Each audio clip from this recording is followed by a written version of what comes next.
It's just built in. FYI. Not a lot of people know that. That sucks. Yeah, because people are like, well, we have GPS and it works. It's like, yeah. They within the mapping of GPS, they built it on the geoid model. So that's what they use to map everything to. It's an Earth-centered geoid model that they use. Is that like the WGS84 ellipsoid thing that they talk about? Yeah, so everything transforms back to that model to begin with. So that's where GPS is technically, if you try to use that and you try to use their everything on there to map it, like they try to do with Pontchartrain, even though they over-exaggerated it for effect, right? Where they took GPS across the bridge. It's going to map you onto a geoid. Because that's built into its transforms. Well, it seems like some of them you can disable the GPS entirely. So maybe we can get a drone to do straight lines. Yeah, that's why I'm wondering, like, without using the GPS, which already just calculates in the geoid, right? So it's going to map it onto it, even though it's not actually a geoid. I'm wondering how you would map the drones to be able to do this work on a grid pattern. I guess some nerds could figure that out, right? We could just lay it planar, see how it worked. Did you hear we had the idea the other day to put up, you know, the way they have those demonstration drone, like where they have 100 of them doing marching band kind of stuff in the sky, you know? Mm-hmm. Imagine programming it to make a ruler in the sky and then take it down to the ground and fly it around. It'd be really cool to have it in the shape of a long ruler. Yeah, but see, that's their claim on GPS, is that it's going to always have that elevation and a curve, and it proves the curve because when you get the GPS data, that has a curve built into it. But the curve is just a transform based on the planar data that it's receiving. But what if we're 10 miles across a lake and the thing's programmed to come back to the base when it runs out of batteries, right? So we started on one side, I drive to the other, and it looks now to go to me because I've got the homing device. And so now we disable GPS, hopefully disable even its ability to figure out its geometric or its barometric pressure, and just have it look to go to the other beacon to beacon, where it should be able to make a straight line, but the Earth should deviate.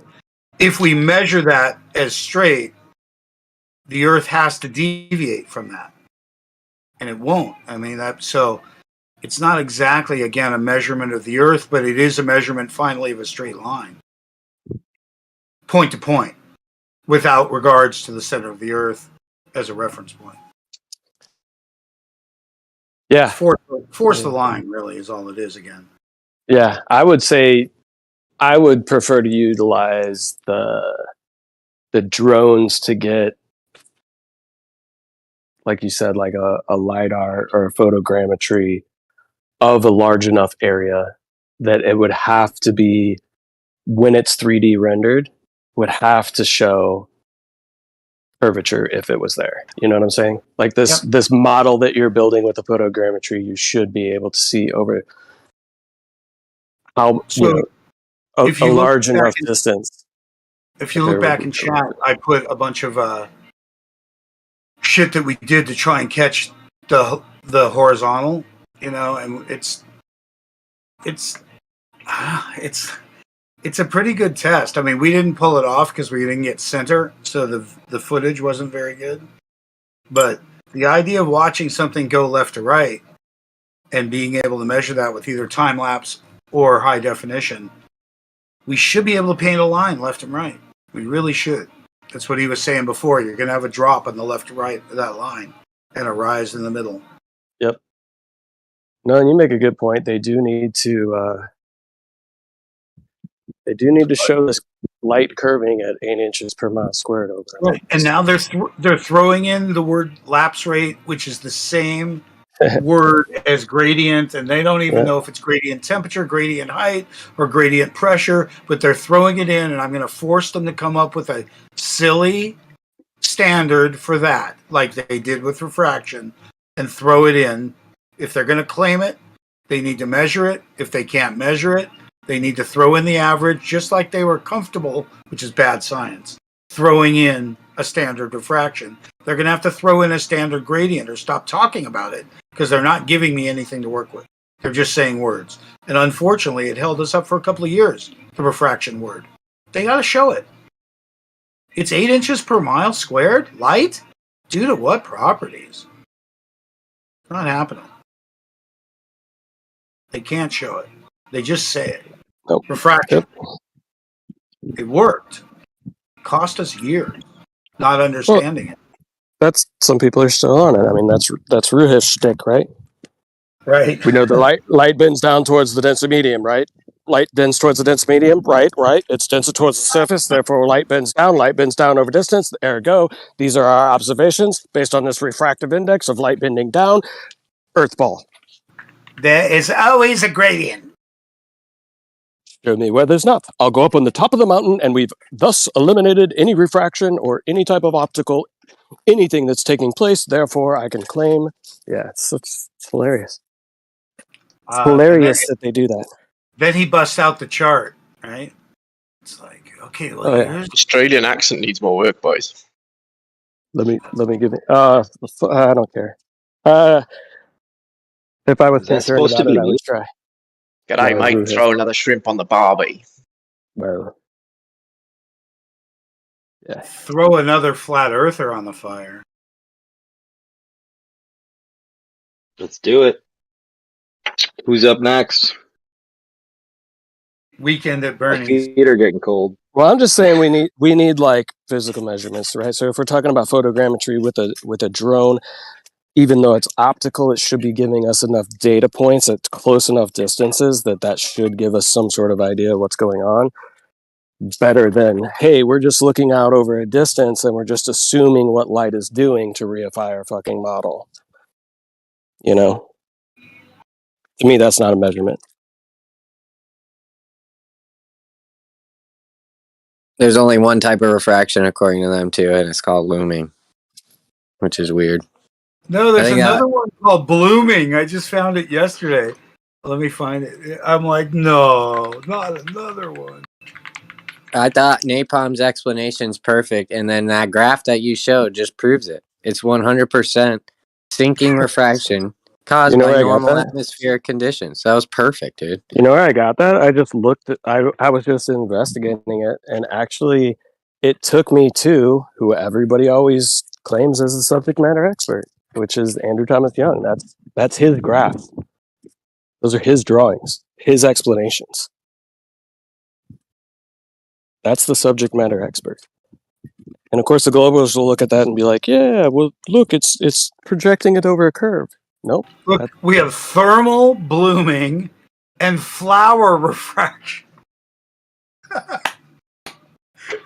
It's like they're really winging it here. They really are.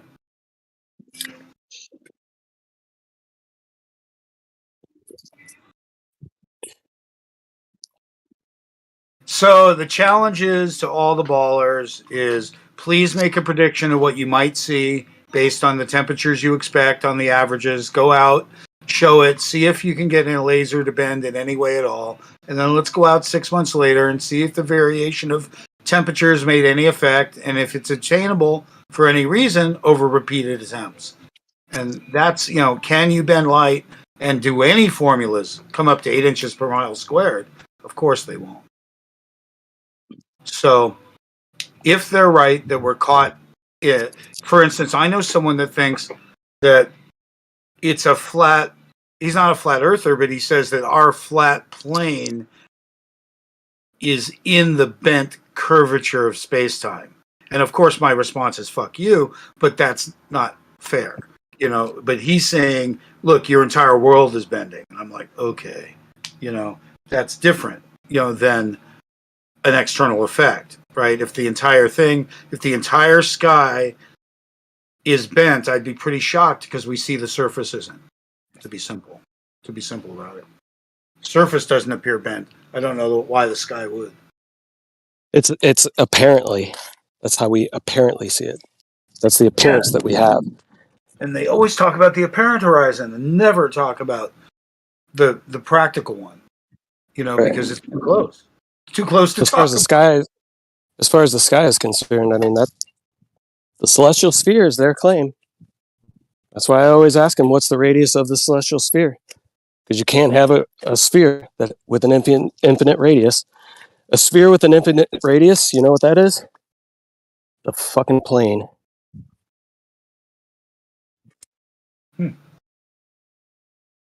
Think about that one. Sphere with an infinite radius.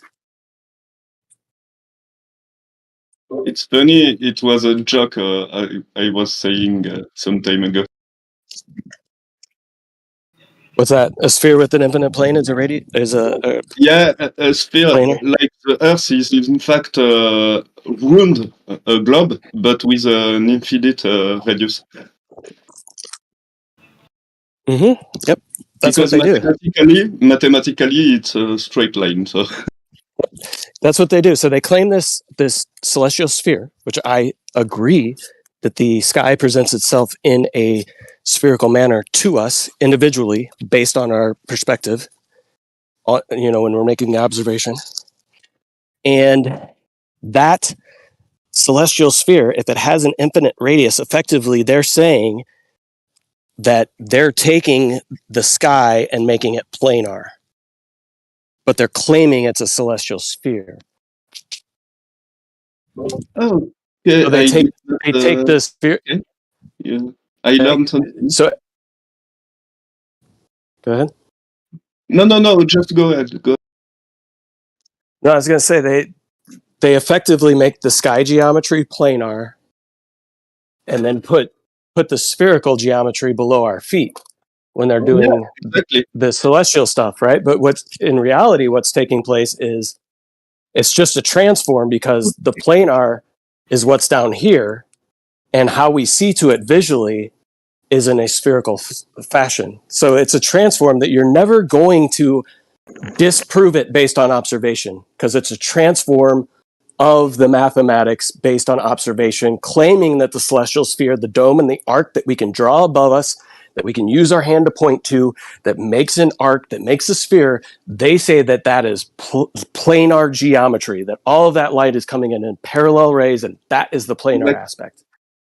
Yeah, I understand what you mean now. Okay, I never have heard about infinite radius, but effectively, it's just a matter of trigonometry, if you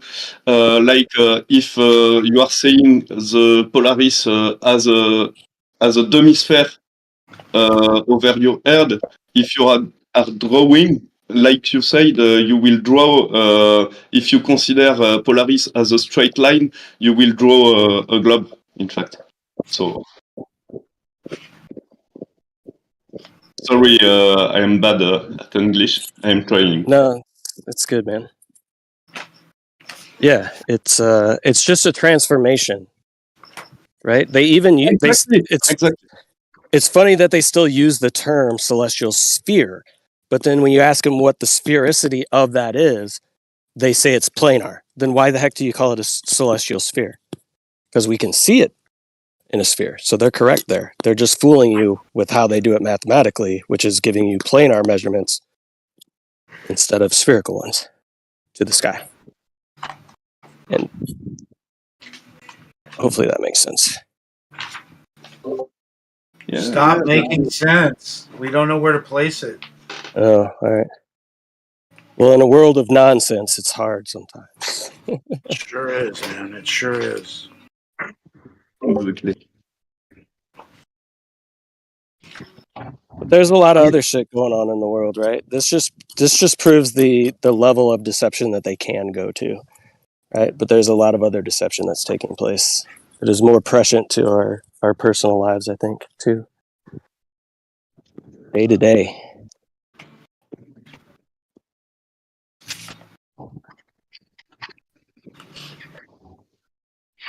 Yeah. I have new hope that maybe a hybrid engine that runs on water, and hydrogen. If we just start with a capacitor and end up with a sort of hybrid generator built into cars, can plug into houses, that somehow we could shit can oil, or shit oil will just become less efficient automatically and less needed. So the cabal that's been running everything crumbles without us having to do anything. Well, this is why they moved us to electric, right? Honda, who has been pretty innovative on a lot of different levels when it comes to automotive industry, right? So Honda was exploring hydrogen vehicles, and they've had them functioning for years because they thought, oh, the industry is going to be moving to hydrogen. We're moving away from these fossil fuels, right? What is the most quote unquote green way to run a vehicle? They invested a whole bunch into hydrogen, and it works perfectly fine. They had zero issues with it. The problem they had is the rest of the market not coming on board with it and moving towards electric. So now they're shifting to electric. But hydrogen is certainly feasible, and the reason they don't want hydrogen is because, bruh, you can crack water at your house. Mm-hmm.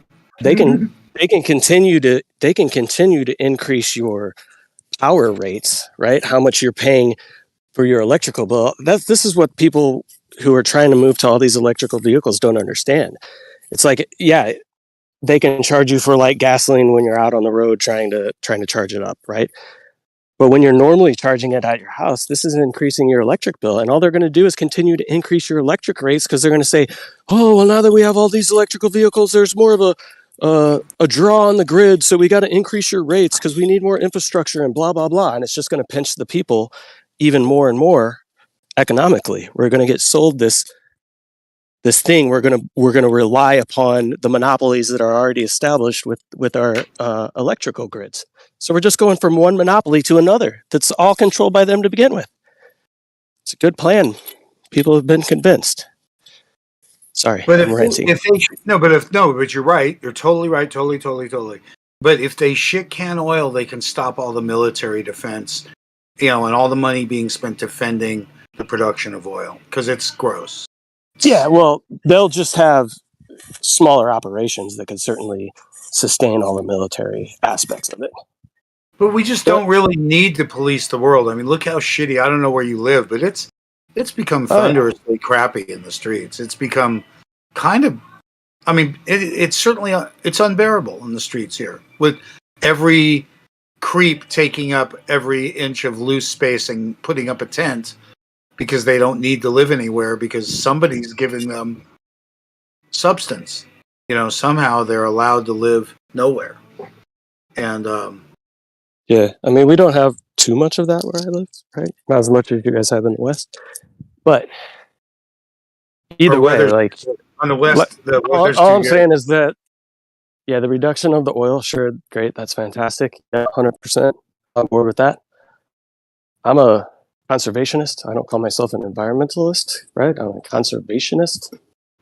But imagine I would love to conserve the environment, but here's the thing: hydrogen would be the best way to go.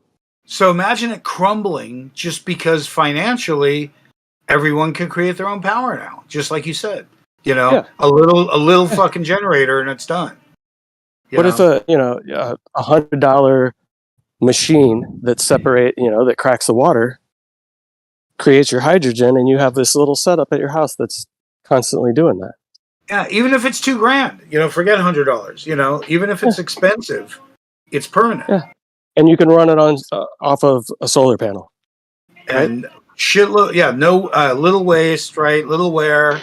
I mean, so we could. So you're effectively You're effectively generating your own gas. We could see in your own backyard in our lifetimes, just from that. We really could. Yeah. To power everything that you need, a car that can go 300 miles. Yeah, with hydrogen, easy, not a problem. Imagine if we're perpetuating war just to keep our prices down. That's pretty fucked up. Dude, we've been perpetuating war for many different reasons. Many different reasons for a very long time. Many different reasons.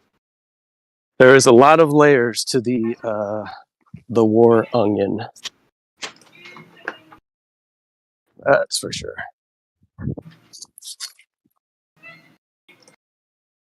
It's part of our economy. It's truly part of our economy. Hey, did you see they're saving the 747? That they're revamping it and they're putting on carbon fiber wings and new engines and deciding not to retire it? Because we're so technologically advanced these days. Okay. We're still using 1950s technology to fly people around. I can show you guys some interesting things about this plane. I find some things. I have done some flypass. How to tell?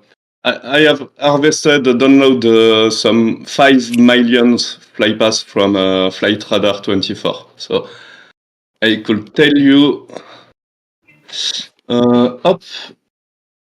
I have filtered on this 5 million flypass those who go on south, long south flypass, and you can see every information I gathered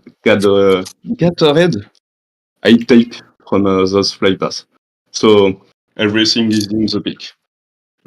Only 12 flypass. Only 12 planes that do south flypass. On maybe 2 weeks.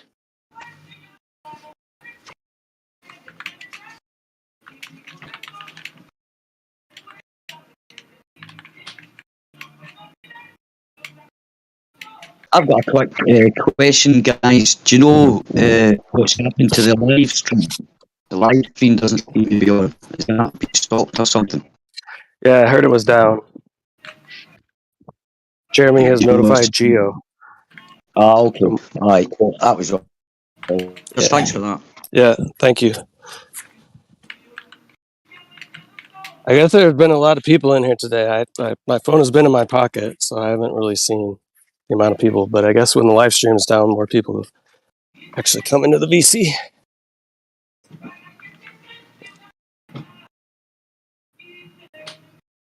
It's only 4 hours. I've only got 4 hours long or something like that, isn't it?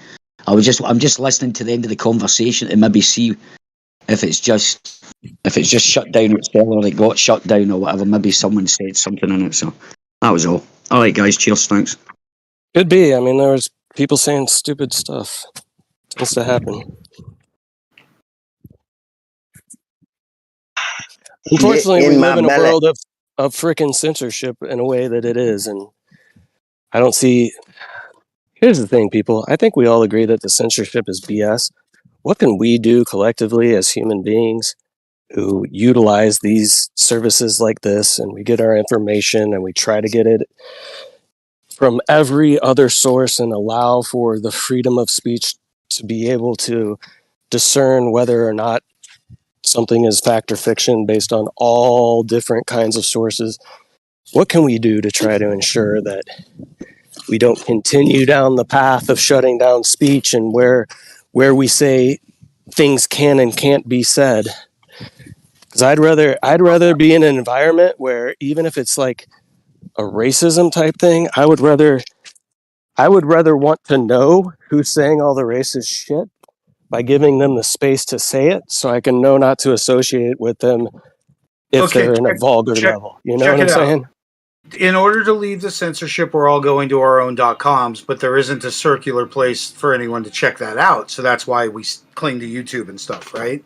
So as everyone abandons YouTube and these other and goes to the Rumble this and the .com that, an internet TV guide would be fantastic.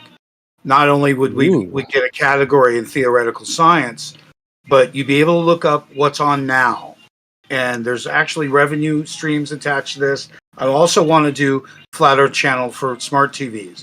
So if we could do a TV guide, it would rock, because what's on now is different than, wow, everything's out there. We're tending to want to thumb through what's live, like old-fashioned TV. So treating the internet today like old-fashioned TV would rock. Bro, think of it this way. That's exactly kind of what Drudge did with the Drudge Report. Is he was basically saying, here's links to all stuff that I think is pertinent that you should be paying attention to, right? What if we did that for the internet, right? You have this, you create a site where it's like, hey, here's a bunch of information relevant to all of these kind of topics that are being said on platforms that aren't being censored. Here it is. It has to include a clickable search where you can get back to where you started. 100%, like Drudge Report. Yeah. Same thing. Links. All it has to be is links.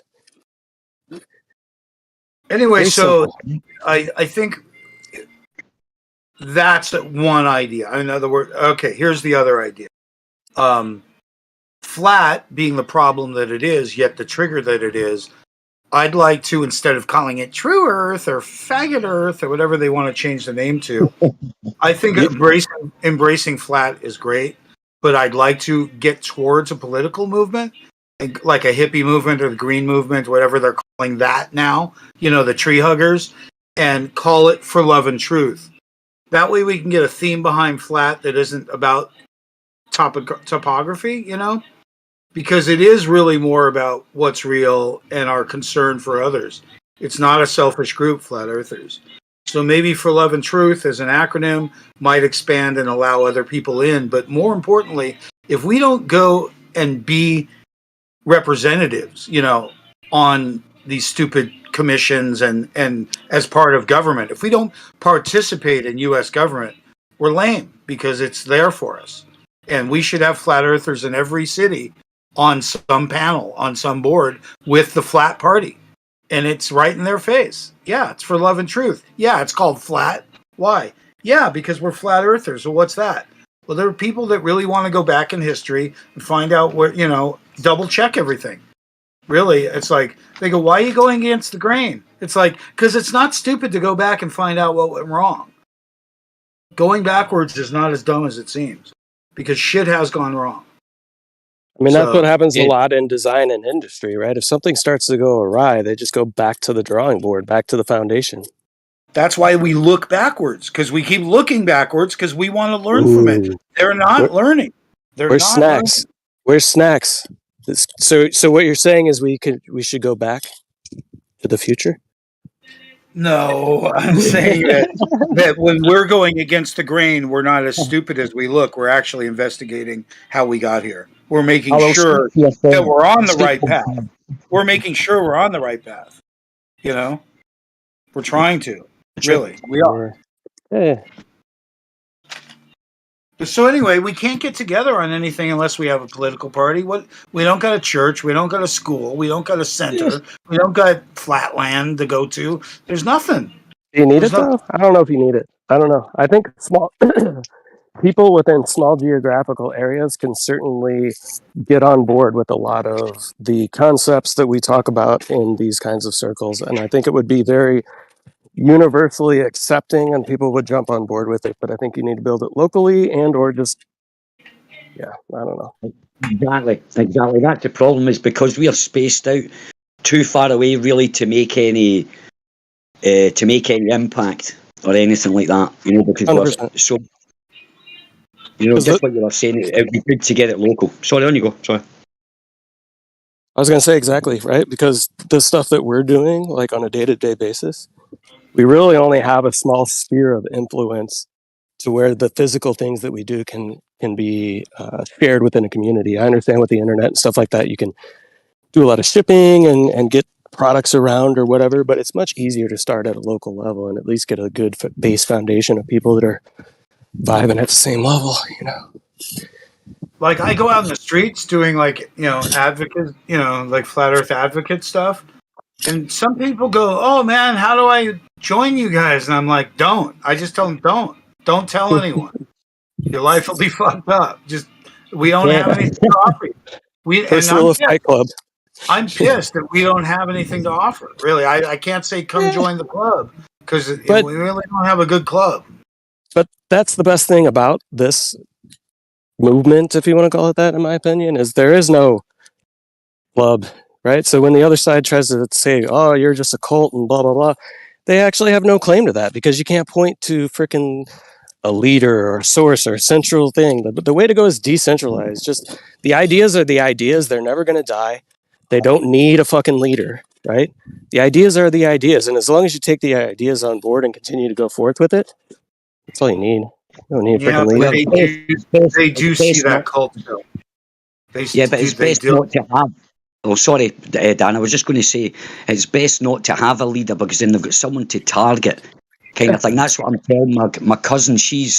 Their community's getting wrecked with this. They're bringing in new parking laws, for this Agenda 35 kind of thing, right? And I actually told her, she's got like 4 businesses. She's quite known in the community.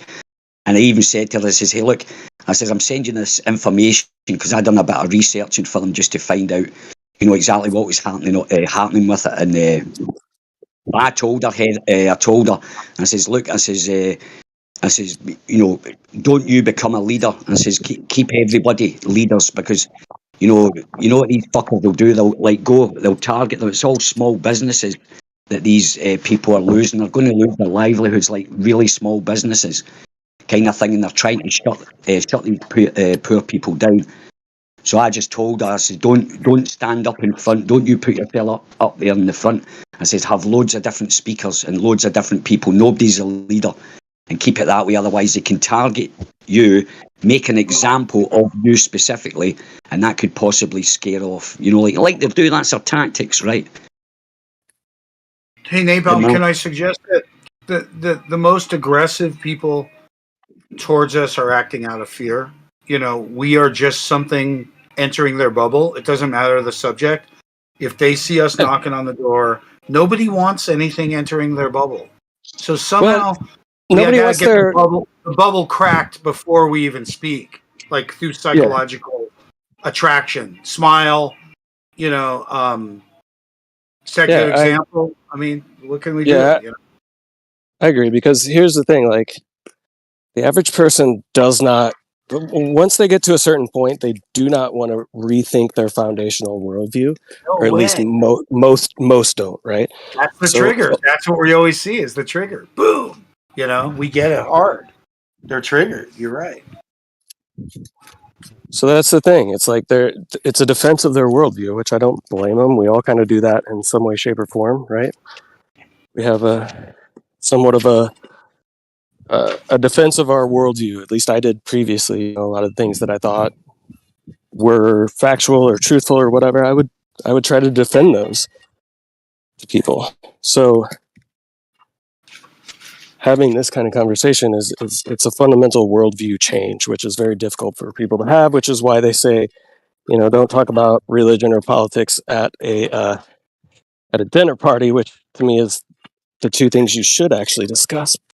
But people don't want to discuss those things because nobody wants to be budged on their worldview. And I think that's kind of an intentional thing that we're kind of guided towards is, hey, get your established foundational worldview dug in, and we're going to present an opposing worldview, and about 50% of the people are going to fall into one or the other.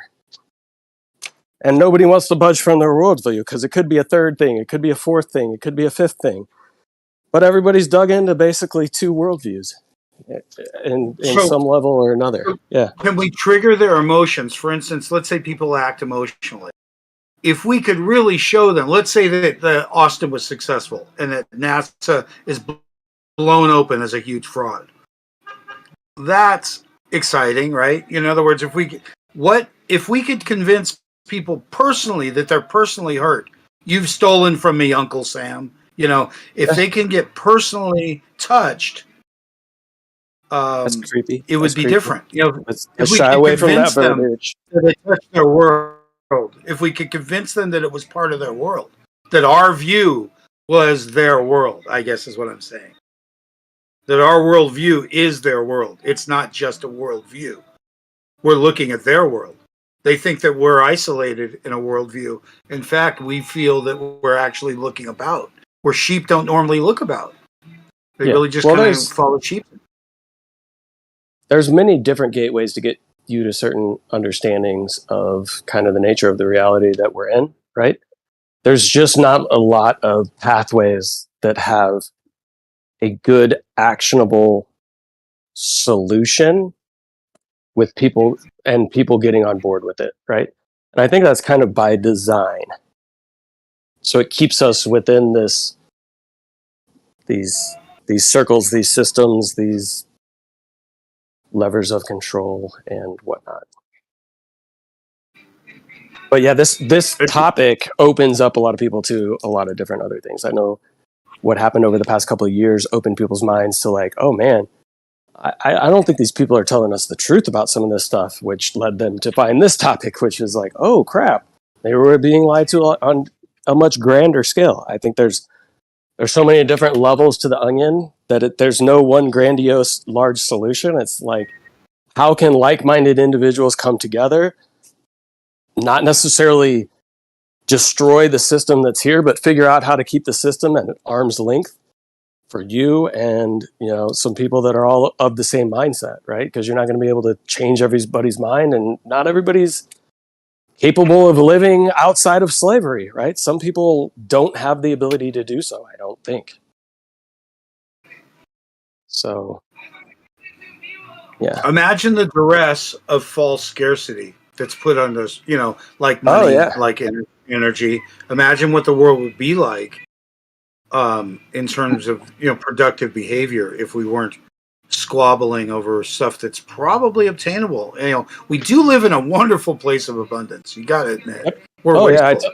I tell people that all the time. We live in this amazing world of abundance, but we're sold the idea of scarcity.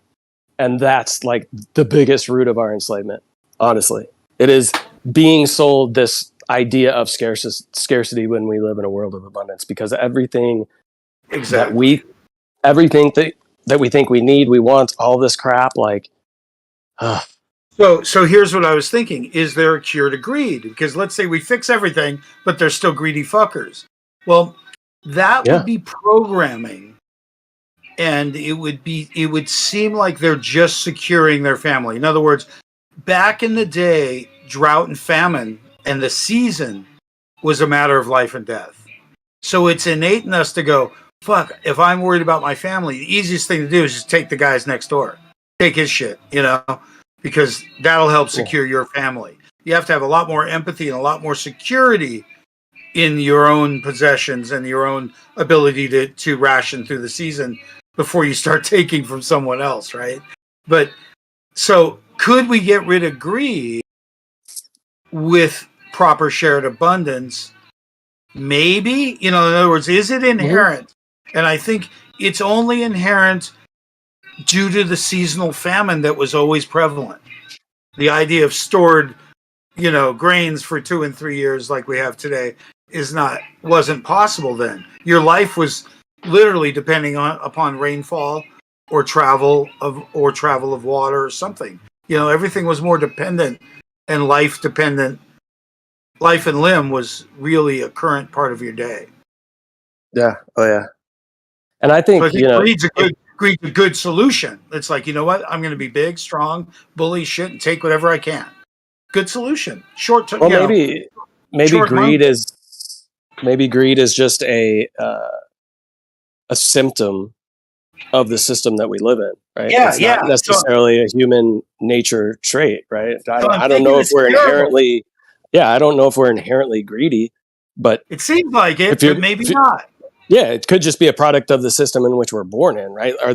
Are people inherently racist, or do they become that way based on the environment that they're socially in and blah blah blah, right? So that's culture opposing the unfamiliar.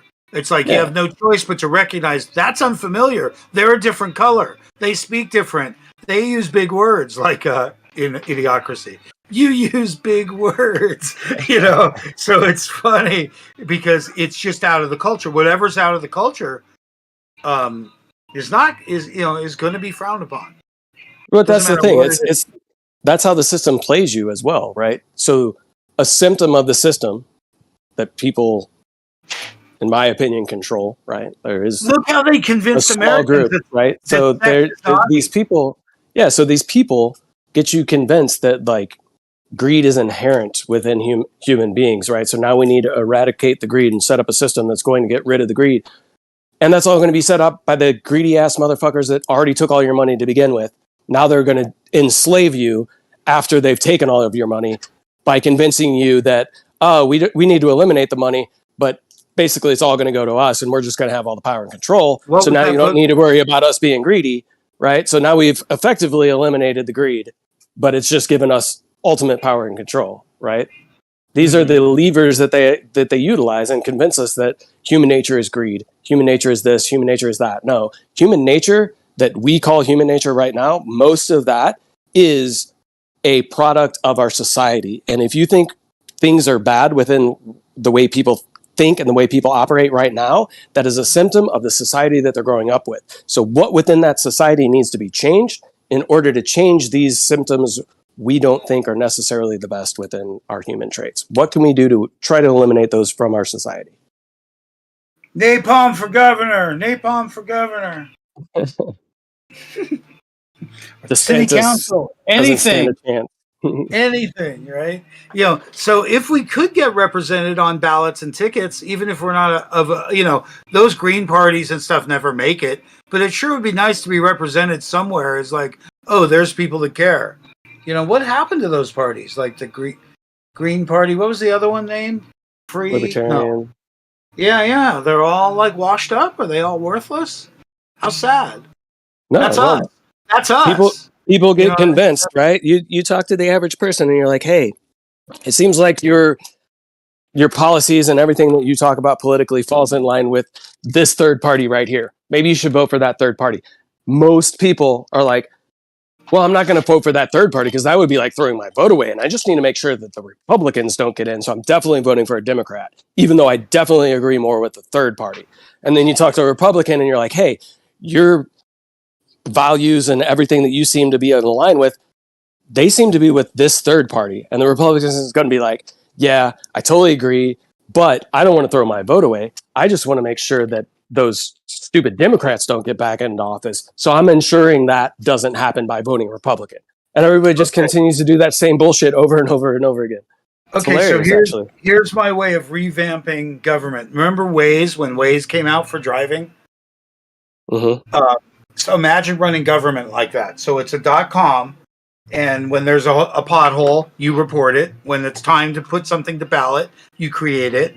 The paperwork that was downtown doesn't need to exist anymore. You don't need to go down to file something and copy something. So you can run it as an app. You can run your government as an app. We can do courts, fines, and all kinds of things, even inspections.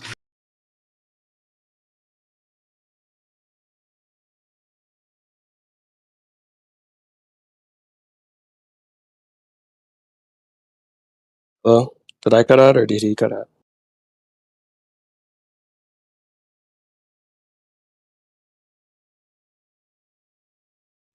That's what he gets for talking about courts and fines like that's something we'll keep when we start a new government app. Did he get cut out? Did he cut out? Yeah, I can hear you. Oh, okay. All right. That was probably that's when it cut out. It's just like right.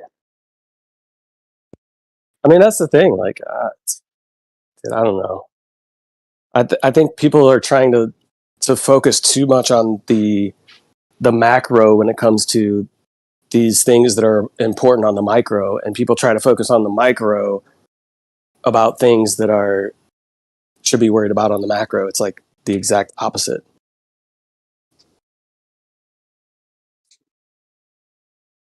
People have told me all the time, like, oh, you should run for office. I'm like, yeah, the anarchists should run for office. Yeah, sure. Best I do is homeowners association, because I know that that's the only sphere of influence that I have. People that I talk to, that I see, that I pass on a daily basis, that I can share my fruit with, they can share fruit with me. That's where I can best affect change. And the sad part is, in my neighborhood of 175 homes, you're lucky to get 4 people to show up to an HOA meeting, but they all want to complain and they all want to do this, that, or the other, but nobody actually wants to even show up. It's fucking pathetic, actually.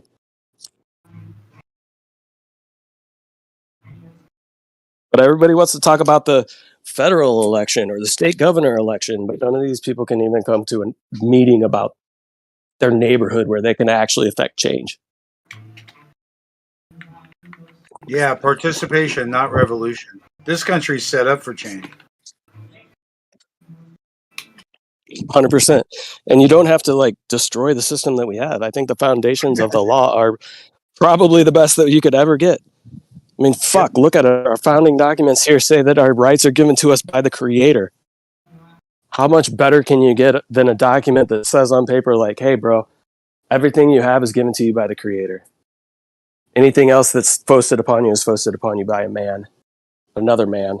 And if another man's telling you how you should or should not live your life without your consent, you're not a fucking man, you're a child. It's a good point, because they get us to concede in all kinds of ways we don't notice. Signing this and signing that.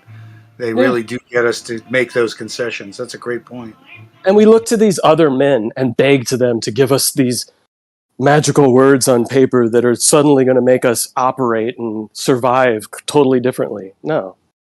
Bullshit. Why are you looking to another man to tell you what you can or can't do if you know what's right and wrong? You're a fucking adult. Like, it's not God, government, then you. It's not the way it works. Problem is, most people want the system. They want what we have, this overblown structure of kind of control and man's laws and all that kind of stuff, because within that, written within that system is also the ability to obfuscate or deflect your own personal responsibility for a lot of things that you do. I was looking at a riot, like when people act as a mob, and in prison they use a flashbang thing to try and get people to realize they can be hurt and that they are a person again because they become part of the mob. And I thought a mob was a crazy, real wild phenomenon, because people do things they wouldn't normally do when they're part of that kind of group. Totally that they wouldn't do. And I was watching some birds try and steal some cat food. And as they came one at a time, I realized that the mob was actually a defensive behavior and not an aggressive behavior, because as the birds came in one at a time, one would check it out and the other would see them checking it out. And it took quite some time till they would group up and do something they normally wouldn't do, is, go after the cat's food. So it was interesting to note how something that appears aggressive is also rooted in defensive behavior. And that we're real, it's like when we figure this out, how to not trigger people, or actually what we do need, we figure out how to take advantage of how easily we trigger people with flat earth. We're going to get a message through and get them to look at the rest of the world, because we don't care if they look at flat earth. We care if they look at themselves, really, right? We just want to make sure that they're not dicking around, that they're a true straight up person and not lying to you, right? So hopefully they're not being lied to, they're not lying to you, and there's something about balance that I gravitate to, is you hope the people around you are in balance, and when there's a tipping of the scales at the top, which is where you started, censorship. If there was a tipping of the scales, going back to when people couldn't read and the priest said he was the only one that knew what God said and all that, that's nasty. Imagine if we found this planet as aliens, and you'd be like, yo, Dan, I found this Earth place. And you go, really? Where is it? It's out there, Milky Way. And you're like, did you get them TVs yet? And they're like, no. You're like, no, I just had to show them electricity. I got to wait. But imagine like how easily you could control people if you controlled the information. And now we're talking on 100%. A worldwide level. They may have just been always saying what they want and telling us what they want. I think that carbon footprint and charging companies for that was kind of like charging countries for that. That was like a real wild one. Real stretch. Well, if you blaming everyone else. Controlling information. That's very way to get the control, right? Much easier to do that than by force. People push back more when you're forceful, right? If you can just be sure that you can effectively do it with the information, hell yeah, that's what they want to do most of the time. They want to effectively control you with information first. If the information isn't enough or it's not working quick enough, then a little bit of force comes behind it, right? Mm-hmm. They've been reinforcing space so much. It'd be so hard to contest it if you didn't remember all the bullshit in the past. You know, because just reinforced and reinforced and reinforced. There's no way to get around it. It's marketed, it's sold, it's on TV, it's pushed, it's just like, hey fuckers, bring home a fucking some lettuce and a couple of rabbits. You know, show us doing something up there. You know what I mean? Like, what are they really doing in space? And I love this thing about space right now because with the space station, they never show nighttime, you know? But with the shuttle, they used to have an infrared camera in the bay. So at this point, it's like, hey, why have a half-dead camera, right? Why not at night show another light spectrum? And it's just another one of those things that's just fully out of the question. You know, we'd rather see half the time not illuminated than have a camera that would show it anyway. And if anyone remembers, during the shuttle program, there was a lot of anomalies, movement in space with the infrared spectrum. And I heard if you got one of them old-fashioned green-looking night vision things from, you know, the 90s and stuff, that you can see stuff all over the sky. Just all over the place. All different directions, all kinds of things. Well, there is a potential to debunk their model using infrared.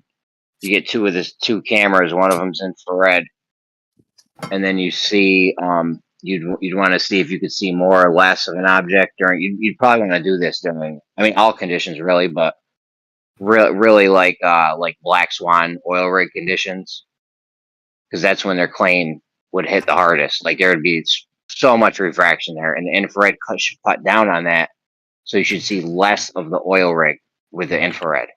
Feel me? Less or more? Less, because the infrared is cutting down on refraction. That's their claim. So you should see less. So if it's being refracted up crazy amounts, you should see less of it because it won't be refracted as much.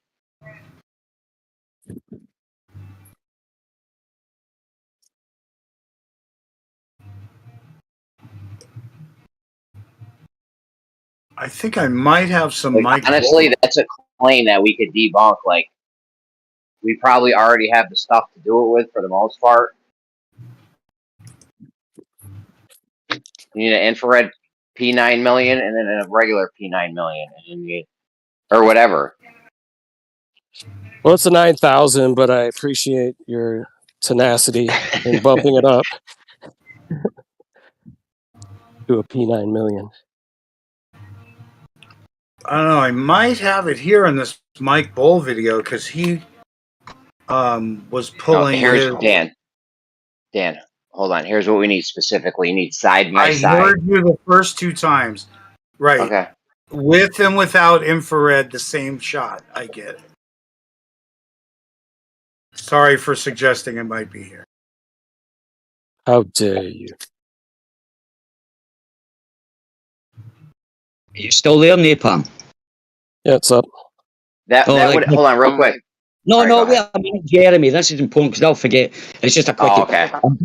I'm going to drop a link in the text chat. You were talking about, why, the mob mentality and why people are sort of like that. Well, this is a paper written for the UK government. It's the Institute of Government, and it was for cabinet ministers. It was written in 2010. I just stumbled across it a couple of weeks ago. It explains everything. Right, Jeremy? That's it. Cheers, mate. Nice. Good find. Who was that? Sorry. Who's dropping that? That was Ali B. Ali B. Thank you, Ali B. Oh, Dan. Yeah. DM it to me if you can, Ali B. Sorry, Jeremy. DM it to me if you can, Ali B. Right. Just because I'm digging trenches right now and I can't look at my phone. We're in the trenches, digging trenches. That's what's up. Literally, bro. Literally digging a trench right now. Dan, see if your boy has that, but that would actually be even better than 2 cameras. Like, is there a lens? Like, can you put an infrared film over it or something and have it be the same thing, or is it like more complicated? Yeah. Some of them are have switches, and some of them have filters. And in this case, he probably had 2 cams, but I'm just I haven't studied his stuff. But I think it would be better to just have I think it would just be better to have a single camera and then like a switch you could hit to turn infrared on and off, or a filter you take out of from the front of the lens, whatever, than 2 cameras. Because it would need to be a pretty precise thing that we'd notice here. So. Mm-hmm. Yeah, we haven't done enough of that. That could debunk their model of refraction and how refraction is working in the atmosphere. So it would need to be done during black swan events, though, mostly because that's when the globers say the most refraction is happening. So if the shit's higher because of all the refraction, the wind rigs are higher than they should be, then when you put the infrared on it, if it cuts down on the refraction and puts it closer to its actual position, then you should see less of the oil rig with the infrared. Yep.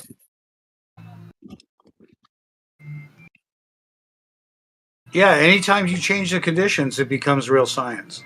Yeah, anytime you change it up. That's why it's got. No, this ain't even. This is done in the same condition. The conditions don't even matter. I mean, I guess they do matter, but it's about the. Anytime we're playing with variables, it's great, is what I'm saying. Anytime. Yeah, the infrared and non-infrared variable. Yeah, it's neat. Yeah, hell yeah. All right, that's me posted. If you just Google Napalm, I've sent you a DM. If you just Google that, it's not an actual link, and then just you'll see it's a document. It's only about 90 pages long. So, but if you Google easy that, 90. Easy 90. It is very fucking easy, but shocking. Got it. I'll take a look. No worries. It's quite interesting. Very interesting, by the way. Fucking explains it all. Yeah, that's cool. Yeah, I remember reading like back in the day, I don't know, like 15 years ago, like Project for a New American Century, and like realizing all this shit that was going on, like documents within the United States where basically they lay out the agenda, or at least portions of the agenda, and it all just follows right along that line. And people are always like, who are they? Who's they? Who are these days that you speak of? It's like, bro, have you not read something like a Project for a New American Century? When that was written, who wrote it, and what went down afterwards? Like, come on. What are we doing? You've heard of that nudge theory, yeah? Yeah. That's who's that? That's this is exactly. Alinsky. And that's Saul Alinsky. Nudge. And Cass, was it not Cass Sunstein as well? Cass Sunstein. Yeah. I think there was 2 writers, but this thing here actually tells you what they've been doing to the British people, and you wonder why under mind control. This is it. Honestly, these fuckers have got us trussed. They've got us fucking mob mentality, the whole fucking lot.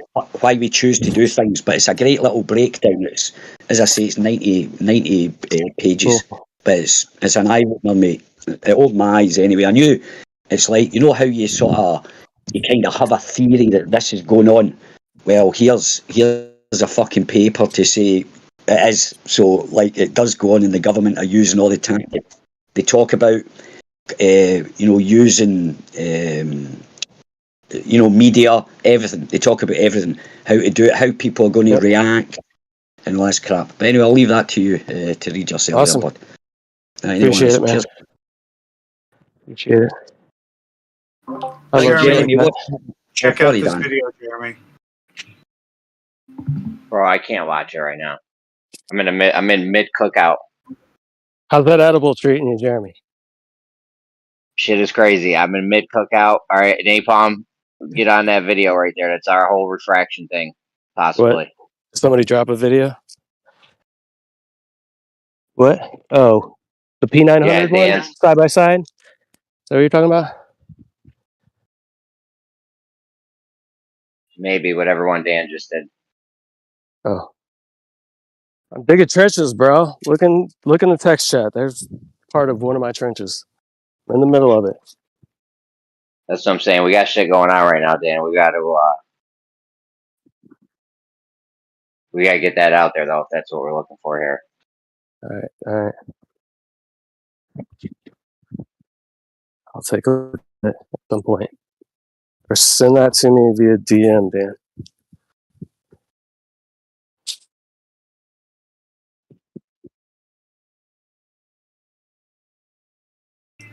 I guess still shout out to Jay Tolan, right? He kicked ass. You know, I don't know if his claims are as strong as he says compared to what the ballers say, but his imagery is amazing to look at. Oh, would you look at it? Look in the horizon, my friend. There is no refraction with the infrared. He's funny, dude. Behold the flat earth. He's a funny dude. I haven't seen any of that guy's stuff in a long time. Rueff claims that he's completely debunked him and that everything he says isn't true. And you know, I don't think we even need to I don't even think we need to even rely on his stuff, to be honest with you. But it's good. Like, even if it's not 100% correct, I don't even think we need it. Because like I said before, I was getting my message out earlier about optical, like, observations over distance. It's like, you're never going to be able to make a proper determination as to anything you're trying to figure out when you're looking optically over a distance, until we come to a better understanding of how perspective affects our worldview. Right? That's a topic that there's still debate on. Like, how do we visually see the world? Like, you would think we've got this sewn up in the bag. Everybody understands it. It's just perfect Euclidean geometry. That's how we see the world. It perfectly explains it. But dude, that is another big question mark that we have not fully filled in 2023. All right, well, keep up the good work. Well, yeah, I don't know if we're fully finishing that though either. Like, that's the problem, dude. Like, we're talking about the system and how we're set up and all that kind of shit. Bro, like, I just have so much shit going on. I don't have time to fully figure out a new way to express how we visually see the world, or to even go about doing that. But yeah, I don't know. Anyways, sorry. Rant over. Yeah, you make way too much sense. We're gonna have to detain you. It's funny. The guy I play hockey with, he used to be an air marshal after 9/11, and we were talking the other day about guns and shit like that or whatever. And I can't remember what we were talking about, but somebody getting pulled over into TSA and blah blah blah. And the dude was like, I can't remember what I said, but my buddy was like, bro, that kind of shit might get you on a list. I'm like, oh, I'm already on lists, bro. Like, don't you worry. Those lists already have my name on it. Do you remember what the translation of Al Qaeda was into English? No. The list. Because it wasn't actually an organization. It was just the people they knew they could solicit. Nice. You know what the translation of Satoshi Nakamoto is? No. Do you know who Satoshi Nakamoto is? No. Do you know that name? Is it the Bitcoin guy? Yeah, Bitcoin. Alleged Bitcoin guy, right? Satoshi Nakamoto. Do you know what the translation of that is? Oh, what? Intelligence centralized. Whoa. That's weird. Central Intelligence. Wow. That's a good one. I mean, if you had an agency that dealt with Central Intelligence, you'd probably call it a Central Intelligence Agency. And the acronym might be CIA. It's national security. It's for the benefit of the nation. No, it's securing it from the nation, you fucks. It's really true, though. Like, it is in front of us. And when properly entertained and distracted, people don't care. They would tell you they don't care. Like, if I said, what do you think of war? They're going, hey, as long as I got my toys and my gas is cheap, I don't give a fuck. We're talking about a toy hauler kind of mentality. You know, that we go out to the desert and run over shit. You know, this is very American. American's pretty brutal, being an American. Sometimes I look at who's in the parking lots with me when I go places, and I'm like, fuck, those are my people? You know, like the overweight cigarette hanging out, living in their van, common person you kind of see now. Like non-productive people. Don't start talking shit about DMOC now, bro. Come on. He works. I'm just fucking with.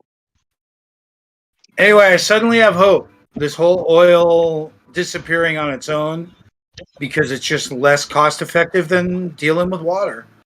I mean, they can make money off of water. They can make money off of the equipment. They can make money elsewhere.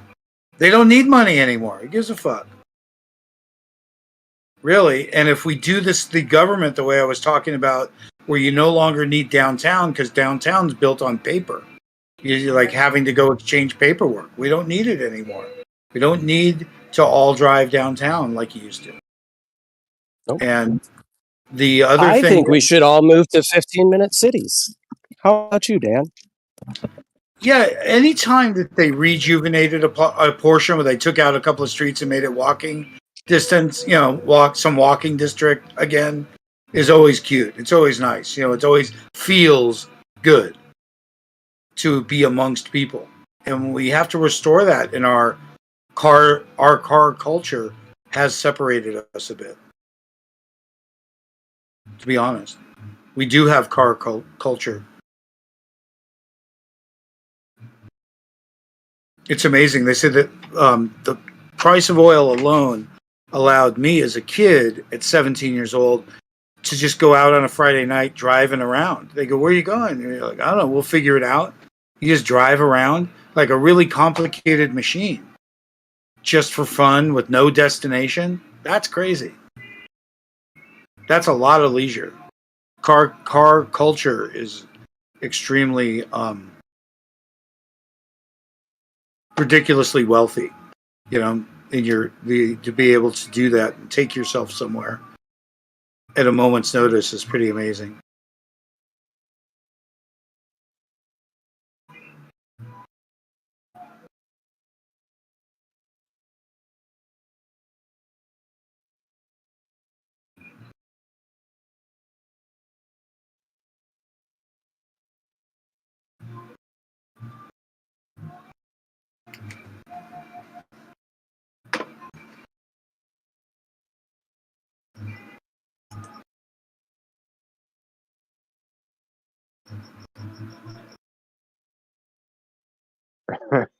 I'm hearing crickets. Is that intentional? No, I think it's PMAC. I got major problems. I got Mexican restaurant next door and crickets inside. I got major apparent audio problems. I gotta remember. Where you at? I'm in LA. Oh, okay. Apparent audio problems. Gotta remember to qualify everything with apparent. We've got to use more. I've got to use more psychology and less emotion. Just like it is easy to get them to bury themselves. One of the best things that happened this year was New Perspective asking people about that tangent speed changing on the Chicago to LA flight And they all made up different reasons why it happened. And that's what we're up against so often.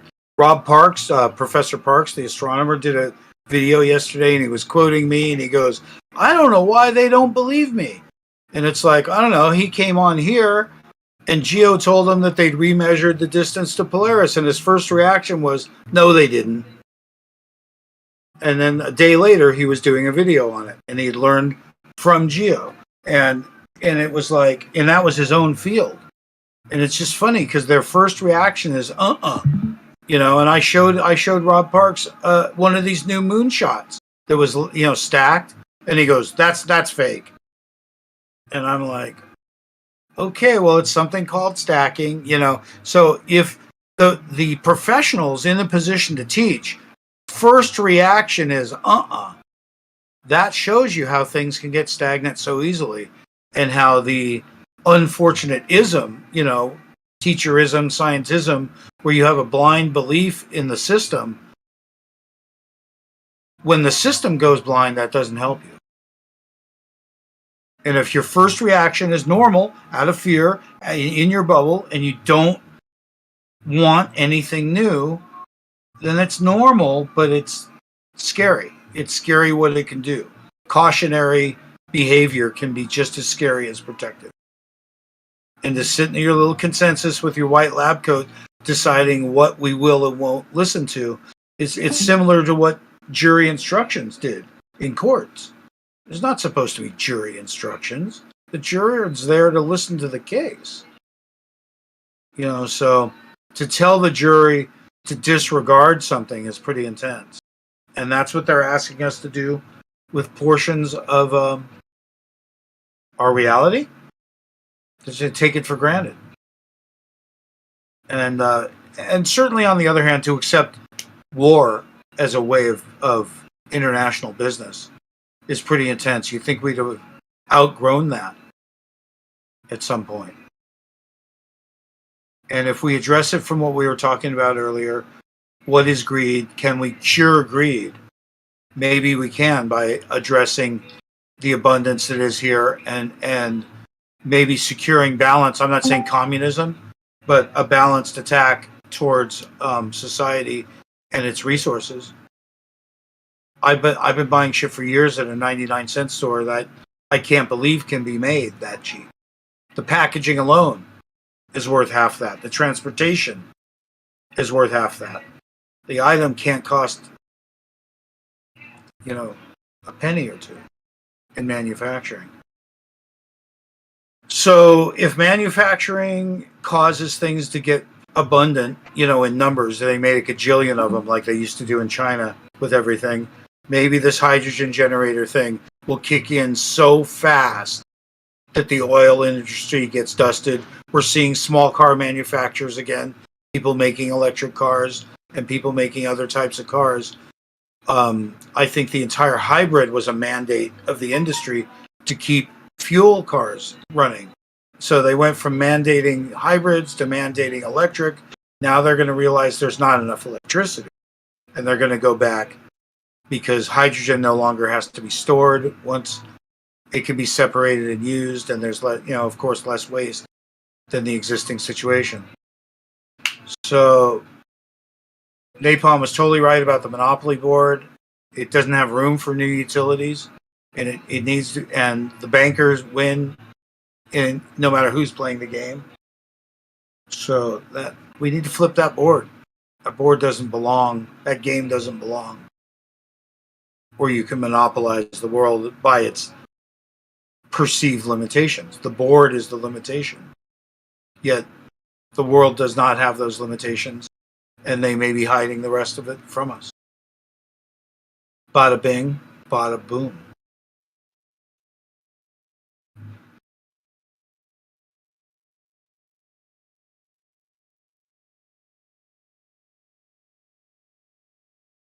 Anyway, thanks for the talk. It's really good to talk about participation as opposed to revolution. It's so easy to go, yeah, fuck it, kick it over, and those people aren't well equipped to rebuild.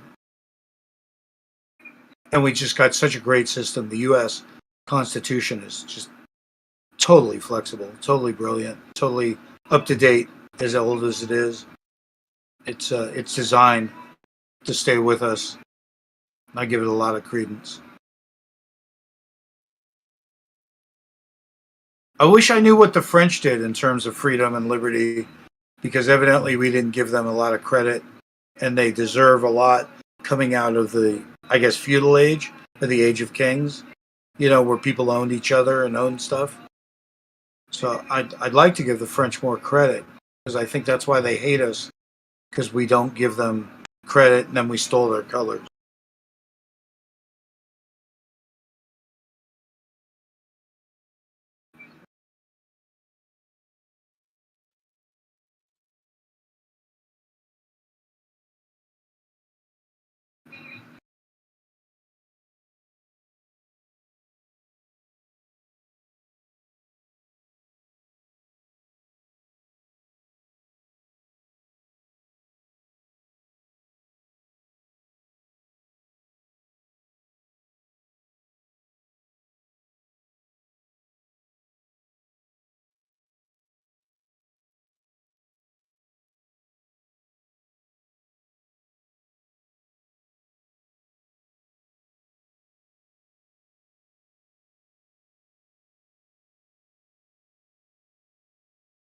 What happened? Why did everyone stop talking? You should ask yourself that. I was just kidding earlier. So you were I was just ranting. Yeah, I was making loud noises. That video didn't show what you wanted to see in terms of changing elevations. It just showed greater stuff in the distance. I DM'd it to you, but it does show some variations of different kinds of. But mostly, it shows you cutting through distances and not an example of what you wanted to, with it creating an apparent elevation change. But there's still we need stuff that. You'll still might find what you want in there. I didn't watch it close. There's lots of comparison videos. But he was It's also like a very. Go ahead. Also, he was just learning, so he may know more now than he did that day. He was testing what you're saying. Yeah, this is a very specific thing that would need to see here. Is the infrared toggle? Do you need two cameras, or can you just toggle it with a switch? That's why I said he may have learned more. He was using different lenses to show us, so that may not be the best way. The ideal way would be to do something where you don't even have to move the camera a smidge. You know what I'm saying? You flick a switch or put a lens in front of it or whatever. Don't move the camera and then see. That'd be the ideal. Can you just turn infrared on and off with a button? No. In the past, you had to open up the camera and build it. You had to bypass something, or there was a whole technique to it originally, and then it came out sometimes with that pink look to it.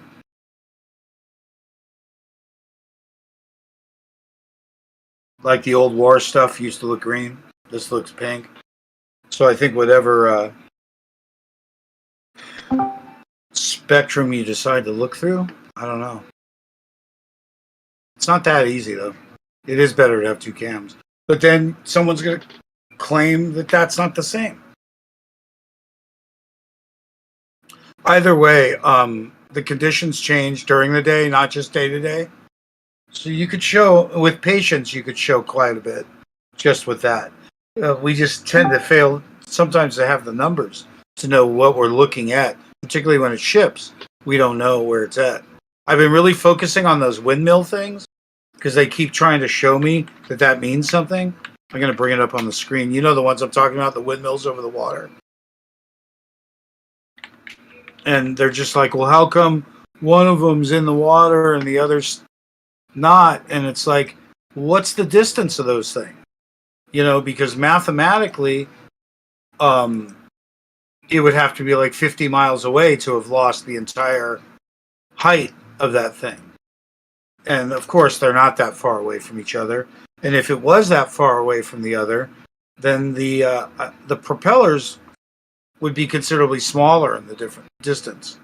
So the illusion of this being far over the edge of something has got to be an illusion of some kind, and it's going to be a mirror line probably at the bottom of this left circle where the water's mirroring upward, because we see a mirror line a great deal that you call mirage or Fata Morgana. Looks like where it's mirrored upwards. So I think the water's mirrored upwards and blocking some of that. I don't think that's curvature of the Earth. And depending on the height of those things, it's got to be 70 feet, maybe, off the water, the one on the right. So for 70 feet to be missing on the left, it would have to be some, 15 miles away. And if it were, then that prop should appear smaller.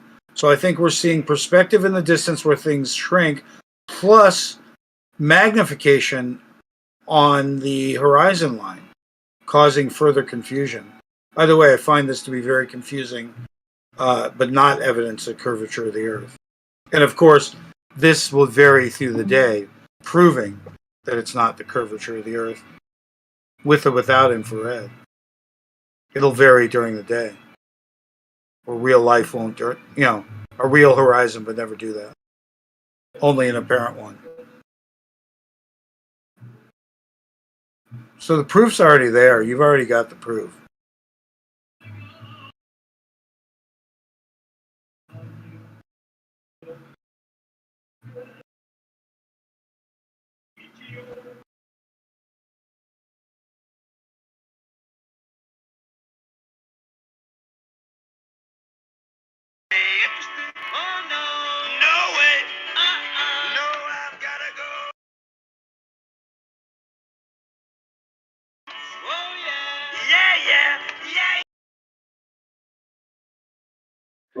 It's like the pic I'm sharing. There is a mirroring lines we can see on the portrait chain pic. Like it's obvious, it's mirroring things, you know.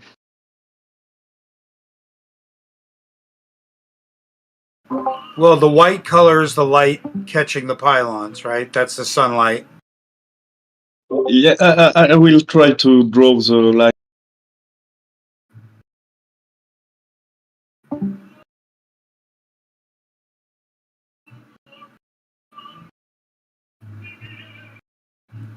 The perspective change in the distance is often confused with curvature, yet each example shows different distances. Where they're in a... And always a cylinder.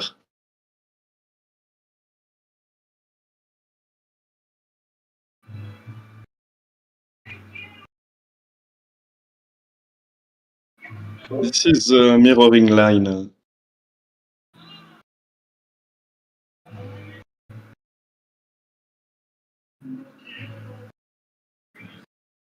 I've never seen that line before. No, it acts like there is a mirror. The water is acting like a mirror because you does not resolve the wave of the water, so you only see the refraction from above.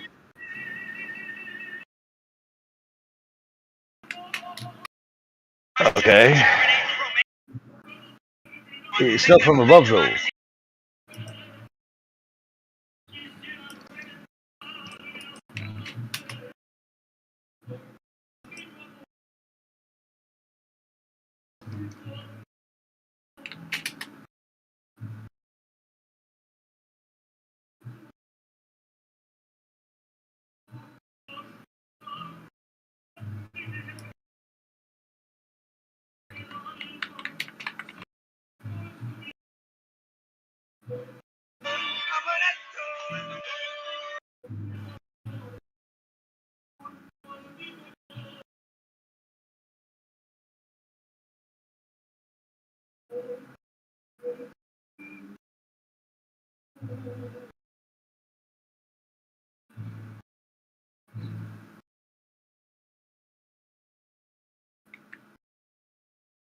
Yeah, to be honest, I'm shit with mass, but I'm good with water.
Yeah, like it's fine if you want to sit in the server and debate refractions and curvatures and mathematical fucking anomalies and shit till the day you die. But when you get back to the basics, it's fucking flat, bro. Basically it. There's no perfect curvature. None. Nada.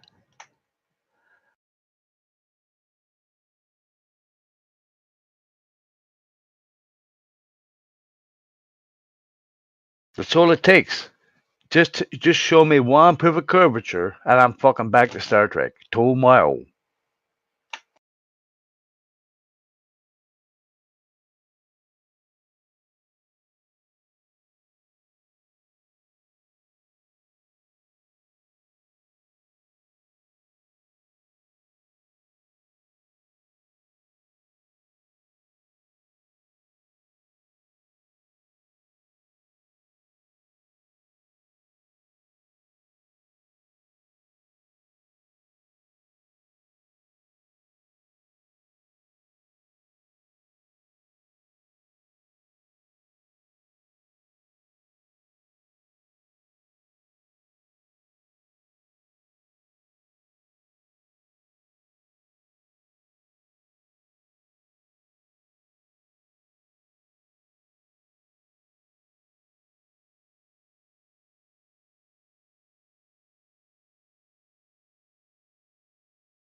Hey, Labit.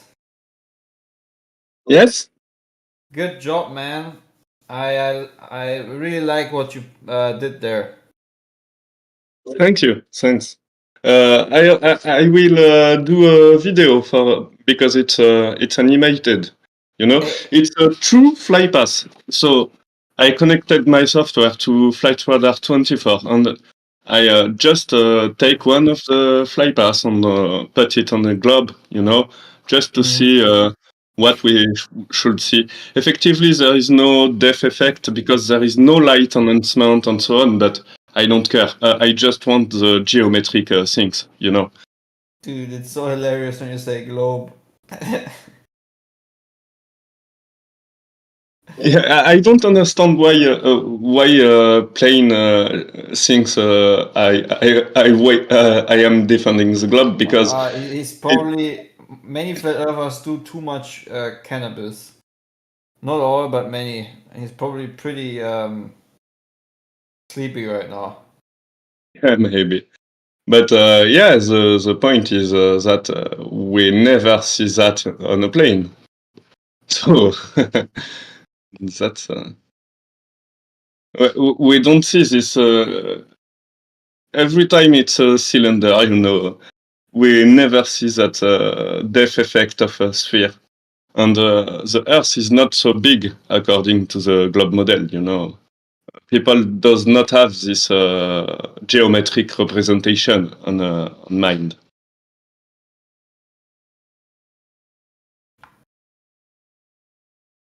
That's true.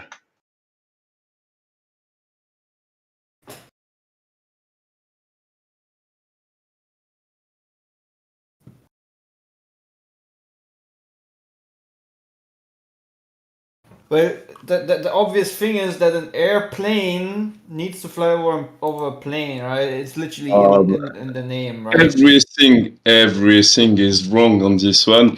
Like in documentation, it's right and black and white that we act as if the Earth is at rest and if it's plane.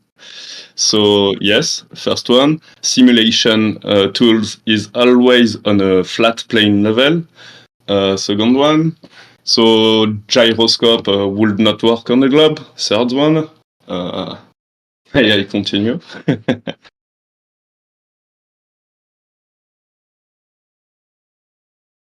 Yes, please. Fly pass that I harvested from Flight Radar 24 match perfectly the flat equidistant AE map. So, like I shared earlier, I have mapped those 5 million fly pass on the map, and I have only found. I will put because some just a little time ago, you just speak about the plane on the south with layers of layers of paint to be able to go fast. Yeah, I can back up some of those claims. So here I will repeat the data I have filtered on this part of the globe. So just to show you, this one. There is only 16 planes that was registered for doing this south fly pass, and it can they can be only 4 planes at a time on the south. I don't know why, but what I call the call sign is the reference used by officials to manage flight, and there is only 4 call sign on the south for those long south fly pass. So it's interesting. It's always Boeing, the famous 789 Dreamliner plane, always, and always this 4 call sign, and there is only 16 plane that do those flight pass. Ah, okay. Hey, quick question: Have you ever heard of the vertical situation display on airplanes? Sorry, the vertical. Can you repeat? Vertical situation display. It is made by Boeing, and obviously being used in many Boeing aircrafts nowadays. I never heard about that. Sorry. So. It's a wonderful thing because it tells you that the Earth beneath you is flat.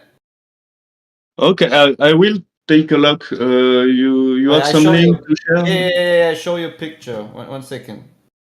Vertical display 787. Let's do the 787, which is a Dreamliner, which can fly very high.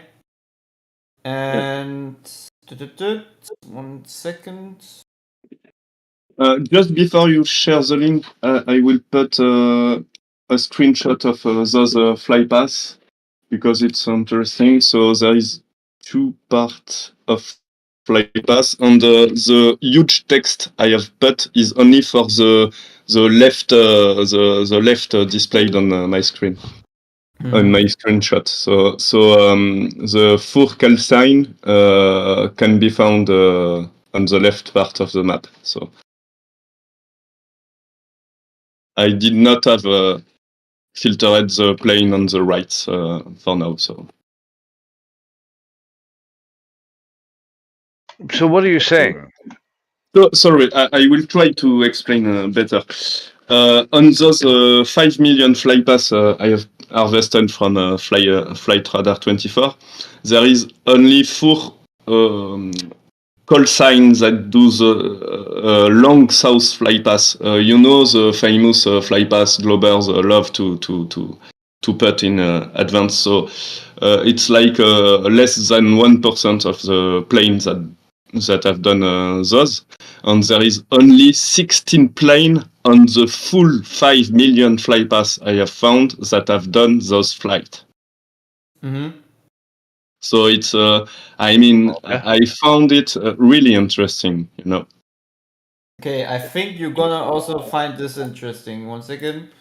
Yeah, go ahead. I sent it in. So, golly, 1 second. Always these stupid formats.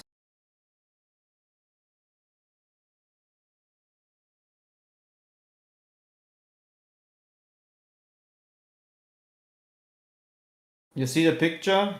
Yeah. So what you see below there, right? Do you see? So what you see below on the lower part of that display is called the vertical situation display, and it's literally giving a side view of the airplane descending over the plane. Like a slice, a vertical slice. Yes. Okay. And you can also see, do you see these little green hills down there at, let's say, I think it's like between 10,000 and 8,000 feet? That's terrain. So it shows you a side view of the mountains that are in that ascending line of the aircraft. Okay. So Okay. if the Earth is a ball, why on Earth does it give us a side view? You don't understand. It's because it's so huge. You don't need blah blah blah blah blah blah. Yeah, you're right, yeah, man. it's funny. But you just said earlier it's not that big. No, yeah, I was joking, like maybe made the globe excuse. You know, it's so big. You can neglect the curvature, blah blah blah. You know. PMEC, he's an honest man. That's why he knows that the Earth is not a spinning, wobbling, tilted ball flying from an ever-expanding void of darkness. He's very honest, and he is contributing very good things because he's actually putting flight paths and pictures with these flights on a simulated Earth to show that this ridiculous curve that they believe in is not something you will experience in reality. Same with the very wonderful system of the vertical situation display that is being used nowadays in a lot of Boeing aircrafts. we have a 2D side view of your flight path, which is amazing because it shows you the Earth is not a ball. Exactly. It's yeah. Thanks for the information. I did not know that. So I was lurking for planes since 1 year or more, and never have heard of that. So. Yeah, you can look in the whole thing, you know, vertical. I use it all the time when I fly the Boeing 737-8 on Microsoft Flight Simulator. You know, I'm a huge simulator guy of airplanes, and there has been already a good portion of very high fidelity aircrafts that have been contributed by private organizations or private companies who make the whole system that you would have in reality work within the simulator. So yeah, it's a very handy thing to have a side view of your descent path. For example, when you have terrain between it. So this is, for example, a descent path that begins from 8,000 feet, and you see this wonderful straight line, right? So the one above the first picture I sent it in, it's about 80 nautical miles. I think 90 nautical miles actually. 90 nautical miles in kilometers would be 166 kilometers, which would at least give a little bit of curve, I would expect. But how many you say? I can do the computation really quick. 166 kilometers is the first picture. 166. Yeah, it's maybe less than 1 degree. You know, so it's not so huge. But you should.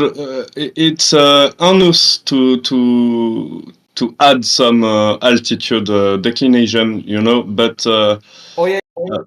You can use the word, you can use it mid-flight. So if the plane is at flight level 430, which is 43,000 feet, you can also make this a side view, and it will always be the thing I'm trying to point out. I can make that happen in a simulator, and also it will be the same as in real life.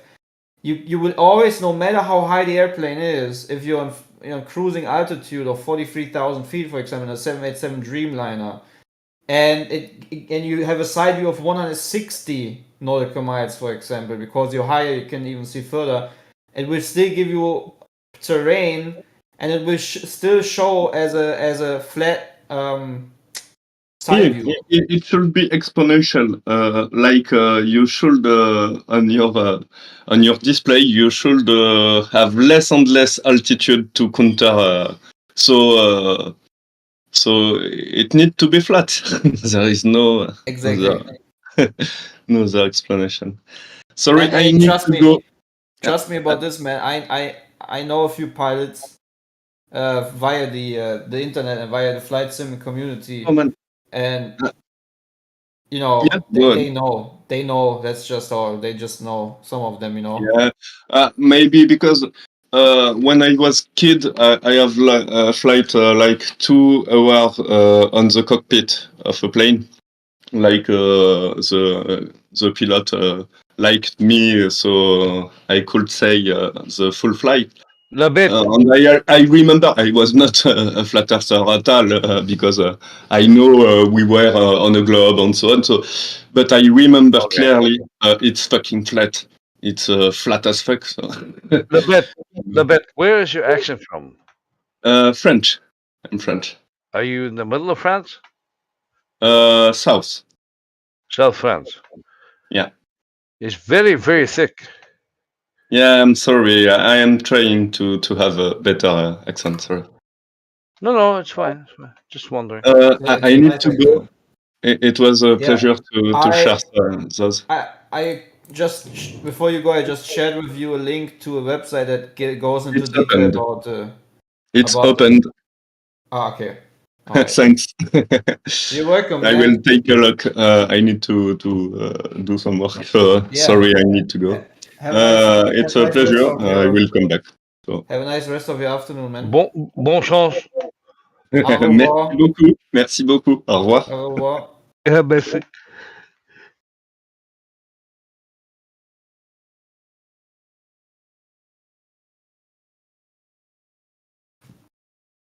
What a great guy.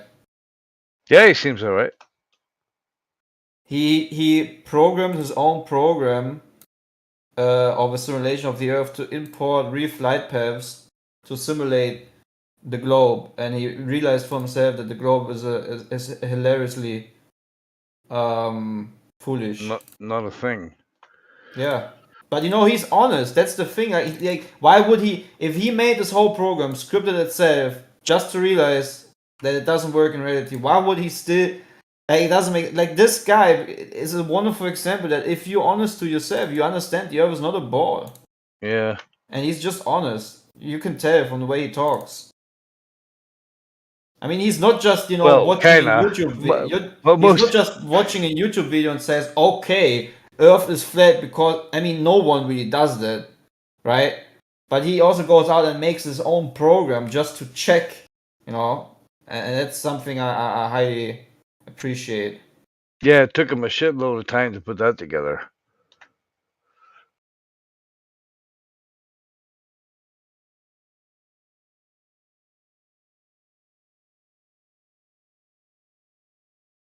No, he seems genuine. I was just wondering, a lot of our American cousins, they wouldn't understand a word he said,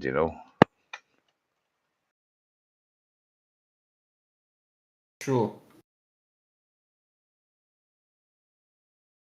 So you're a big flight simulator fan, Clay. Oh, yeah.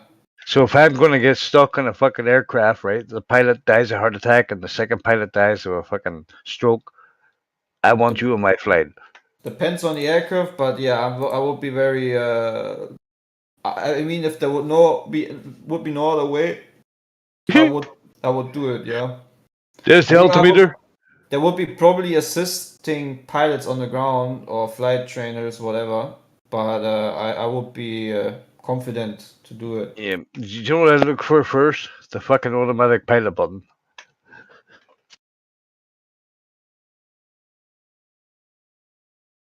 Autopilot.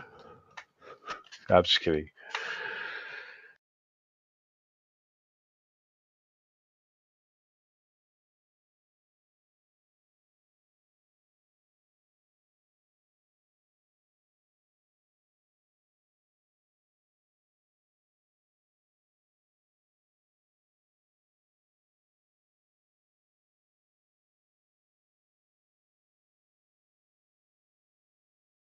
Phase is PHASE, Jarvis.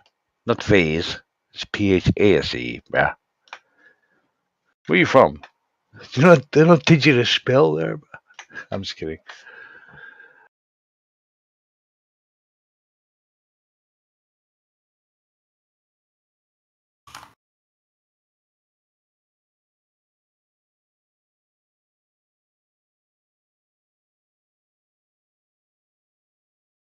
You know what I noticed about a lot of globies? They can't fucking spell, man. Spell globe. ROUND.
You would do, Jarvis, wouldn't you?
You know what the very sketchy thing about Microsoft Flight Simulator at the moment is?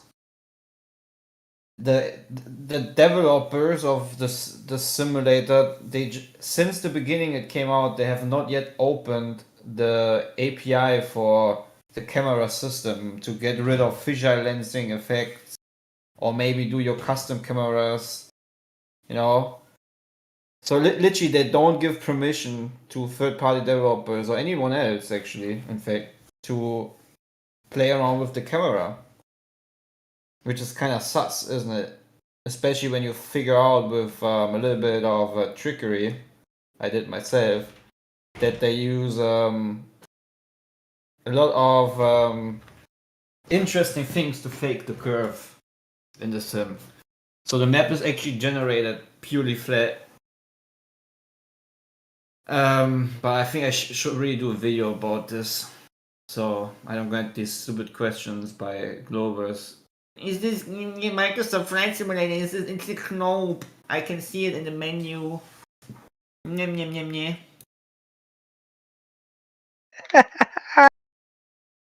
Isn't that game based on a globe? The message.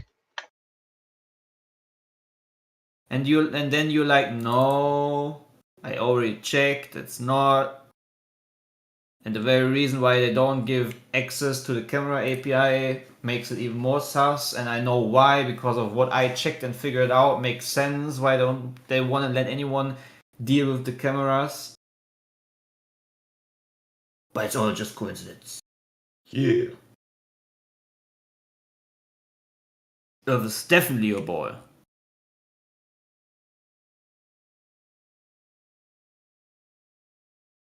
Well, what do you think? What do you think is going to be the reaction with gravity? What do you think is going to happen? We haven't had erection with gravity. The erection of gravity. Fuck, that's a hard one.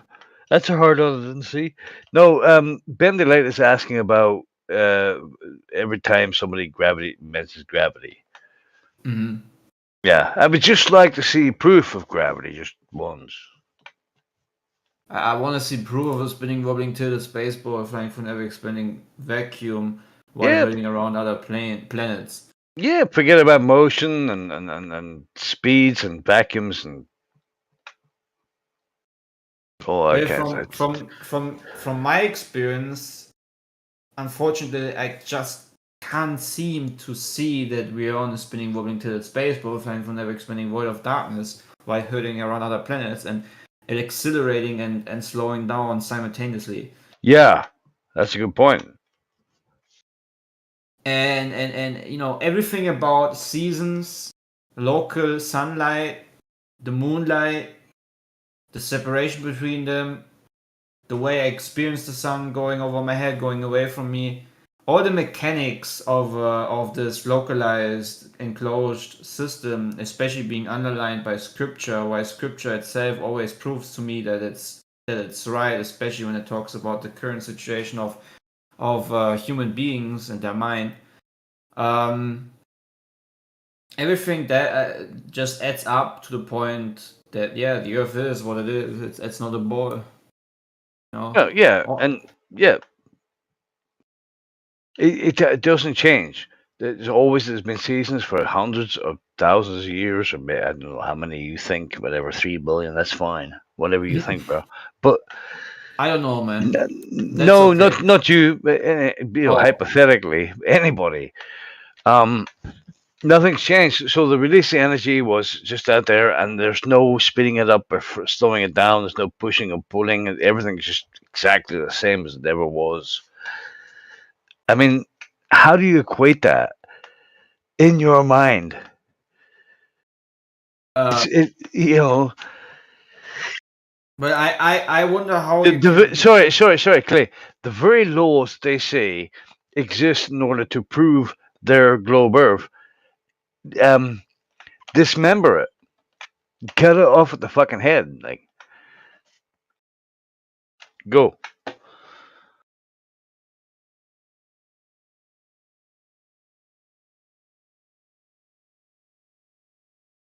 Well, the Earth is a spinning ball because I've looked at the toilet. because the ISS makes cool pictures. It's crazy, man. You know, the Earth is a ball and space is real, and because it's real, we need to do all these fake-looking CGI things just to underline the very notion that it's real. You know, having props on strings and having these very authentic-looking Apollo missions where the craft doesn't look, like a toy at all. Yeah. A little bit of a toy, just a little bit of a toy. Not much, but just a little bit. And astronauts contradicting each other is just because. Yeah. Hey! We can see the whole. We can see the Magellans. You can't see anything. Yeah, because totally. you shit. Totally. Yeah, How all we could no. Magellanic clouds and yeah. What if you get a leak on that? Well, then you have a leak, and you probably would shut the whole cupola off, and then there would be like a protocol, and yeah. No, I would but go to the moon in a nanosecond, but unfortunately you destroyed that technology, and it's a painful process to build it up again. Thank you, Don.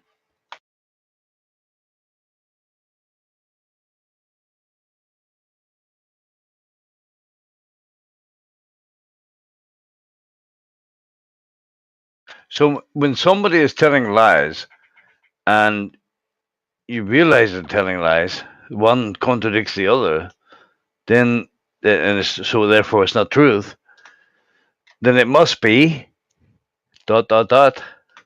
Real.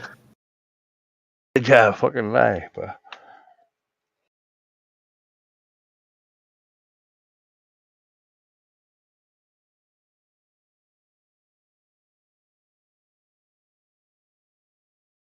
Freezy, you mean on the vertical navigation display? Say that again, but in English. Vertical situation display. Sorry, not navigation, situation. Oh, there's probably videos on it. Just type in virtual situation display on YouTube. No, I refuse. Oh. It's kidding. It's really a cool thing for pilots. Oh, the virtual, yeah. I get that. Really simplifies a lot of the workflow. Or let's say it gives a good visualization, not simplifies the workflow. That was a stupid. I don't know. That doesn't make sense.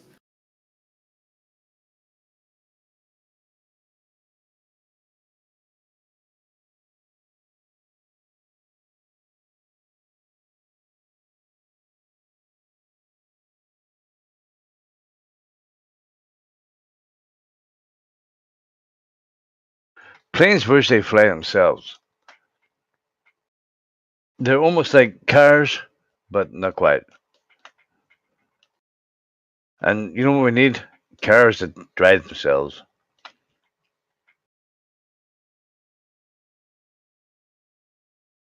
Maybe.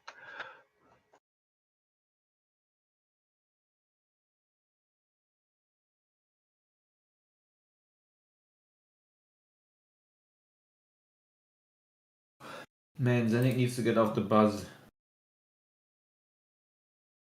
Too much. If you see a curve in that picture, Zenik, then I don't know, man. Maybe your eyes are not very much calibrated.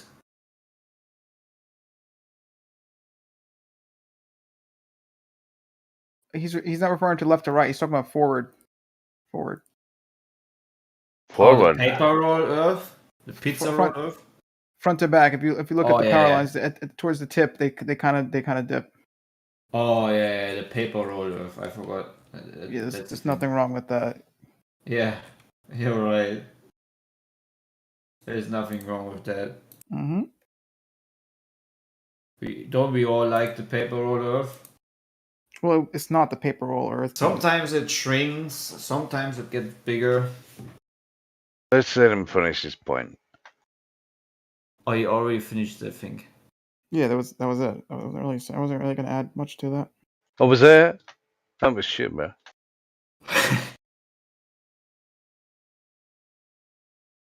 Hey, P-Meg, are you doing good, man?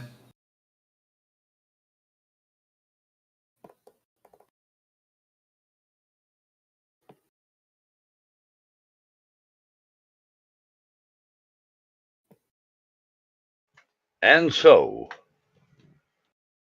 in the next episode of How Do We Prove the Flat Earth or Globe Earth?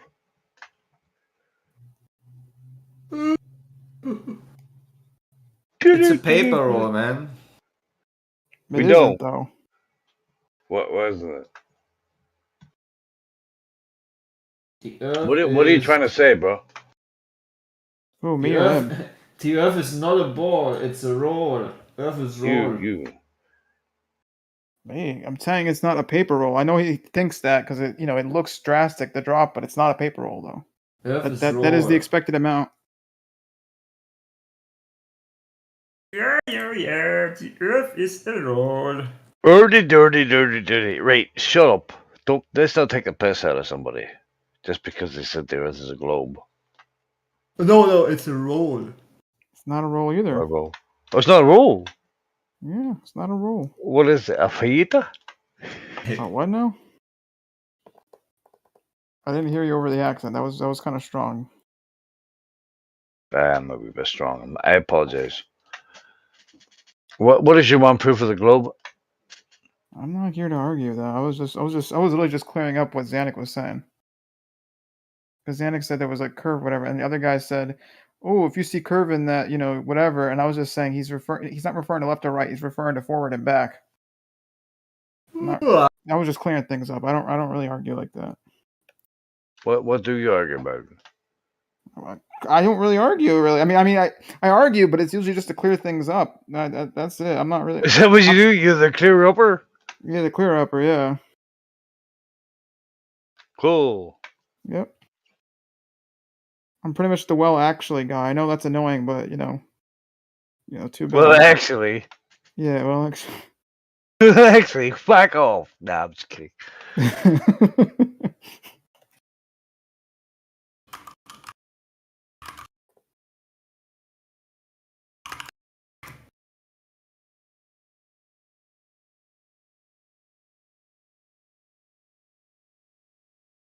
You sound like a glober.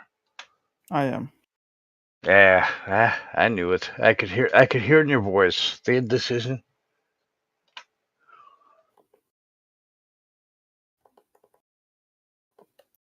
Oh.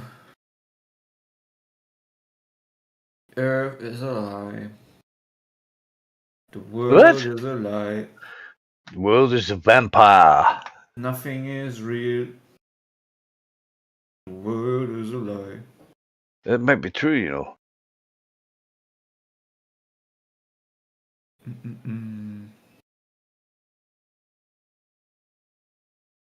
What if the world? What if the world is not actually true? Well, damn, motherfucker. I'm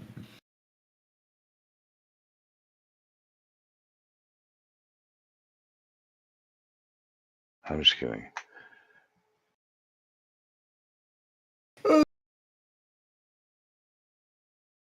Now this one is funny.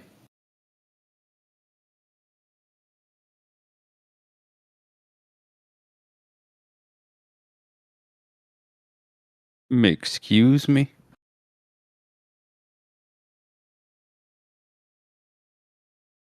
There's nothing I can feel. Your excuse.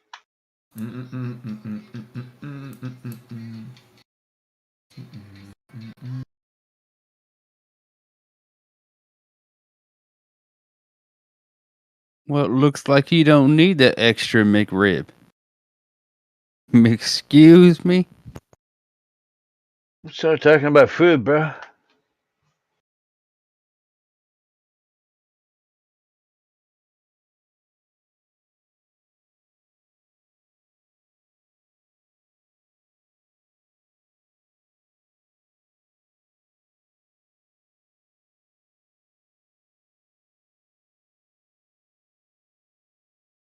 Clay.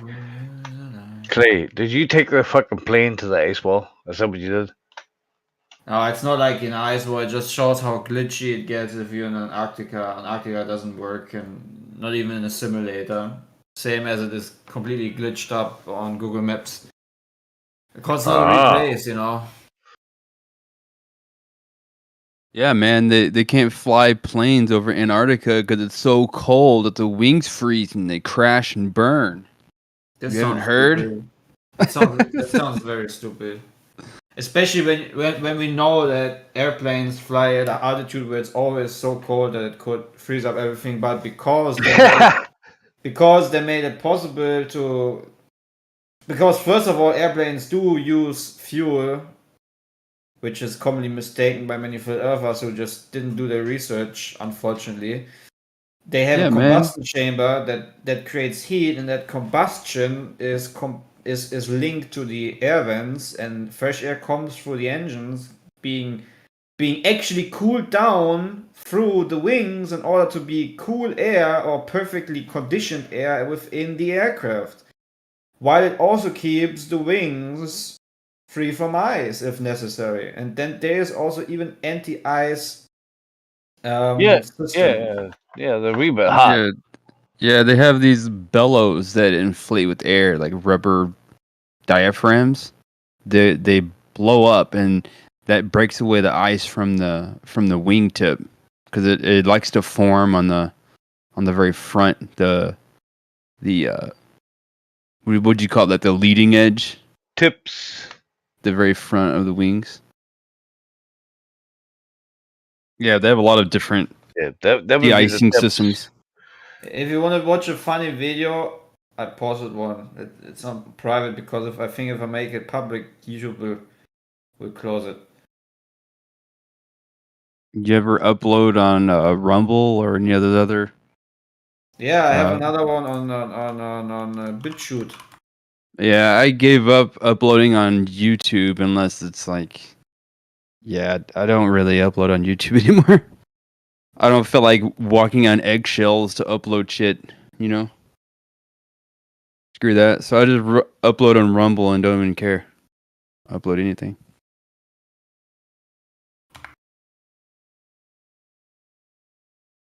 Say no to censorship.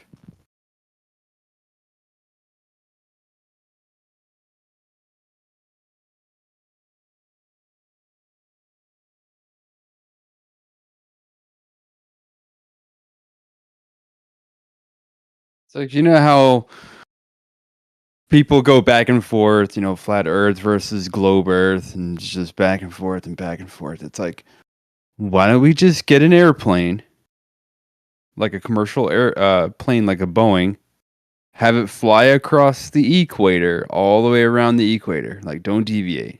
Stay on the equator the whole time, and lead back where they started. And when they need to refuel, they can refuel mid-flight. They can also carry a shitload of fuel inside. You know how they spray us with chemtrails? They're like completely full of containers or whatever. Let's put fuel in there instead. Fly all the way around. Wait, what would that prove, though? What would it prove? I mean, why fuck around? Because you're saying flying around the equator, what would that do? I mean, if you did it on flat or round, I mean, you'd just be flying around the equator. I don't get it. Also, same thing with flying around the fucking ice balls. Same thing, bro. Well, because on flat Earth, you could just go around in a big circle, right? You're not going around the Earth. You're going, you know what I mean? So are you saying like, are you saying that it would just be like, okay, if you're turning the entire time, it's flat, and if you're not turning the entire time, it's around Earth? Is that the point of this, or? I'm just trying to figure out. You got a good point. Like, how would you prove otherwise, right? It's like, well, is he going around a ball or is he going around a flat disc? Or neither. Yeah, it's definitely not a ball. There's got to be a way. You can't fly from one side of the earth from the north to the south and then suddenly turn upside down. Or better yet, don't stick to the equator, but go north to south.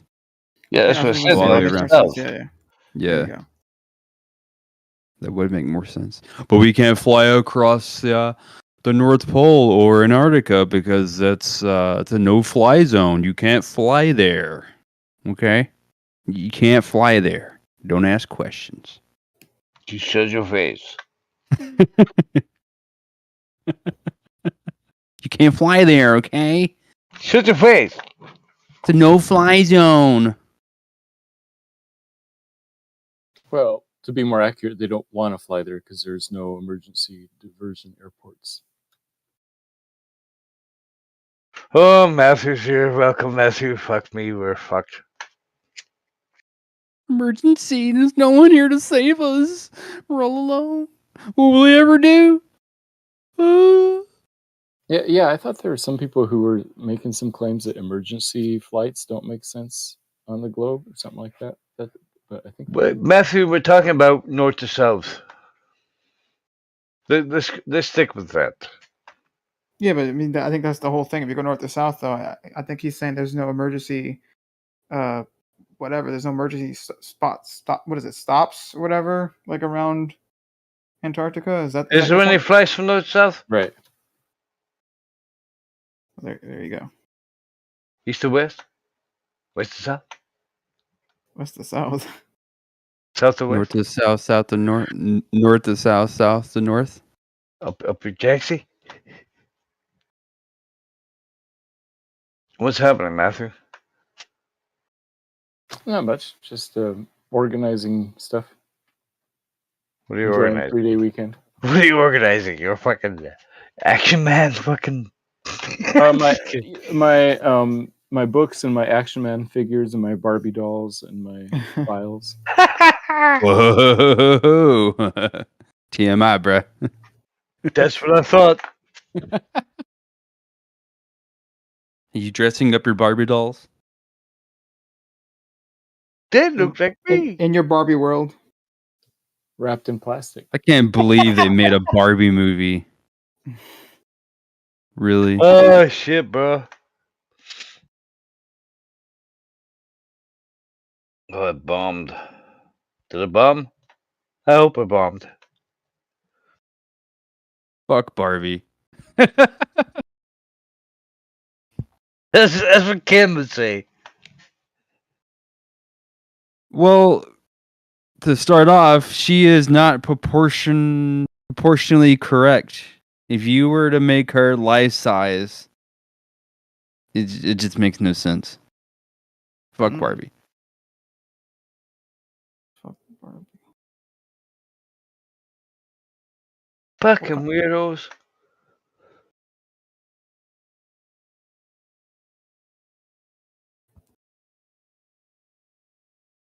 Would they make Barbie off Alice the Goon? What? Alice the Goon. Off yeah. I never heard of this. Off Popeye. It's the ladies that look like they got coconut elbows, and they're like, wah, wah, wah, wah, wah. Yeah. Yeah, I've always thought her elbows looked weird as shit.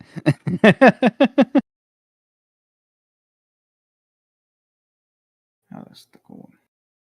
The ladies had coconuts for helmets on their elbows. I'm Popeye's Sailor Man. I live in a garbage can. Beep, beep. I forget the rest. What a cartoon. You mean a cartoon that's telling kids to eat more healthy than SpongeBob with the Krabby Patties and burgers and shit? Yeah. And it made your muscles turn into tanks. Yeah, buddy. Fish is good for the joints. Fish sticks? Yeah, any fish. Okay. I didn't want to smoke a fish stick, but I'll try anything in a joint once. I'm just kidding. You said it's good for my joints. I just didn't know which ones. What joints do you Oh, I have? get it now. I'm kind of slow. I can roll. I Oh, can those roll good the joints. joints. I got. I get it now. I'm stupid. No, That was so stupid. I was like, it took me a what? while. Yeah. That's I was just heard, thinking of joint. I just heard joint, and I was like, where? What kind? How big? Where's it at? Don't be fucking joking now. Oh man. Or when older people call it a joint. Yeah, No, yeah, I over there don't. at that joint. I Joint, don't what? call it that, but it worked for the joke. I call it marijuana or weed or a blunt or whatever the hell you got. That's funny. I call it the same thing, marijuana.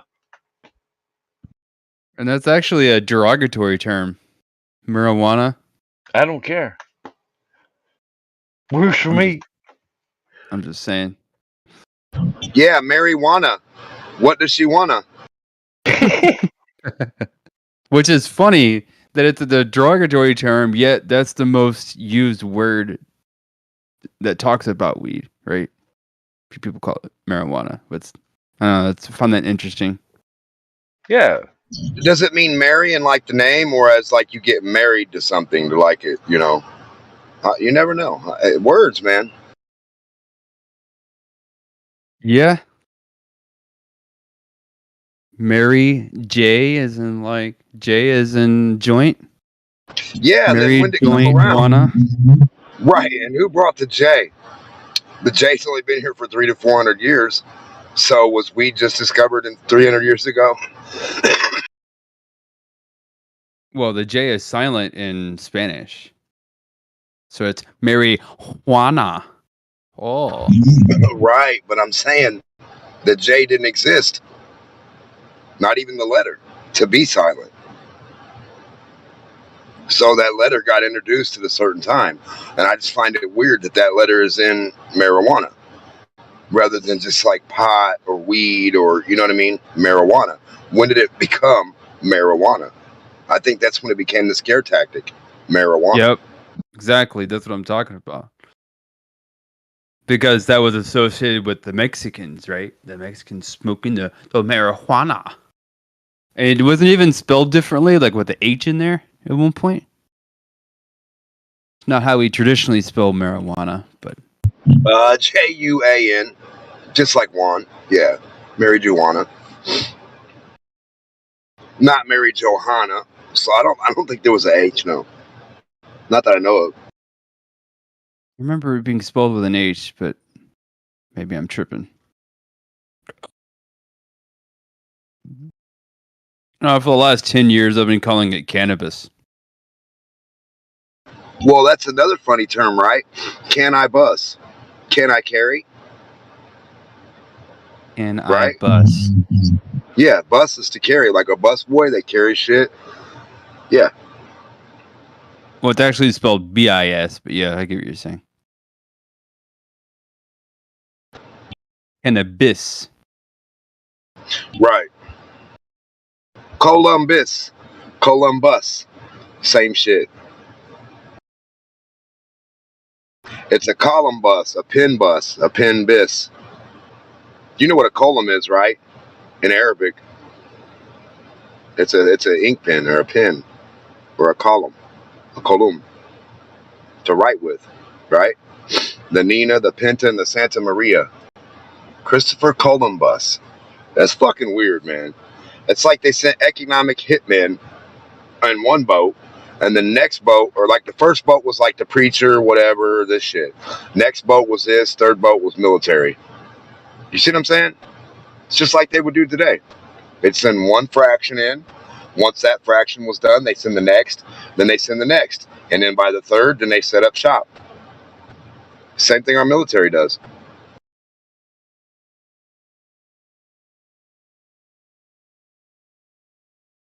First, we'll try to do it with religion and be nice and all this other shit. Treaties and papers and coupons and sign this document and you know, and they sneak in for the kill with the might. Birthday card.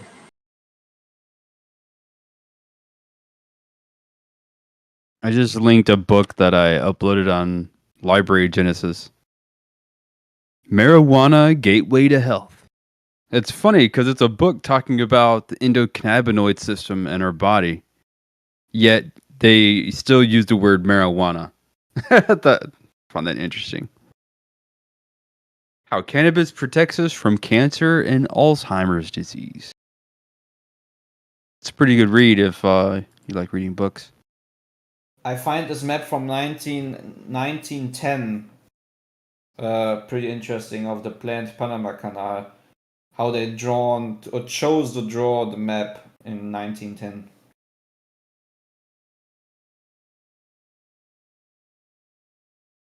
Depicts the ocean at flat and level. Who would have thought? You know, growing up as a kid, I can't believe I never realized that we don't live on a spinning ball. Like, Me neither, man. how did I buy that shit? Like,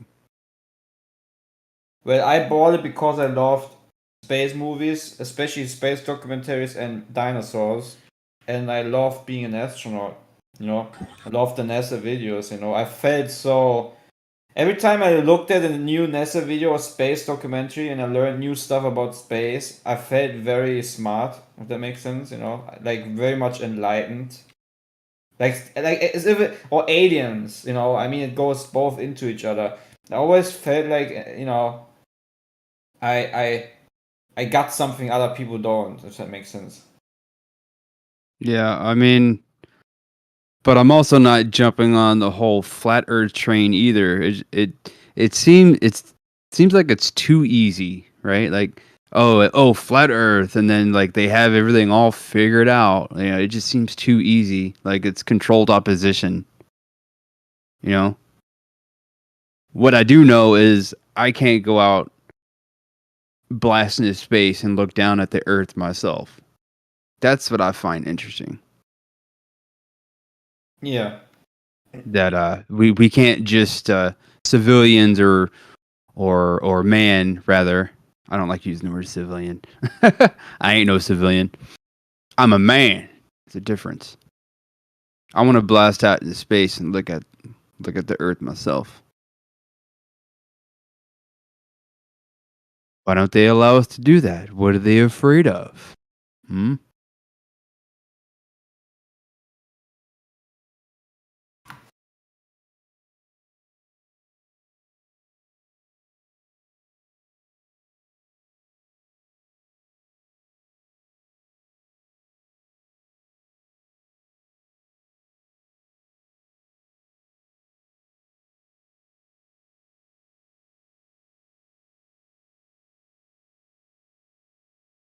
It's like whether you take a flat map and make it a globe, or you take a globe map and make it flat. Just like that guy cut open that balloon, or whatever the heck that is. It doesn't work. It always distorts. Yeah.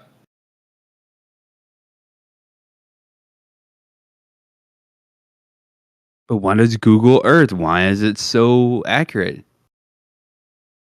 How do they do it? But then I looked at the time zones. The time zones aren't vertical lines. They're more like sawtooth, jagged lines.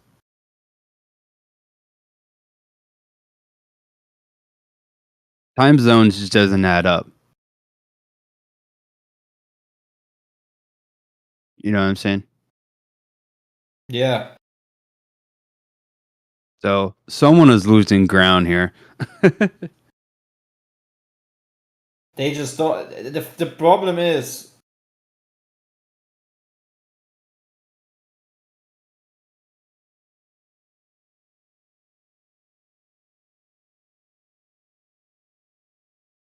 We'll never know what the problem is.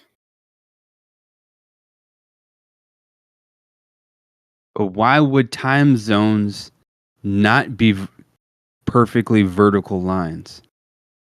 It's like, okay, here's this time zone. There's that time zone. There's that time zone. If we're a spinning ball and you got the sun in one spot, why would the time zones be all over the place? It just doesn't make any sense. Well, aren't time zones technically dictated by, like, you know, countries? Like, okay, this is what the time zone is here. You know, like, so I don't know if. Well, okay, so check this out, right? So I guess this is an easy example, right?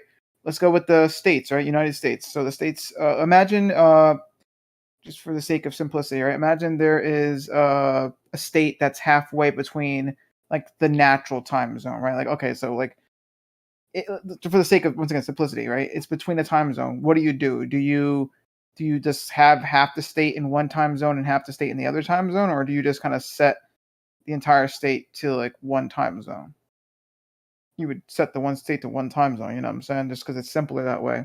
I think it's. I'm pretty sure it's like that around the world too, where, you know, countries with their little, you know, the equivalents of a state, you know, in their countries or whatever. I imagine, you know, they have a similar situation where you just kind of, you know, it's a little blocky looking because of that. You don't want to divide, like, a, you know, an area with two time zones.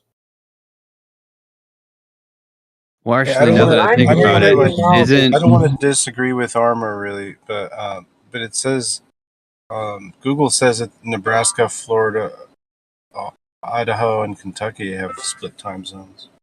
They do. Okay, fair enough. I'll give an example. That's why I'm saying, like, just in theory, whatever, in some areas. Oh, but let me ask you this question: Which states are split into 3 time zones?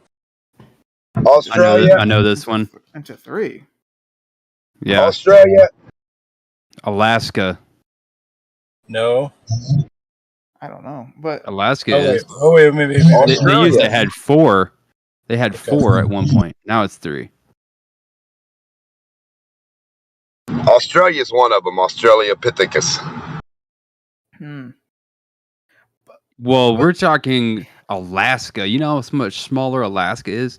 Australia is freaking huge. Yeah, okay. Doesn't matter. It doesn't matter. 93 million miles. Hold on, 93 million miles away to a little bitty ass ball that you can fit 100 or more of on the surface of the fucking sun, on the light source, on the side of a ball, a little bitty grain of sand floating out in space, 93 million miles away from the light source, or a little marble compared. You know, how is a time zone going to be that? How would it be off like that? Yeah, you got a good point. Putting everything into perspective. But at the same time, what we call time, you know, you look at your phone or your watch or whatever, you say, oh, it's 12 o'clock, it's noon. Bullshit. The sun is not perfectly above your head. To think that when everyone says, oh, it's 12 o'clock, oh, the sun is magically directly in the highest point in the sky, it's complete nonsense. Time is completely bullshit. 100%. And equinox, they're trying to say, oh, the days and nights are exactly the same. Well, not everywhere has perfect equinoxes, depending on where you are. So something doesn't add up. It's all bullshit. I don't think anywhere does. I don't think anywhere's got anything perfect like that. And a matter of fact, the funny thing about being that little ball floating 93 million miles away while you're spinning around, you'd have all kinds of weird ass time zones for everywhere, because it would just be moving with the sunlight. It'd be sunlight time zone. You know what I mean? 5 a.m. time zone for whenever it hit. Like, what the fuck does that even mean? Well, I mean, isn't the time zone technically, like, that's more based off of, like, you know, where the sun is in the sky, I imagine, right? Or to some extent, anyway. No. I mean, you know what I'm saying? Like, it's a weak approximation. It's okay. weak. Whether it is or not, though, I mean, I think you guys could still agree, though, with the ball Earth, you know, because it's rotating, you would get different angles to the sun. Like, that goes without saying. So you wouldn't get any angles at all. So, I mean, but Right. what do you mean you wouldn't get in different angles? If I rotate my head, the light source would light up the whole half the ball. What is an angle of half of your ball? that's fine. That's fine. I'm not disagreeing with that. I'm asking you a question. What's the angle of half of your ball? I don't know if that makes any sense. I don't know if you're making any sense. If I shine the sun on half of your Earth evenly, right, while it's spinning, what is that angle? You're the one that said you get a light angle from the sun, buddy. No, I'm saying the sun itself, the object, the actual. No, that didn't make any sense. Yes, it does. D-Mock, in the ball model, the sun is a sphere up there or whatever, right? Like it has a shape to it. No, it's not. In the ball model, you have a whole bunch of fucking numbers and no physical anything. Sorry. I mean, unless you can demonstrate something with whatever you claim with those two balls, the same distance you're claiming to match your math. Unless that, all you have is the math. You don't have physical attributes of shit. But D-Mock, this isn't even like I'm pretty sure everyone in here, all right, all the flat earthers would agree with me if I could finish my point, of course. But I'm pretty sure they would all agree with me that even on the ball model, right, with the sun being a giant sphere, okay, if the Earth is rotating, all right, tilting away, right, you would expect a different angle to that sun in the sky. That just goes without saying. No, it doesn't. That didn't make any sense. Okay, Stop all the flat saying earthers stuff here, all right, without you agree with me with saying that when or you don't not? have- I mean, seriously. Whoa, can I finish my 3 seconds? It doesn't go without saying when you don't have the demonstration. This isn't even controversial. You tilt the ball and get the tilted angle of the ball on half the ball is going to be covered with light. What do you mean tilted? I'm talking about the actual sun. I'm not talking about the light from the sun. I'm talking about the sun itself. Well, at least, visually what you see in the sky. No, we don't know. The circle No, of we the don't sun. know. You keep telling us we know what we have to imagine. No, we do not know. Okay, You're then imagining. the circle of the sun. That's what I'm talking about. The circle of the sun. Show me. Show me. What you see in the sky, the circle of the sun. What do you? What I see. Everybody calm down. Why is no one jumping in? Come on, guys! Seriously, this is what I'm saying right now. Isn't even like up for debate. Like this is like literally. Like, I know, me and you 100% up flat for earthers have debate. had We're in a some flat earth shit in the debate. past, but this is come on. 100% up for debate. We're a flat earth debate room debating that it's not a globe because there is no globe model that matches anything you say. But you saying, come on, guys, we know this. 5 + 2. Yeah, I know, but what I'm saying right now is even Yes. the flat earthers in here would agree with me. Like it's not. What is there to argue about? Come on. You're saying the flat earthers would agree with you that you're on a ball. I don't think so. No. D-Mark? Yeah, it's almost like you said that. No, I didn't say that. I said even the flat earthers in this chat would agree with me on my point that on the ball model. All right, I'm in this example, we're assuming the ball model right now. Okay, or in the ball model. Let's go with in the ball model. That's more whatever. In the ball model, right, with the sun being a giant sphere, right, up in space. All right. If the Earth tilts away, or if the Earth is rotating, right, so therefore tilting away from the sun, one expects to get a different angle to the sun. That just goes without saying. That didn't make any sense. I just described to you. I have half of the ball lit by the sun. Where's the angle? We're not talking about that anymore. I'm talking about the fucking circle of the sun. So you're not talking about the sun hitting the Earth. What are we talking about again? I'm just trying to explain, because the point I'm trying to get at right now, right, is if the Earth rotates, right, and if it gets a different angle to the sun, right, because it's tilting away, not right? Rotates how? Okay. How does a little ball rotate which way that it's at an angle rotating that you're going to show us whatever you're talking about or imagining? Okay, so it rotates, counterclockwise, right? So it rotates counterclockwise, looking down at it, the North Pole at the top, right? So yeah, there you go. So we got to imagine this shit? We got to imagine being a big guy. You told me to tell you which way it's rotating. Hold on a minute. Hold on. I'm clarifying real quick.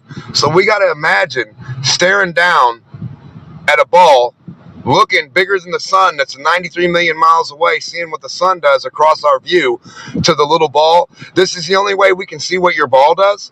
You don't find this weird? No, I'm just trying. I told you looking down just so you know which way it's rotating. Yeah, what? I'm not looking down at nothing but my imagination, pal. This is getting old. Can I look at anything that's physical? Okay, a real ball. Okay, fine. Forget about looking down on it. Okay, the point is it's rotating counterclockwise. All right, there you go. What is? The Earth in this example. What example? I don't see nothing going on. You're talking. In the hypothetical I just gave, or the in this. Yeah, let's go with the hypothetical. All right, in the hypothetical, I said there was the ball Earth is rotating counterclockwise. Okay, so You got that so far, right? No, I don't know what that looks like. Oh my god, man. What do you mean? Oh, your God. I don't know what your model looks like. I don't know what you're trying to describe to me. You imagine a lot of stuff. It gets old for the last 5 to 10 years now. We've been imagining a lot of hoopla. Okay, Can we see anything? Okay, you could literally do this with, I don't know, you could even do it with your just head, all right? If you tilt your head away from the light bulb, you don't see it, okay? You eventually don't see it. What is so hard about that, man? I don't have no clue what you're talking about. I don't know what that's got to do with the ball. Tilting my head. Because I'm trying to say that you're going to... That means what? What? You told me to tilt my head back and forth. What are you talking about? I didn't say tilt it back and forth. I said tilt your head away. I didn't say back and forth. You assumed the direction. I just said tilt away. That's it. I'm assuming you'll show us how light's going to hit a ball one of these days and get on point again. Show us how a little ball, 1 million times smaller than your little sun, or however your math works. Not 1 million times smaller. It's 100 times. You fit 1 million Earths in the sun altogether.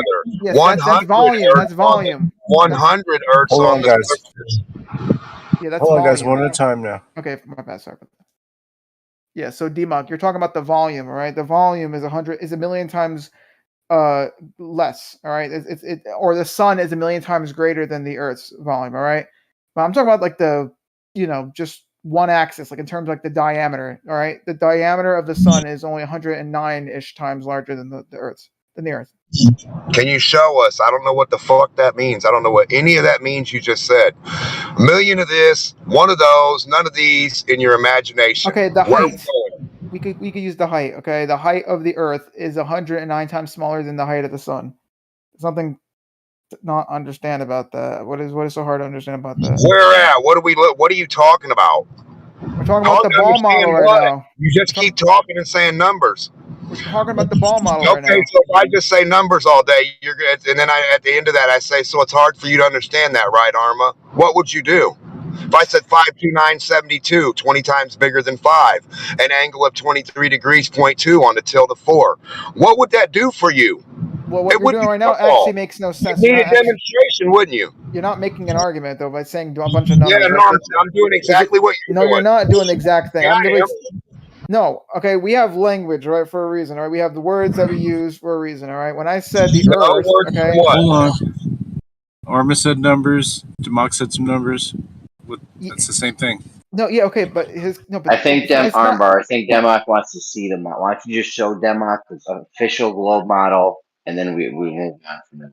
What am I supposed to show him? Look, he doesn't like 3D models. You got a globe model or like the official one? I have a 3D model that I built, but he doesn't like 3D models. So what am I supposed to do? Where's the official one though? Like we don't want the one you built. Where's like the official one the scientists made or whatever? This is a scientific model, right? Hold on, Jeremy. You think somewhere in a lab or some shit they have the whole like model, physical model? Yes, they do. Come on. Is this what kind of model are we even working with? Maybe let's get that straight. Is this a scientific model? I don't know what we're talking about right now, honestly. The globe model. The globe model is scientific. But why are we talking about like the model part about it? I'm so confused right now. Like, what are we? I'm just confused on that because I was just. This will start with time zone. What? Did you lose track? We were talking about time zones. And yeah, we're talking about time zones. Yeah, that's what I'm saying. We were talking about originally time zones, and I was just trying to explain that even because I think DMOC made a weird argument where you wouldn't have time zones on a ball, but I'm saying no, you still would because the Earth, because it rotates, right? There's going to be a point where it rotates. On a point on the ball is going to be rotating away from the sun to a point where you don't see the sun anymore, right? So that's fine, right? That you could treat that as like, okay, day and night, right? You have half the ball lit up, right? And the fact that you have different times on the Earth where the sun is setting, right, is once again just that's time zones as well. You could think of it as time zones, like this in this area, the sun sets. Yeah, you'd have to have time zones in both models. I agree. Yeah, that's why I'm so confused why DMOC's going on about this. Because I've never seen a ball model with the equivalent of 93 million of anything making any kind of time zone or shining on half the ball at once or doing anything that you guys claim. I've never seen any of it happen. I hear you explaining how you might think and how you might know, and all you keep saying is what you know when you don't even have an object to back your knowing so much. I think it's weird that you guys can keep saying you know stuff, and when we say demonstrate, then you're lost. Like, what's a model? That's what we're trying to figure out. What's a globe time zone model look like?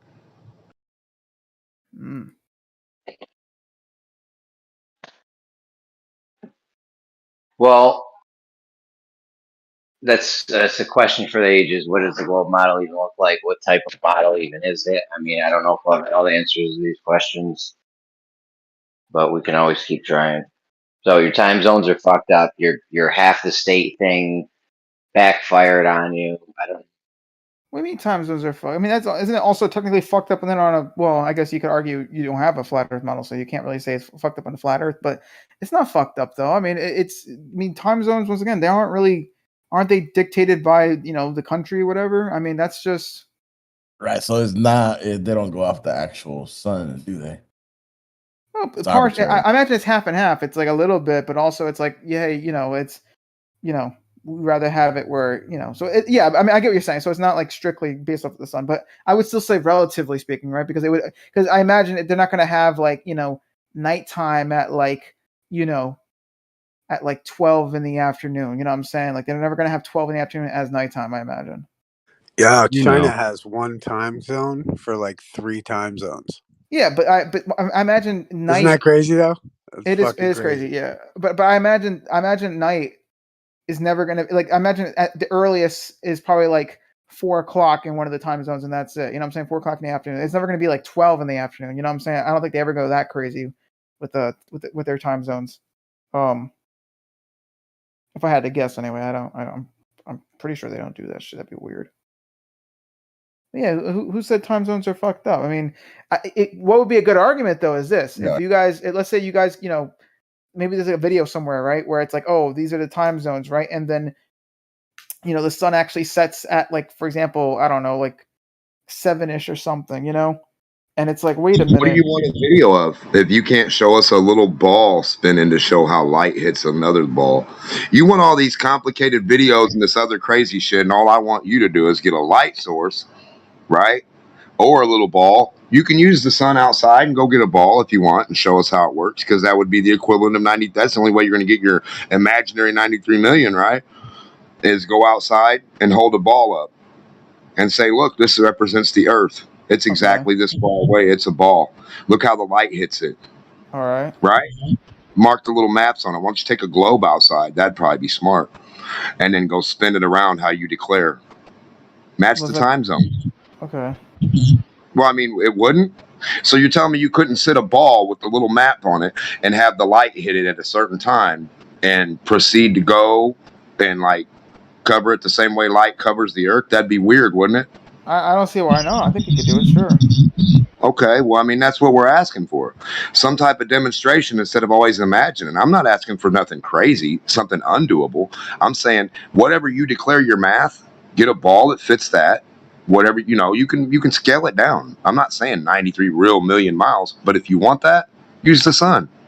Use the globe in the classroom for your globe. Show us how the time zones work. Match it up. You see, but I mean, even your own argument, though, you're making, it's like a flaw in that, though, right? Because, I have to assume, or everyone, would have to assume that, like the sun is 93 million. You know what I'm saying? We don't actually, at least you guys, obviously you guys don't believe the sun is 93. Look, okay, so you guys don't believe that the sun is 93 million miles away, right? So none of that matters. You can use the sun. So whatever it is, right? So regardless whether you declare it 2 miles away or 93 million, that's what it is, right? So take a ball outside. It's going to be where it's at. You can't fail that. You can't get that wrong. So no, that's the best thing you could do for your model is actually be true. And stop being a liar and making shit up like 93 million in other distances you can't demonstrate. I'm giving you the sun and I'm giving you the distance right there, 93 million. I'll go with that. Yeah, the sun's 93 million miles away. Now get a ball out and show us how it do. Okay, but what's the point of that? What's the end goal of that? I show you that, then what? Like what? Then what? Show us what you're supposed to demonstrate your ball, end goaler. You guys have all the 5,000 years of just spinning a ball 1 degree or 15. You know what I mean? You have all the ball just sitting there spinning real slow, doing its thing, just proving itself, right? So show us. What are you talking Go about? on YouTube. I'm sure someone's already done that. Like that's such a like. Somebody's done the non-existent thing. You have all the balls. Denmark has no balls. Well, I mean, I have don't even know what a ball is. I can't even imagine. He has negative balls. I wear my balls on my sleeve. That's stupid. No, but listen, all right. I don't get like it's just. I'm pretty sure it's probably already been done like on YouTube somewhere. Like it's What has been done? The whole time zone thing or whatever. I don't know. How would you do it? If you don't even know how to do it and you're in here arguing with us that you know everything and you know the time zones and we're so dumb, why wouldn't have you done it yet? I probably. Well, I mean, I could do it in like a 3D program, but I don't want to do. I don't have the materials to do it with in real life or whatever. Listen, a computer is not going to match anything to do with outside. I hope you understand this, okay? R2D2. Listen to me. I just don't get C3PO. C3PO. Outside is the real sun, the real air, and a real ball in your hand spinning whatever degree you want to do it. You can tilt it, put a stick in there. We'll show that it's tilted, right? And start doing your thing, because then I got a couple more things for you to do after you can't do that. That's okay. Well, I mean, I could totally do that, but that's not. It's just stupid, though. What's the point of me doing that? That doesn't really progress anything. It doesn't progress the conversation. I just do that, and okay, well, you could do that. What? What's the point of saying you live on a stupid globe? That's stupid. Why don't you show how it could be done on a flat Earth? Show what? Show what? A flat plane? Yeah, that's easy. Well, just show it though. Have you done it yourself? Show it. How about get show a how checkerboard? No. You're saying get a checkerboard, but do it though. Yeah, get a checkerboard. When the sun you get leaves, a ball. All right, you get a ball. I get a sunset. checkerboard. All right. Yeah. Now the sun's gone. It's nighttime. Sunset. Sun's still up in the air over the checkerboard. Welcome to flat Earth. Okay, no, but that's just a story, or whatever. I want you to actually do it. That's exactly what happens. I lay a flat. I'll say the same thing. So you get a ball. You rotate it. I'm not getting the ball. That's you. That's you. I don't have need, the ball. if you don't need to do it, I don't need to do it. I could just tell you how it's done. All right, just like how you're telling me how it's done. Tell me what is even going on. I don't know. All right, the DMOX. You're the one that takes us here. What? You're the one that takes us here by saying you can't go get a ball and spin it outside in the sunlight. Well, why don't you get a checkerboard? All right, get your checkerboard.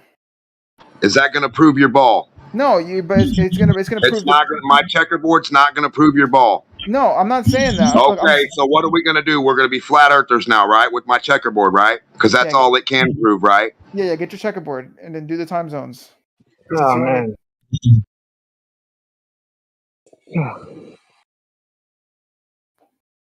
Oh wow. Well, I think it's crazy that people still don't understand how the sun would set on a flat Earth. Well, I mean, we're not talking about that, but What are you talking about? What are you talking about? Because DMOC was telling me something about like time zones or some shit. I'm just playing.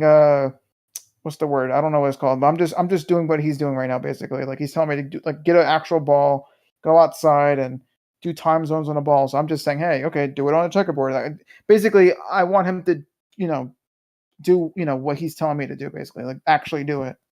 Do you agree? You do agree on a globe that there would be equal time zones? There would be 24 1-hour quadrant, like 24-hour zones. They'd be symmetrical from the north and the south. Yeah, in theory, yeah. What do you mean in theory? Okay, well, I mean, mathematically, yes, but basic geometry. Yeah, it's exactly symmetrical north of the equator versus south of the equator. Yeah, okay. So do you guys agree that means that 6 months apart in corresponding latitudes that the twilight should be the same?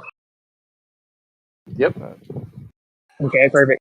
And do you agree that as it approaches summer in the north, that the duration of twilight increases? And then same thing as it approaches the summer for the south, the twilight duration increases? Yep. So if we were to document that the duration of twilight is actually decreasing as you approach summer in the south, would that debunk the globe? Oh, it totally would. Yeah, twilight. if days get longer as the summer ends and we go into fall, then it's completely backwards. It's not about days getting longer. Wait, say it again. But it's about twilight. What specifically are you saying? Yeah, days are quantified by when the sun goes down, right? So we're talking about the light after the sun goes below behind the horizon. So I'm just making sure Matthew did great. Matthew's the first guy that's been able to just quickly and concisely agree that obviously yes, that we geometrically necessitated on a globe that the twilight should be identical in the north and south corresponding latitude 6 months apart. Right, it's obvious. Like Sydney and Los Angeles, for example. Sure, that's close enough. Yep. So, we have a guy right now in Australia who's documenting. He starts recording once the sun, the bottom of the sun hits the horizon. He records and watches the sun set, and then he continues recording until there's no more light. And what he's finding over doing this over the last couple of weeks is that the twilight is actually decreasing, but of course it's approaching the southern summer right now, so it should be increasing. So if we are to verify his observations and replicate them, that would obviously debunk the globe. And we've actually found how they have pulled this off. So people are like, oh, just go to time and date. Well, time and date calculates it. And do you guys know how they actually define nautical twilight, astronomical twilight, and civil twilight? Yes, they do. You guys know? They do it by degrees below the horizon. Right. So then they're just taking the globe model, assuming it, and then assuming that the sun is set. So now a certain duration of time later, it's a certain degree below the horizon, right? So that's how they're calculating the time and day twilight. It isn't reality. There is no way to there's no way to actually test it. It's just assuming it, that means it should be this many degrees below. So if we go, so therefore it actually hasn't been tested. 90% of the world lives in the north, right? So we were just talking to Beer Man who lives in Africa. He says that the twilight's longer in the in the winter. And he knows this from whenever he's surfing, it would be longer than they predicted it would be in autumn. And that the twilight is like very short during the summer. Right. Of course, we know here in the north that Is there any proof to this at all? Is there any proof, or are you just going to keep coming up with like examples? I don't know if you listened, but I said that there's a guy that's currently doing the observation. What he's finding is that the duration of twilight is decreasing. It doesn't matter. It doesn't matter what his name is. So I didn't say, what I'm saying is we're going to replicate the test and we're going to fully do it at different latitudes and document it or whatever. So it remains to fully be done. We're doing it right now. Can you not hear what I'm saying? Okay. So my point is just making sure everyone in here agrees that believes in the globe. This would definitively refute the globe model, right? There's nothing you can do to definitively revert the globe model. The Earth is round. It's a planet. Okay, so you're saying that if the duration of twilight actually decreases in the south as it approaches summer, that wouldn't debunk the globe model.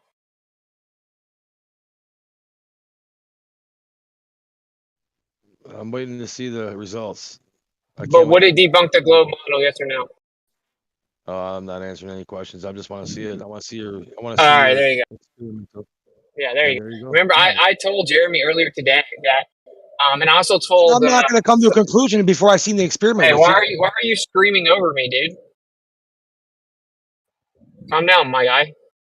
So I was explaining to this guy earlier that if someone asked me a question like, well, do you agree that if this test is done and it shows this, that would be a problem for flat Earth? If I say, yeah, sure, I don't know how I would explain that on a flat Earth. I don't know. I think it could work this way on a flat Earth or whatever, right?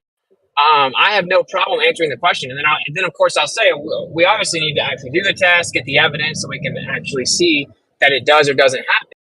But like just an intellectually honest conversation would necessitate that you can entertain the hypothetical, right, when we're discussing the specifics of setting up a test. It seems weird that every time if any question ends with, do you agree that would debunk the globe? 95% of the globers refuse to answer the question. It's like some cognitive dissonance or something. It's like the phrase itself, like, is just too much. Yeah, it's a simple yes or no question. I agree. So I would say that the length of twilight depends more on the angle that the sun is setting than the length of the day. So summer versus winter isn't as relevant as how shallow is the setting of the sun. And in the far northern and southern hemispheres, the sun sets at quite an angle during the winter, but not as much of an angle during the summer. So you'd expect the twilight to be shorter in the summer and longer in the winter. That's incorrect. You should Google it, and it'll tell you that it's actually based on the ecliptic path of the sun in our sky, which, of course, the globe model claims that's because the Earth's orbit is an ecliptic orbit. And that since the sun is closer to the horizon during the summer, that twilight is longer. You can also go to time and date, and they will show you the same thing, that in corresponding latitudes, that the twilight is the same 6 months apart in the north and south because of the elliptic path of the sun in our sky because of our orbit. So you're right, it is about the relative position of the sun in the horizon, which is directly relative to the ecliptic path of the sun, which is, of course, directly relative and related to the seasons in your model, right? Right. I mean, I was just calling it the angle that the sun sets at, but ecliptic path would be another fancier way to say that. So that's why, like on the equinox and on the equator, the sun goes directly down; it goes straight down, and the twilight's pretty short. Yeah, it doesn't fluctuate much on the equator. It changes just a little bit in the globe model. But a good way to test this here would be to look at corresponding latitude 6 months apart. So like June 21st compared to December 21st or whatever it is, right? And then compare the two dates from corresponding latitude. So that would be the solstices, of course. So the summer solstice for the north, summer solstice for the south. That's when you have the longest day. And you should also get the longest twilight after the sun sets. So yeah, if you Google it, you can just Google it. Is twilight longer in the summer? It will tell you yes, or just say, when is twilight the longest, or is twilight longer in the winter or the summer? And it will tell you that it's longer in the summer. In the north, that's obviously true. You know, we all experienced that since I was like 7 playing outside. Like during the summer, once the sun goes down, there's still light for way longer than in the winter. Whenever the sun sets in the winter, it gets dark very quickly. Right. The only thing I've heard that they say to debunk it is that there's more ice and water reflective in the south, and that's why you get a longer twilight. Dude, if they have to revert to that, it's going to be a bumpy ride. Because I've already have all the reputations of that prepared. The most obvious of which is that it's progressively changing. So is the water in the ice progressively changing its reflection? Because it's progressively changing, meaning he's documenting it right now, and it's getting shorter and shorter and shorter as it approaches the southern summer. And of course, we're looking over water in all of these situations. There isn't ice in Australia's oceans. So.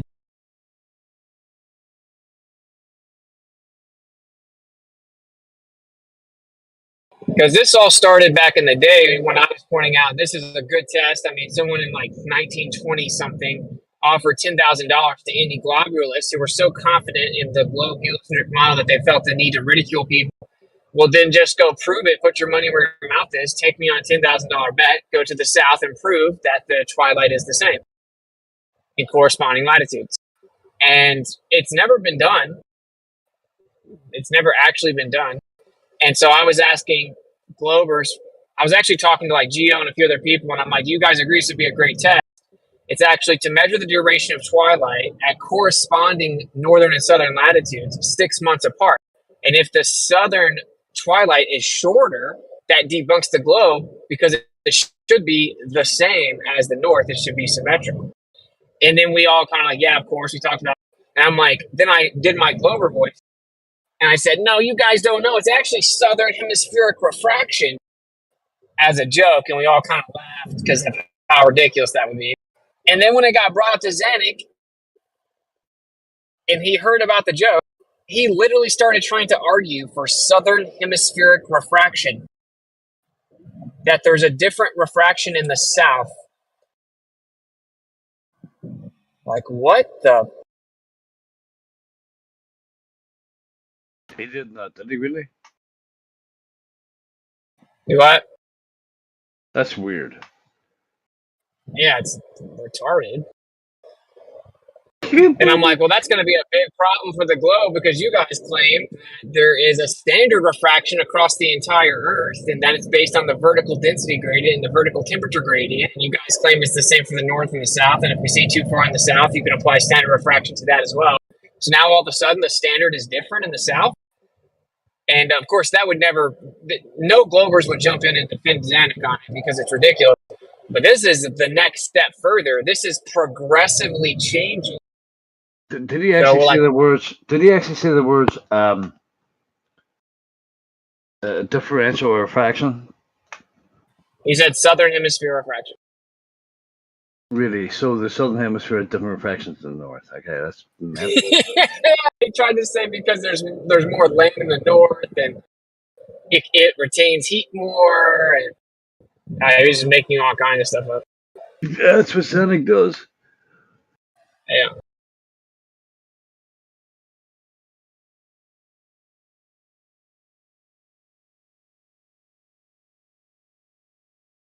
Which I think Rob Noxious wants to challenge you, but hey, upward. Fuck, bro. No, I didn't mute him, but I did. But if you're just gonna like yell about like to the chest and then we'll talk about it, then you're not really helping the conversation. We're just talking about what the model predicts and trying to make sure we're all in agreement on the basic geometry of the model. Because it seems like some Globers haven't fully grasped it yet before we go and do the test, which it's already being done anyway. You know, the test isn't like you just go out one day and do it. You have to make many observations over the course of weeks at different latitudes, and it's literally being done. How do you withstand this day after day? I don't understand it. I don't know. I'm just going to run errands. Okay, so Witzit's right. I had assumed, just sort of thinking about off the top of my head, that the twilight should be shorter during the summer than it is during the winter.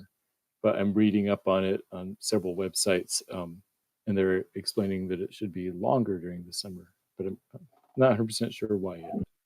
Because the sun is closer to the horizon on its elliptic path. So since it's closer to the horizon in its overall path throughout the day, then once it goes below the horizon, it's not going away from the horizon as fast. So you'll have a longer twilight because its overall angle relative to the horizon is lower in the summer, is the globe model's explanation. Okay. So yeah, I can't wrap my head around it right now, but. Well, just think about it. Say that. So the sun's in different places in the sky throughout the year, right? At different angles, higher and lower. And it's because supposedly the Earth's tilted 23.4 degrees, and then it has an elliptical orbit. So, like, if during the summer the sun's path throughout the day is closer to the horizon, right? So it's closer to the horizon, it's lower in the sky. Then as it sets and goes below the horizon, it's not getting as far away from the horizon as fast. So the light should remain longer. And that's what I read on Google when I read the official explanations on it. All I know is it's just common sense. It should be symmetrical on the globe. The northern and southern latitudes should be symmetrical 6 months apart. They should be the same. Yeah, that part I agree with. Should be. Yeah. So this is pretty interesting test. Like, that's why we're all being pretty cautious. We're not just gonna take this dude's data and immediately run with it. We're like, well, keep doing it. We're gonna have other people do it in the south. We're gonna have people do it in the north, all the way up to December, right? So we can really test it. But if his findings are correct and the duration of twilight is actually decreasing bit by bit right now, well, it's approaching. It should be spring for the south, right? It's approaching the summer, so it should be getting longer and longer. So in the opposite way. Why do you? Wouldn't it be easier to just look at the time and date predictions? Do you think that those predictions are incorrect? Well, yeah. If this guy's observations aren't correct, then the time and date prediction is incorrect. But Yeah, how I many mean- people go out in the south where only 10% of the world live, and then put their camera on a tripod for many hours and record how long it takes the light to go away? Like, people don't do that. You know, it's just calculating it based on the globe and based on the presumed degrees below the horizon. That's how they define the twilights. Right. So there's it's like two a different perfect way to kind of questions. hide it. Two different questions. One would be, is it symmetrical north and south at similar latitudes? And one way to answer that question would be to use the time and date data. And then second question would be, do we even trust the time and date data? So I think in the time and date data, I would expect it to be symmetrical. I haven't checked myself. It is, yeah. Okay. But like the time and date data matching the globe isn't actually evidence for the globe, because it's literally making the predictions based on the globe model's math. Right. Exactly. Wait, what's it? Can I get in real quick with you? Yeah. When you talk about the 10% living in the southern hemisphere, do you also realize that there's not many land masses in the southern hemisphere itself? And the temp, What is the what's the relevance of that? That's not real. I don't care. Like, my point is just there's not that many people in the south, so there aren't that many observations and tests happening compared to the north.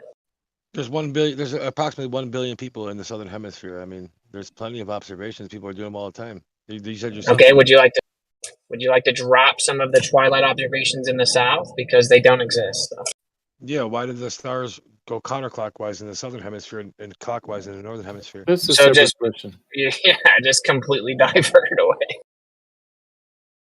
We're talking about whether it's symmetrical or not. The sunrise, sunsets, twilight, dawn. Yeah, I know. He wants to drag you through the swamps and into the deep water and stuff, so he can drown you with these pointless stuff. But I mean, it's real simple. If you keep it simple, he can't answer the questions. Yeah, I've already answered that question many times. My general answer is that I would expect them to be symmetrical. And hearing you say, and I believe you, that time and date predictions are symmetrical, and then I would say that I actually trust time and date to give accurate information. Sure, and if the Earth is a globe, it would have to be accurate, right? So, well, you assume the Earth's a globe. You believe that it's legit. So, time and date, it's reasonable for you to think that time and date would be accurate with its predictions. Right. Then I think it's laudable for someone in the southern hemisphere to make their own do your own research. I always say that's a good thing to do your own research and check and see if it's accurate or not. So I think it's an interesting test. Yeah, so what this guy's discovered is that the camera actually picks the light up longer than your eyes does. So he's actually documenting it based on how long the camera picks up light, not just when your eyes kind of think it's dark, which is cool. That seems like you're kind of removing some human fallibility. And then a way to get more intricate measurements eventually would be what Dyslow brought up today, which is a good idea, which is using like a lumen reader, right? Like a lumen meter. And so you'd actually measure the lumens. Yeah, you need something that's repeatable so that you can tell, some cutoff that is repeatable from day to day. And it might depend on the weather, if there's more clouds on the horizon or whatever. So yeah, you can take a bunch of days and sort of average it out. Yeah, and what I was trying to tell him is that's true. It's always good to make more precise measurements and stuff, but If you were to have many weeks of data, well, it would be abundantly clear either way. Like if you have like 2 months of videos and say like, only 3 days a week are good enough weather or whatever. If you just start comparing them, you can be like, okay, the sunset now, 7 minutes after the sunset, it was this bright. And then 2 months later, when it was 7 months after the sunset, it was this bright. You could just put the pictures beside each other. And you'll be able to tell, right, if one is dark and one is not. So if you actually compile like weeks and weeks of data, it will be obvious to see. But then the next step would have like precise lumen measurements just to kind of put the nail in the coffin, Hey, what's it? That guy that's doing the experiment you said right now that he's doing in the Southern Hemisphere, does he have 5 other people doing the same experiment with him? No. It's just one man doing an experiment, so no one else is doing the same experiment? I just explained that we are like now going to put a bunch of people together to all do the different observations in the south and in the north. Yeah, you're breaking up. No, I just wondered if this guy was going to do this experiment with multiple people, and who's going to review his work when he's done. I just explained we're all about to do it, dude. Yeah, the good thing about this is that anybody. The good thing about this is that. Yeah, the good thing about this is that anybody can do it. It doesn't really take anything other than a little bit of equipment, because you're basically measuring the time between when the sun sets and how much light persists after that in the summer in the south and the summer in the north. And they should be symmetrical on a globe.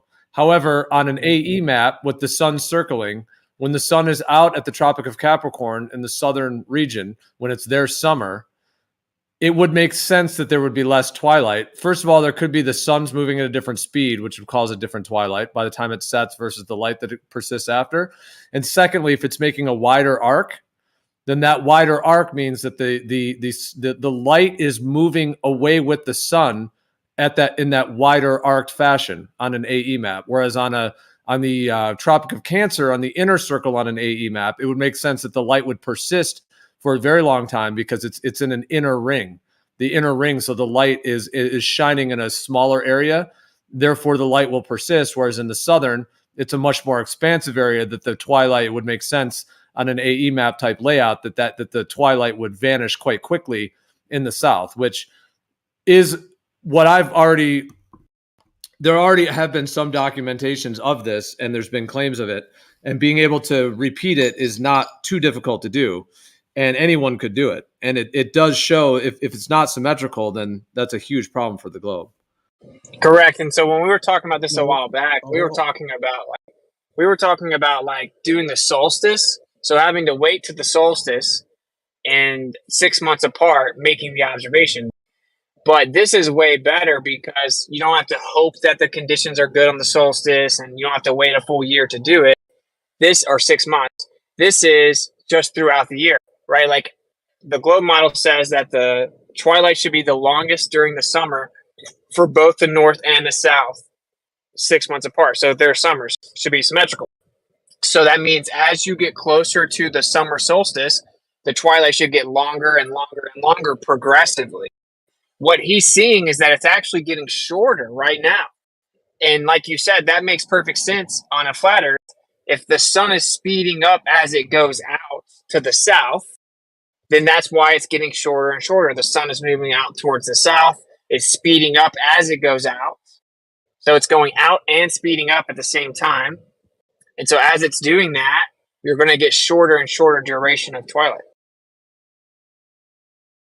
So this is a huge difference, right, in quote-unquote models.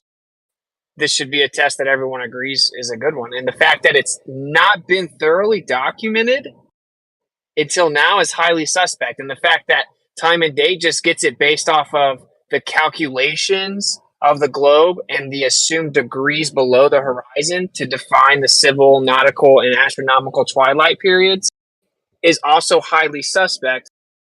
And like you said, all we have right now is like anecdotal evidence of, say, sailors claiming that when they're in the south, it gets dark very quick once the sun sets compared to the north.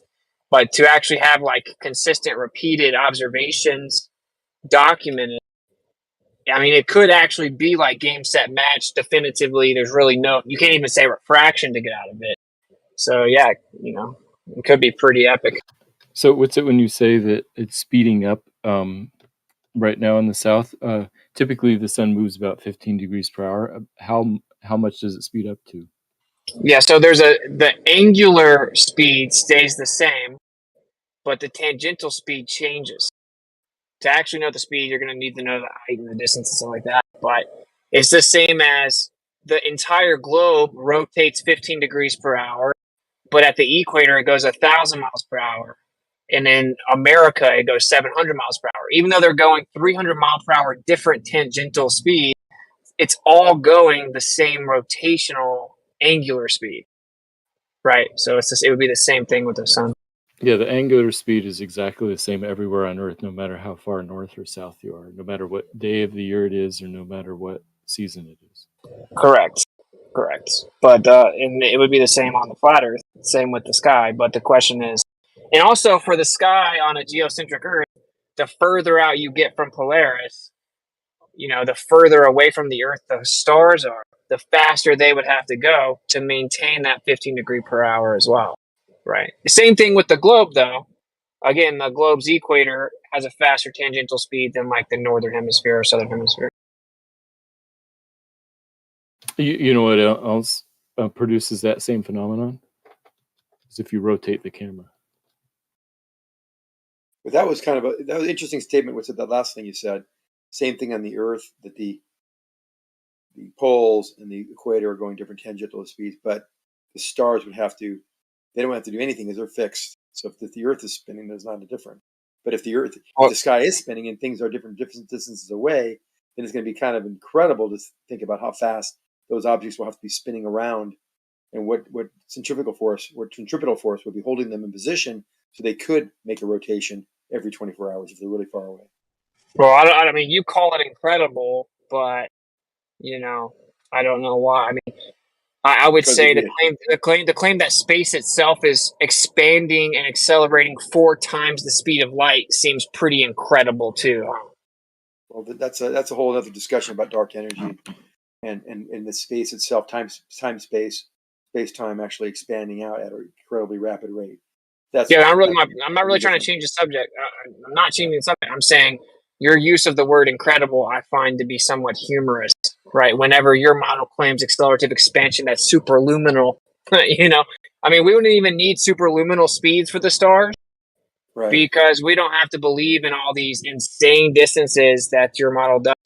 But you do agree. You agree with that whole point of the conversation, though, which is that the twilight duration should be symmetrical in the north and the south. It should be the longest during the summer. So while this guy is making these observations in Australia right now and it's approaching their summer, the twilight should be getting longer day to day. It is. Yeah, we've already talked about this too already, didn't we? There are some anomalies, temperature-wise. December 22nd is the longest day in the southern hemisphere. It's so close to be. There's really very little difference. But the main point why I jumped real quickly, because if the Earth is rotating, then the sky, those parts in the sky, do not have some kind of incredible forces holding everything together. We just are rotating underneath it. But if you start thinking we're stationary and these objects are rotating, and I think we have to agree that they're not all the same distances. Maybe we don't agree, but maybe you should. That if there are different distances, then the ones that are further away are keeping the same angular velocity. There could be some incredible forces. So by equating that with something else really was kind of a non sequitur. We're talking strictly the objects that are further and further away would have breakneck speeds to be able to keep up with the angular velocity of one every 24 hours. And then where is this centripetal force holding them in place? Why did you bring up red herring? This is a totally different topic. But go ahead. Exactly. Well, no, it is a red herring, but that's why I just responded with a different point as well, which was just to point out how hypocritical the stance is, right? So I don't know what breakneck. I don't know what. Stop interrupting. I don't know what breakneck means. I'm just drowning in your specificity, but I don't know what breakneck means. I don't know what incredible means. All of these subjective terms, right? Your model claims superluminal acceleration of something that can't be detected or defined. Okay? If you want to talk about incredible, I mean, that's a red herring. No. I'm saying They what measured it. They measured it. they didn't Right, measure right. anything, dude. They didn't measure dark energy. Yes, What are they you can. talking about? Yes, they can. Gio, Okay. he's going red herring on us right now. We're not talking about cannot- the expanding universe. I'm talking The about original topic. Hold I on. won't say incredible. I won't say incredible or breakneck. I'll give you value, any value, non-zero value for an object that is spinning around us at high velocities based on the distances, the radius of that orbit around us. If we're the center, that All right, any so non-zero would be. How do you substantiate and imagine Okay, well, that we force weren't has talking about that. centripetal force to be in existence? What would cause it? Okay, we weren't talking about that. I can answer the question, but it's a speculation, right? Because it's a torus field. There is some type of primary mover that's causing the vortex in the torus field. That's what's moving around. The further away you get from the center of the vortex, the faster it goes to maintain angular motion. But that's not the point. The point is that the twilight should be symmetrical in the northern and southern latitudes 6 months apart, and that it should progressively get longer as you approach the summer. And it does. And we have things that, like refraction or light scattering, which change that value ever so slightly. And that's what you're actually focused on, which is interesting. No, it's And he- actually No, we're very. not. Hold on. We're not listen. focused on that. No, we're not focused on that. We're not talking about changing ever so slightly. We're talking about it's going in the wrong direction. The dude's making the observations right now, and the twilight duration is decreasing day to day when they're approaching their summer. It should be going the other way. It's a lie. It's not true. Well, okay, you got but so we all agree though that if it is true and the observation is replicated and verified, it would debunk the globe. That's your common rebuttal to everything that you talk about. You said, if that's possible, then the globe is not possible. Yeah, let's stick with the actual information. All we have is heckling so far from Rob and Zanuck. If you guys are only going to heckle, we'll just leave you on mute and have a real conversation without you. If you guys want to actually respond with anything real, then I'll leave you unmuted for a moment. But if you're just going to heckle and troll, then that's not really productive. So what we're talking about, you are. Yes, you just called someone a liar for no purpose, and you just claimed it is without actually. No, I didn't call him a liar. I said that what he's trying to claim that guy did was a lie. I don't think that. Okay. Steelman it. Go ahead, Steelman it. You got the floor. I have people in Australia right now that can debunk his claim. I mean, what is his claim? Steelman it. That the day is getting shorter as we approach December 21st, which is the longest day in the southern hemisphere, and he's wrong. The day that is not the claim. That is not the claim, Rob. You're either completely lost or not listening. That is not even close. Have you even been listening? Yeah, he's talking about the light, and the light in the southern hemisphere has a lot more cloud cover and a lot less land and more water. The darkness of the oceans, it has a lot to do with the reflection of the light. None of that is related to anything. Do you want to try one more time? Wait, are you sure, Gio? None of that is even close. It's all related, Gio. It's all related because it's not even close. Well, not even. Gio, hold on, Gio. Not even in okay. the realm. Well, hold on, Arma, Gio. okay, I will steelman it after if you'd like. Rob, you failed. Do you have anything else to say, or should Arma go next? Rob, Gio's right. We're not talking about the length of days. Thank you. Rob, you're not even in the fair. conversation. I don't know what you're doing. You're not even either. It's okay. I'm not trying to criticize you. If you're not listening or weren't able to comprehend it, that's okay. But if you're going to do that and then troll and call people liars, that's really unproductive. Well, he's calling the length of the twilight, right? He said the guy's measuring twilight, the how the twilight's getting shorter. That's Do you know? Okay, let's start there. Do you know what twilight is? Yeah, it's the time after the sun goes down until it's completely dark. Come on, man. Okay, now you're a little closer. At the beginning, you were talking about the time of day. So apparently, you were talking about the length of the day. Now, I simplify things, Gio. I don't have to go into the swamp with you guys. I can keep it simple. Yeah, I mean, twilight is kind of. I mean, you could. I mean, yeah, I don't know. No, it's very specific. It's the time, but while the circle of the sun vanishes, and how much light persists. So on a globe, that amount of light that persists for the summer in the north or the south should be symmetrical, and it should be longer during the summers. If it's very short in the south and it gets progressively shorter, then there's a major problem for the globe. Meaning if it's, and this is, I have heard many anecdotal reports that when in the peak of the summer in the south, when the sun sets, the twilight is very short. Like boom, it becomes dark very quickly, which is the complete opposite of what we get in the north, where you get these long lasting, light after the sun sets. So on a planar Earth map, like an AE map layout, that would make a lot of sense if the sun at the Tropic of Capricorn is at a further, wider stretch, and whether it is moving at a different speed, which is why Zanuck tried to take it into centripetal forces or whatever, which of course is assuming that they're objects and that that's even a thing. I agree. But Gio, how about this? Gio, how about this? How come you can never? We can show you the track of the sun. We have it recorded over a period of time with cameras. How come you can never show us the transition from the Capricorn to the Cancer? You know what I'm saying? Why can you never show us the sun track? Show us the tracks to their sun in those two areas.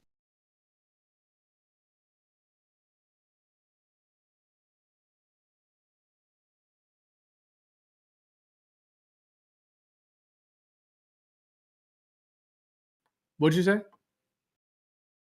We track our sun through its course across our viewing. Okay, we track it with cameras, we track it with pictures, and you take pictures every whatever seconds or minutes you want to do, and you stack them all together. You can get an idea of the movement of the sun across the sky. I want to see the movement of the sun across the flat Earth sky as it transitions from the Capricorn to the Cancer or the Cancer to the Capricorn. It should be simple to do. Take a camera, take a picture, do it. I'm not sure what you're asking, man. The sun moves between the tropics. What are you asking for? Yeah, show me the path. Show me the proof. Show me the pictures. The sun would never have to move all the way from the Tropic of Cancer all the way to the Tropic of Capricorn without you noticing and seeing it in different spots of the sky. The sun's always in the same spot of the sky every year, every day. The sun does move between the tropics. The sun is not in the same position. What you just said there is so false. Have you ever heard of the analemma? You know what the analemma is? The sun's not moving. We are. You know what the analemma is? Position of the sun changes in the sky between the tropics. Yes, the analemma. Go ahead, Jeremy. The position of the Earth changes. It's just the analemma, yeah. Okay, if you're standing on the ground and you look up at the sky, you can point at the Tropic of Cancer, you can point at the equator, you can point at the Tropic of Capricorn. You can point at those things. They're in different sections of the sky. You can point there, Tropic of Cancer, move your finger, there's the equator, the Tropic of Capricorn. The sun will move between those throughout the year, creating the seasons. Whether you believe that you're on a globe and that's tilted, you could believe that for whatever reason if you feel like some need to believe something like that. But the reality of the situation is that it tracks in different positions in the sky. On either model, technically, it's still tracking in between those tropics. There's no difference in either model technically with just that part of it. So taking a camera and showing the sun moving between the tropics is not productive or beneficial for either. It does move between the tropics. That's a fact. That's why the seasons occur. And the equinox when it's at the equator. No, the Earth is the one moving is the cause of that, not the sun moving. Like I said, if the sun itself was moving, you'd be able to track it two different sections in the sky, two different viewpoints in the sky. You would see it at one point at one time, and you see it the other point at the other. That's precisely what happens. So when it's the summer, when you're in the north and it's the summer and the sun is very high in the sky, if it's at the peak of the summer at the solstice, then it is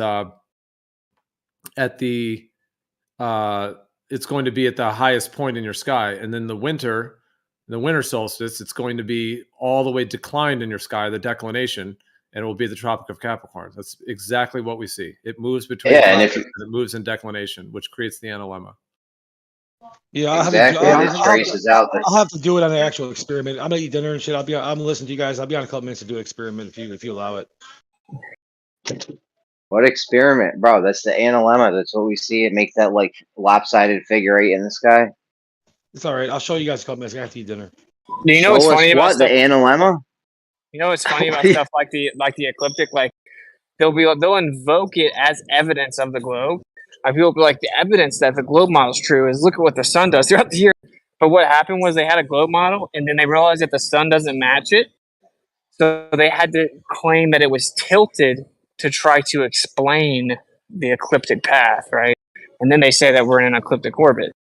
So they literally had to, for the plane itself, the ecliptic plane, they had to claim that the Earth itself was tilted.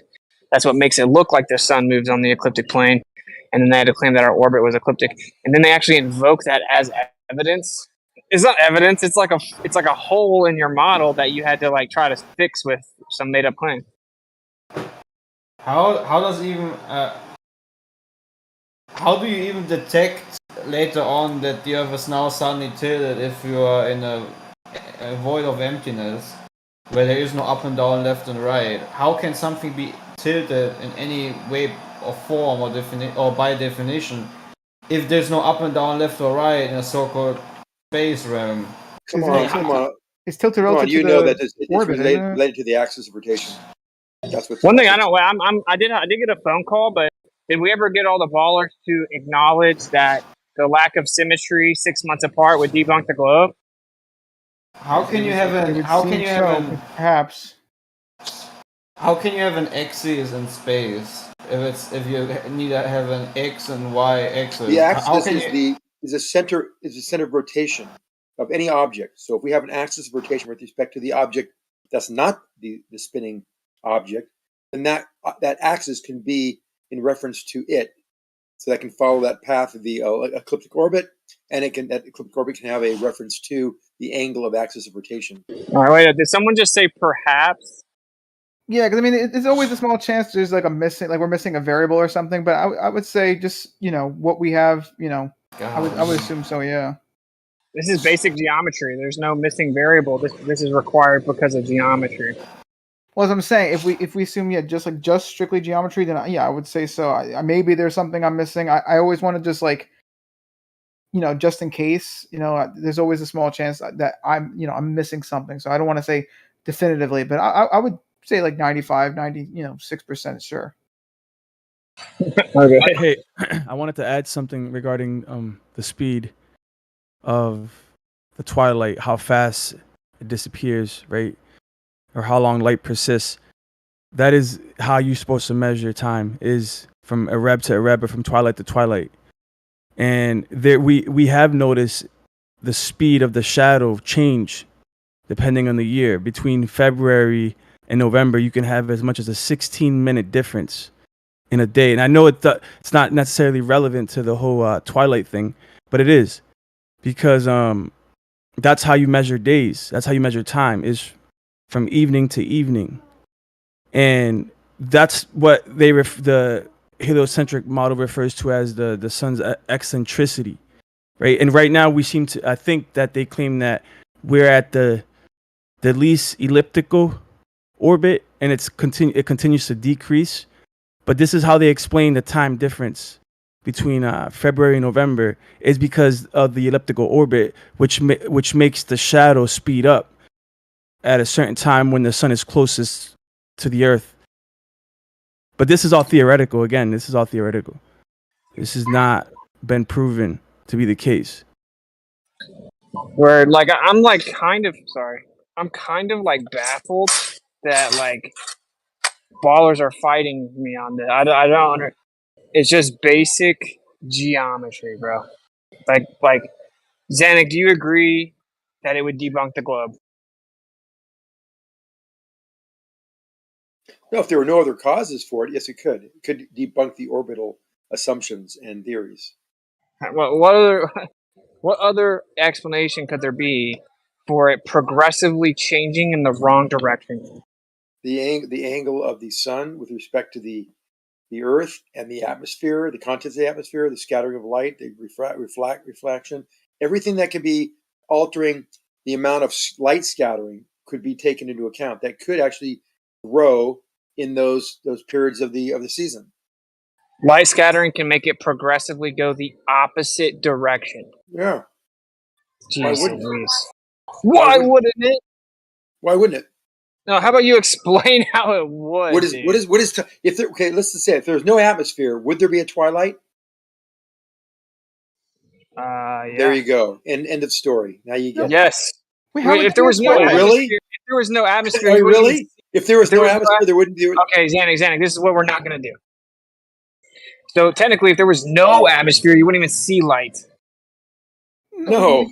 No, you would still have a daytime. You just slaughtered yourself. You're done. It's over with. No, you wouldn't even see light because you need matter to reflect light. No, you don't. Well, okay, show me light. Where do you shining get that from?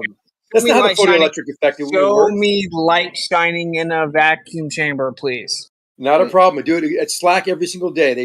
Photoelectric effect does not require any kind of air or medium or anything. You can easily detect the light. And all our eyes are photo. Hey, what's it? I'm talking now. The eyes are photoelectric receptor equivalents. So Can if you we had see? no Can you set it? atmosphere, Oh. if we had no atmosphere, there'd be no twilight. So obviously, after twilight. You don't think that's true? Hey, instead of diverting to the photoelectric effect, we're talking about seeing light. If I shoot a laser through a vacuum chamber, you do not see the laser in the vacuum chamber because you need matter to reflect the light. This is like third grade stuff, bro. Okay, can I say something about this? If you can just acknowledge that what I just said is very obviously That's true. fine, but what about like, okay, I think what we're trying to say is like, okay, like the moon, okay, I'm not gonna touch the moon landing, but in the moon landing stuff, you still have like a day, what I'm saying? Sure, you don't have the sky like lit up, but you have like the, the floor, the ground, you have things lit up on the surface, all right? So I think That's matter. yeah, so I mean, all we're saying is that if there's no atmosphere, you could still, you still have, light, you still have day. There would be no twilight. It would just be like, once the sun's down, then you're done. No, you wouldn't see light in the air. There would be no air, so you wouldn't. Who's see arguing that? Okay, let's just move back to the actual point. Are you stamping? Well, can I respond because I don't want to I'm get muted talking. either. I don't know if you're aware. Right, well, let me know when I can Arma, talk. do you stamp what Zanuck just said, that even though the globe geometrically predicts that the twilight should get longer as you get closer and closer to summer, it should progressively increase as you get to summer. If it does the exact opposite, and it decreases the closer you get to the summer in the south, but it does the opposite of that in the north, that you can explain that because of light scattering. Do you agree with that? I don't know enough on light scattering to say for sure. I don't know. All you need to know is that the twilight's caused by light scattering in the atmosphere. And you can see a laser in a vacuum if it's pointed at you, if you're looking at the source. That's what I was referring to. You strawmanned me and said I was talking about seeing the effects of light reflecting off of matter, which you're agreeing with, and I'm agreeing with as well. There's no atmosphere. You can't see a laser going through a vacuum tube. If that's what you meant, I agree with you. So we don't have a twilight if we do not have atmosphere. Would you agree or not, Whitsit? Sure. Okay, good. So now we know the atmosphere is the cause. So now the question is, why does the atmosphere act in such a way or react in such a way that the twilight actually is getting longer when it should be getting shorter? Yeah, that would mean it would have to actually be countering the geometry of the globe, Earth, and some. And only in the south. Only in Australia. Nowhere else? No, and progressively as it goes south, by the way. So there's a additional magical gradient as you go past the equator. So now any long distance observation that we make in the south that we see too far from the globe, well, we can't use standard refraction. We need to come up with a whole new type of refraction because now the whole atmosphere is different in the south, even though we literally have high altitude balloons set daily all over the earth measuring the vertical density gradient and measuring the composition of the gases being exactly the same in the south as in the north. Actually, there's a massive change that counters the geometry of the globe. What are you talking about, the straw man? That's what you're saying. That's not what causes the gradient alone does not cause the refraction. The vertical density gradient and the vertical temperature gradient is what you guys claim. No, it can be you can have the same temperature in two different densities. You can have angle of incidences be different and have an equivalent refraction based on the medium's qualities. There's so many factors that you keep on saying it's temperature, you keep on saying it's this, that, and the other. You have to look at the entire equation. It's the gradient, the differential density, differential medium, and the angle of incidence. And that can be changing in such a way in the south where that plus the diffractive effects, light scattering, might increase with the change of the sun's position in the sky. You're not getting any kind of credit whatsoever. You never cease to amaze me. So let's just boil it down to really simple, right? You're claiming that once you pass the equator, the Earth's atmosphere is distinctly different than from the north. Southern atmospheric refraction is their claim, basically, is what he's saying. And now it has to be progressive southern atmospheric refraction. The refraction actually has to change throughout the year progressively in one direction. When we all know that that's not what happens at all. Refraction changes throughout the day. It goes up and down, right? The refractive index constantly changes. But no. In the south, it progressively changes in one direction, and it's distinctly different once you pass the equator, though Earth's atmosphere changes. No, I didn't say that, and I think you're strawmanning it yet again. We can talk about a day's refractive qualities of the atmosphere. When we talk about things close to the surface, the refraction is always downward. Things are always looming up. They're not sinking when you're close to and over water especially. Now, we can talk about the things that are observed in the south, especially since there's a lot more water there, and the long distance observations could be affected by the water vapor and the temperature of the water vapor, changing that refractive value from what it looks like when the temperatures are colder or when they're warmer. And if you So more correlate water, those temperatures, more water, so more water means less refraction. Different water. Go ahead. What? So more water means less refraction. No, it's a combination of its densities. You have a density gradient and you have an angle of incidence. So where the sun is, and the fact that there's something unique about the south. There's a lot more water down there. Maybe that's one of the factors. Could it be? Okay, is it possible? Hold on. If you let me ask you the question the way you pose it to me. If you could agree that the atmosphere is the cause, and that the increasing twilight could be a factor of there being a different quality of the surface materials, such as water versus much more land in the north, could that be a factor? Is it possible that the fact that there's more water in the south than the north, could that be a factor? Yes or no? No, absolutely not. Because when you make an observation in the north, no, it's not possible. When you make you're not very science oriented. Oh, wow. Good one. So obviously, if I look over 20 miles of water in the north, it's the same as looking over 20 miles of water in the south. And of course, the atmosphere is the same.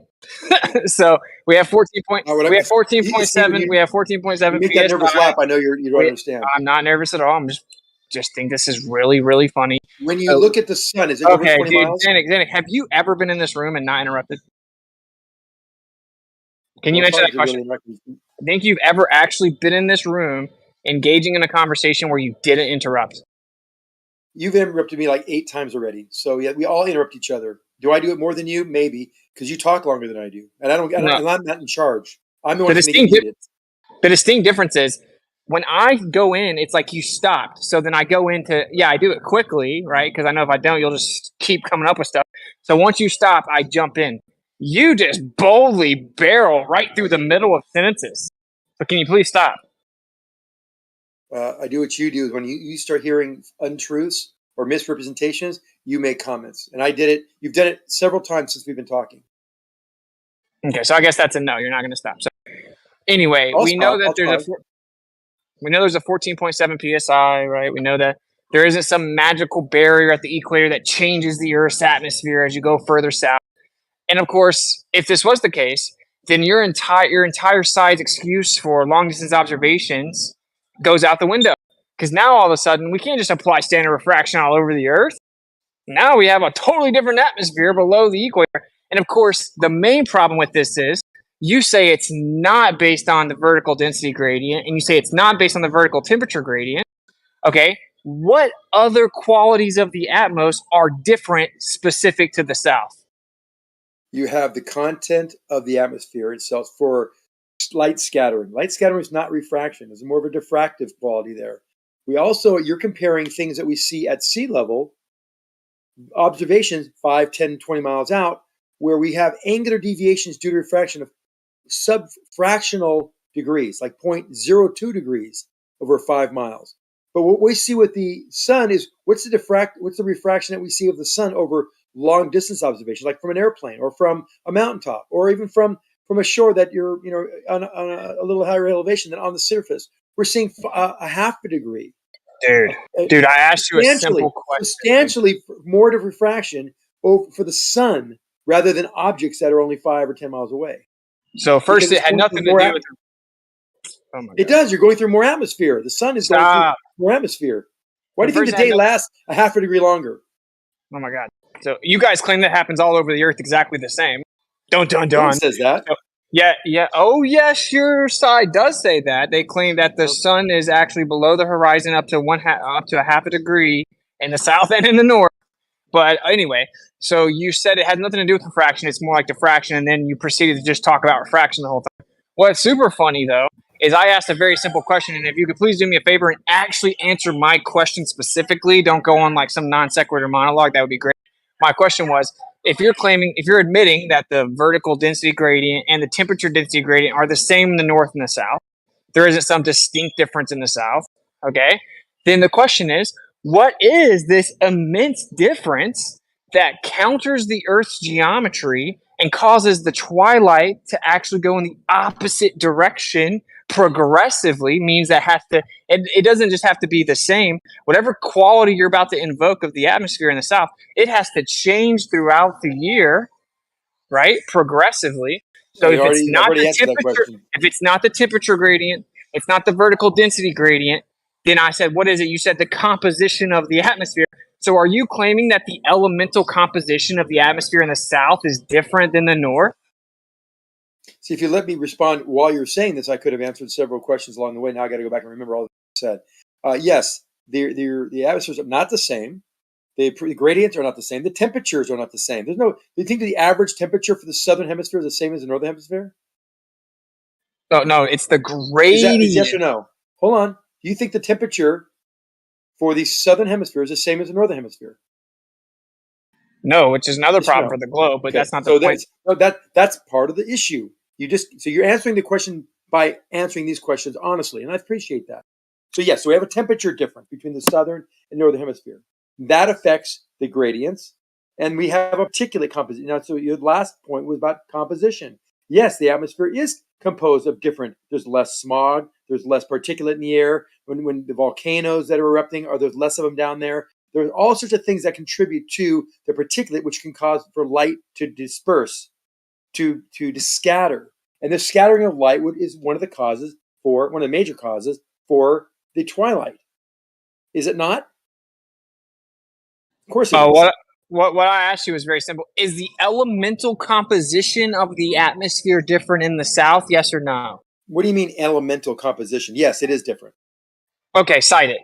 You just made that up. That's ridiculous. Cite it. I didn't make it up. He has no way to back up in the composition. There's more particulate in the north than there is from the south. The elementary. That's a cool claim, Xanax. Do you have any support? Do you have any support for this claim that the southern atmosphere is experiencing these differences that you're talking about? Well, he said. And if so, where were the data points? Where were the data points taken? Okay. Let me answer your question. So he said elementary components or elements. I suppose he's talking more than just the gas. The majority of the gases, for example, the oxygen, the nitrogen, and all the trace gases like CO2. He's talking about other things like particulate. No, that's exactly what if you're talking just about the gases, then yeah, there's no difference in composition. Okay, there's no difference. Okay. In the elementary composition. Do you agree that we put up high altitude balloons to measure the composition of the atmos? No, it's done by satellites actually. Okay, it's objectively done by high altitude balloons. Like this is well known. Like there are weather stations all over the earth. They put up 1, 2, 3 balloons a day. They usually release them all at the same time, coordinated. So I don't know why. Anyway, dude, the satellites actually do a great job of this. And most of the data you'll find for the whole world are done by UAH. I was almost done. So if you're claiming there's more particulates in the south, can you please cite that? Because that's very counterintuitive for me, as 90% of the world lives in the north. So there's obviously more pollution in the north and thus more particulates in the atmosphere. But you're claiming the opposite. You said there were more particulates in the south. That's right. I said it's different. There's a difference in particulate in the south and north. I didn't say there's more. No, you said more. I didn't. I said in the north we have more volcanoes, more pollution. How about this? We'll make a bet. If I go back and find that you said more, you have to take a week long break. If you find that, I thought it was very, very obvious. More particulate in the north and less in the south, because I talked about volcanoes and pollution. So if I said that, I misspoke grossly. Yeah, because let me explain why you clearly did say it, because you were trying to invoke more diffraction. Of course, diffraction is the physical obstruction of light, right? So you were trying to invoke obstruction. Whoa, buddy! It's not though. You're lying now.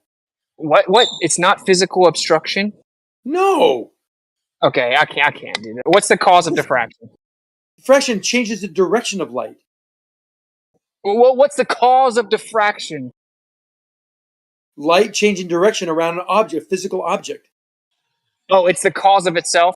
So you said that diffraction is the change of direction of light. Where did you get that from? You said diffraction is the... You said diffraction. I said, what's the cause of diffraction? You then define diffraction by saying that it's the change of direction of light.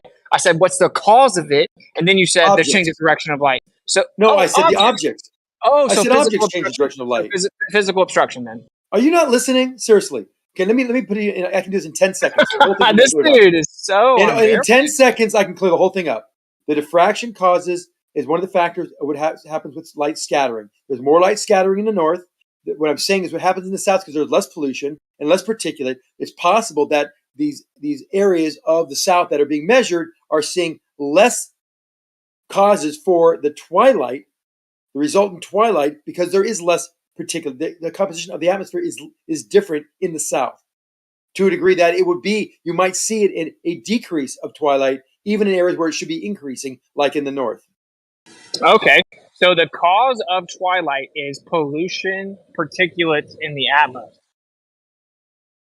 So does we that all mean agreed that twilight? we all agreed it was the atmosphere, didn't we? Didn't we all agree in the beginning that it was the atmosphere that causes twilight? Zanuck, stop fucking interrupting me every time I go. I was responding to you. Jesus, dude, you make me cuss and everything. It's just unbearable. Okay, dude, wouldn't that mean then that there would be longer duration of twilight in more polluted areas like LA? Yes, there's longer twilights in LA, yes. Dude, is everyone keeping track of just the completely made up claims that he's making? You don't think that's true? No, I'm just gonna clip this out. This is a very good learning. Don't I'll clip it. have Go to ahead. beat myself out. So, anyway, so can you You cite don't that? think there's longer twilights in LA? No, because of pollution. No. Can you please cite it? Really? Oh my God! Yes, it is. Cite it. Right. You know, when I talk to people, I just stick to the facts and ask questions. There's no like insults and emotional and personal stuff. I just stick to the facts and ask questions. Yeah, but what's funny is every time you jump in, you end up talking about me every time. So feel free to stop. Thanks. Okay, so back to the conversation. Zanuck, can you cite that? Can you actually cite that, bro?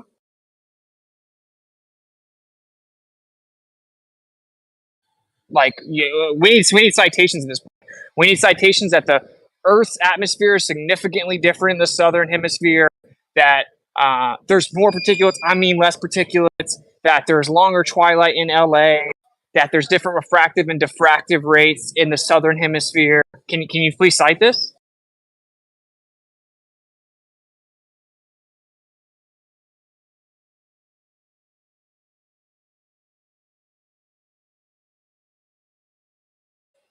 Yeah. Are there any Glovers that like agree with them? I'm getting the quotation right now. Hold on.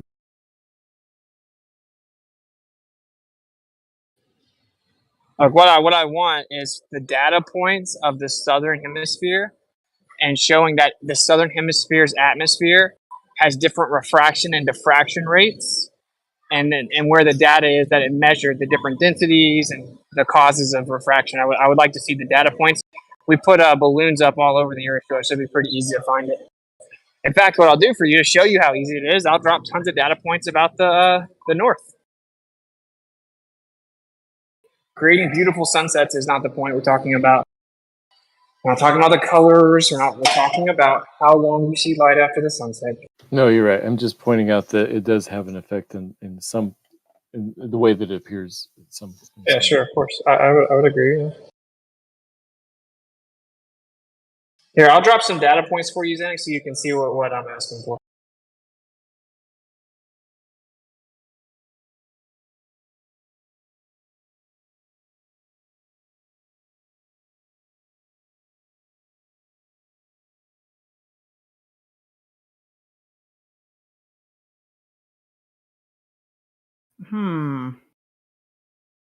I'm starting to look into this real fast. Let me see. Equinox. Okay, so I'm finding real fast with at least online anyway.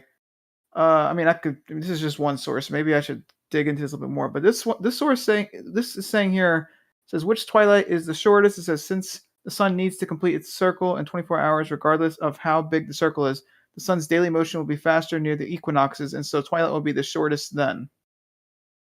So, I mean, this is just one source. Okay. Yeah, so I mean, So it has nothing to do. So it has nothing to do with LA. Well, hold on. I'm not sure yet. I'm just saying in terms of what Witset's friend is doing, right? Technically, the equinox would be, isn't that like September 23rd, right? So it would be this, as we approach that, wouldn't it get shorter? Or at least according to this source here. I don't know. Maybe. That's what I'm saying. So I mean, like, yeah, yeah. I guess have him still keep doing that. Whatever. I guess we'll see what happens after the equinox. If twilight gets longer, in the summertime. Wait. So you're saying that their spring equinox has the shortest days, and that their fall equinox has the longest? No, twilight? not days, just the twilight. Let's not change it to twilight. So you're saying that their fall equinox has the longest twilight? They're the longest. Well, that's what would be the opposite of the shortest in the spring, wouldn't it? No, I mean, well, at least according to this, right? It's saying that the equinoxes in general are the shortest. So both the spring and fall equinoxes has the shortest twilight. I mean, at least according to this. I mean, I don't really. Okay. I'm just. I am digging through this though, because I mean, I'm also trying to like do this with the 3D model as well, and I am noticing that whenever I do, obviously for the summer it is longer. When I have it at the equinox, it's like I have it like around like 139 like frames that the twilight lasts for. But then when I go for like the winter time, I get like a little bit more. It's like a 142, or so it is a little bit weird. That I'm also, I don't know. I mean, once again, I could be doing this a little bit wrong. I'm just looking through this. I'm kind of dig through this right now, and I am. Yeah, it's all good. No, I mean, I appreciate you actually looking into it, but I mean, it's very simple that the summer has the longest twilight, and this is based on the position of the sun. So let's say in the globe model, this is based on the tilt of the Earth, the geometry of the Earth, and the position of the sun's elliptical plane in orbit throughout the year relative to its tilt and elliptical orbit around the sun, right? So, therefore, the sun is closer to the horizon during the summer. Therefore, we have longer twilight after it sets. It doesn't move away from the horizon as fast, so now you have a longer duration of twilight based on the elliptical orbit and the tilt of the Earth. So it's very simple, right? Like that may not sound simple, but the simple conclusion here is twilight's longest during the summer, and that goes for both the north and south. So that means in December, right, December 21st maybe, that's the summer solstice for the south, and that's the winter solstice for the north. So exactly 6 months apart, you should get the longest days, and you should get the longest twilights correlating with that. So I mean, as I get right now, as we're going towards winter, our twilight should be getting shorter, and theirs should be getting longer. Right.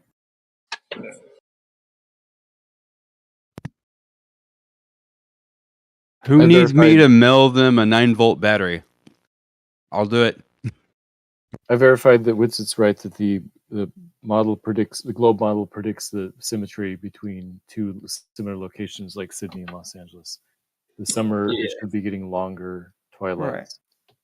Yeah, but that's the thing though. That's what I'm saying. We haven't actually quite hit summer there yet. Like technically, we still have to do like what's fall the difference? first. Or what we're not, talking about is what the difference. Not fall, spring. Yeah, my bad. Yeah, that's right. It's fall here, but yeah, spring there. Yeah. Yeah. We're talking about the difference and what anecdotally, what someone has talked about to Witset and measured, and how he saw something actually got shorter rather than longer as it approached. Well, yeah, that's what I'm saying. Because from at least the one source, once again, and also me doing the 3D model, I'm seeing that at least, not by much in my 3D model, but like in my 3D model. Your 3D model already is garbage. You can't figure out what it's garbage. Hold on, Zanik. You want to go again? You want to go? I'll did you ever figure it out after I left? We were 3 hours yesterday. Did you ever? Wait, hold on. Okay, hold on. First off, my 3D model is not garbage. All right, I have everything. Hold on, I have everything to scale. All right. First off, second off, I actually did replicate what you wanted me to do, Zanik. Right, I had more or less the full, roughly a full moon, because it can't be truly a full moon, but I had roughly a full moon in the daytime, right? But no one says my 3D model is trash or whatever you said, and gets away with it. All right. I said I was pulling your leg. I said, yeah, you better be pulling my leg, all right? I want to talk shit about my model. But by the way, time and date says that civil twilight goes from 25 minutes right now in Sydney to 29 minutes 4 months from now. So it's not going to be a huge difference, only 4 minutes. Yeah, but it's just about the fact that why it is supposedly moving in one direction is a geometric claim. It's a physical geometric claim of the model, right? So it can't just go the other way. And the mental gymnastics required to try to come up with some way it would is wild. You're talking about countering the entire geometry of a giant globe that's tilted, wobbling, spinning, revolving around the sun in an elliptic path. Oh no, particulates. Like that's ridiculous. It's based on the geometry of the globe. So I mean, yeah. Refraction. Also, what about this? We already agreed. We all agree that it's the atmosphere. All of us. Not one of us in this forum here says that refraction and scattering are not fundamental to the cause of the twilight. Without it, also, Matthew, Matthew, so obviously, if something's changing in the wrong or right direction, could there be something in the atmosphere that's causing that change? We're talking about a very subtle change, by the way. We all would agree. I'm just going to be frank with you here, man. You're just arguing for argument's sake. But hey, Matthew, my point should be very well taken. Okay, and then if you find out, if we come back tomorrow and say, oh, turns out he did it wrong, and it actually is matching the globe prediction, where it's actually getting longer as we get closer to summer, you'll be like, yeah, of course it does, and then everything that you just made up right now, you'll just pretend it never happened. So anyway, Matthew, what do you think about this, though? So it does claim that it's not much, right? But what if we also discover that? Like, what if we discover that the actual duration of twilight isn't matching the model's predictions as well? Because it looks like his data is showing a bit of a greater change than predicted as well. Yeah, so the thing that you'd have to do is agree on some definition. Obviously, the time and date website is using degrees, like, what is it, 6 degrees, 12 degrees, 18 degrees for civil twilight, nautical twilight, and astronomical twilight. Yep. So you'd have to come up with some. So yeah, you'd have to come up with some standard measure by which you can determine how long a specific twilight is on a specific day, then see how long it is. Right. Yeah, because this is what was so fascinating to me is when I'm like, well, how could this ever happen? I immediately thought, no, there's no way, because people would notice this. Like I've noticed that the light after the sun sets is longer in the summer my whole life. I'm like, how could people ever not notice that? Then I realized people don't really necessarily think about it, and only 10% of people live in the South. So sure, it's maybe possible. And then I'm like, but how would they get away with this, right? Like, how would time and date do this? Well, time and date is going to have to show us the prediction that matches the globe. So then you go look at time and date, and you find out just what you said, that actually it's calculated based on the assumption of the globe model and the assumption of how many degrees below the horizon that the sun is. So yeah, it's pretty interesting. Now, I do know that if it's at all possible, the globers will end up throwing refraction in here for real. Like they'll be like, well, the sun can be lifted half a degree. So if it's half a degree, then how many minutes would that be? And maybe that's what it is. It just was only 0.1 degrees today, but then the next day it was 0.5 degrees. And then it was 0.3 degrees. But isn't that the cause of the longer days, the half a degree variance? I mean, we're talking about a minute difference a month. And it's, this is why that's not going to work, though. Getting longer. You say it's getting short. What's short? Did someone measure when it should be 29 minutes on December 4th? Someone measured it 7, the same as November, showing that it trended the wrong direction over 1 or 2 days. I mean, what's this measurement it's like weeks, with, and where did it come from? See, you're talking over me? You see, I'm asking a simple question. It was a 2-part question, very quick, less than 10 seconds, and you couldn't control yourself to not talk over me. It wasn't 10 seconds, and I thought you were done. It was. I was counting. I look at the clock. Am I talking now? Why do you lie? You weren't looking at a clock. It was 10 seconds. Jeez Louise. Okay. It was 10 seconds. All right, dude. Here's the problem. Yeah, I've already thought about this from the globe perspective, which is why I'm saying there is no way out. And I just now gave you guys like some bait, and you guys you immediately took it like, oh yeah, well the 0.5 degrees, whatever. Arma knew, like he knows how I roll, right? So he's like, yeah, but anyway, like the problem with that is it would have to be progressive, right? Like so you have to say, oh, it only went 0.1 degrees and then 0.125. It would have to progressively refract the whole time.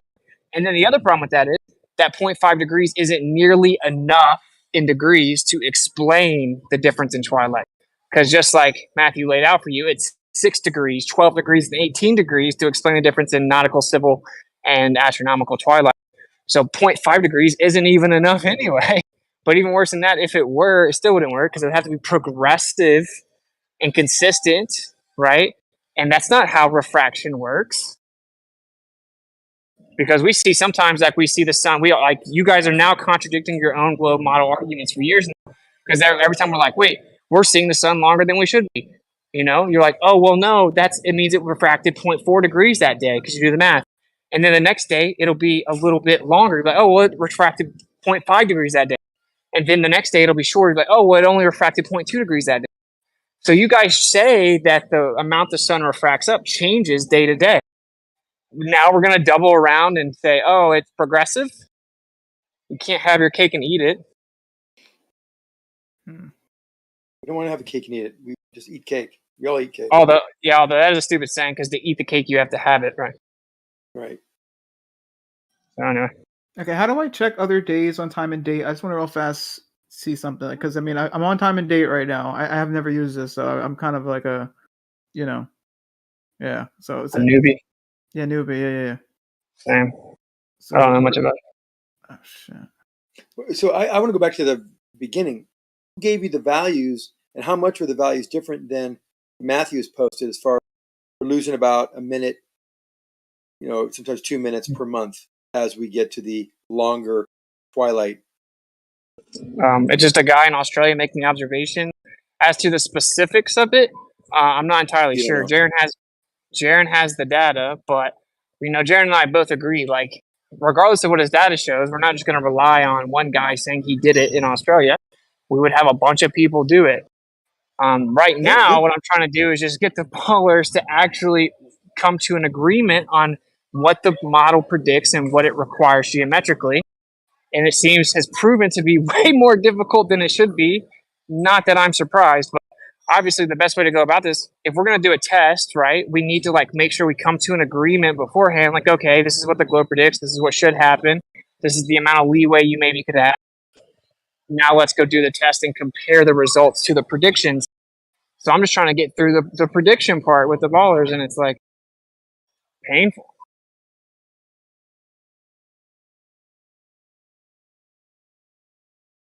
Let me see if I can get the data though. Yeah, I just stop. I'll leave it there. Zanik, do you know how to navigate time and date? I gave you a link in the chat and then a description. If you want to change the date, you just go to where you see that green go button. You can change the date and press go. If you want to change the location near the top right, you can type in a new location. Oh, okay. Thank you. Okay. I need to change the other location, so let's do that.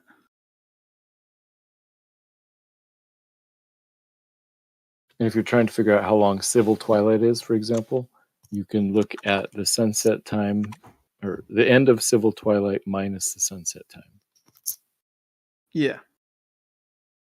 Because that's what I'm trying to do right now. I'm trying to see something just real quick. Where the fuck is Sydney? Is that let me see. Just type in Sydney in the top right and get to it. Oh, yes, you're right. I could do that. It's in Australia.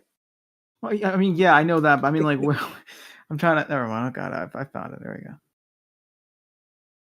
Thank you, guys. I appreciate it. All right, guys, Sydney. Here we go. All right. I bet you, Jaron. I'm trying to get the data. Yeah, because I'm trying to figure out this whole thing right now. Excuse me, brother. Coming through. Oh. So now 10 a.m., 11 a.m. All right. Okay, so, and how do I change that? What the hell is going on?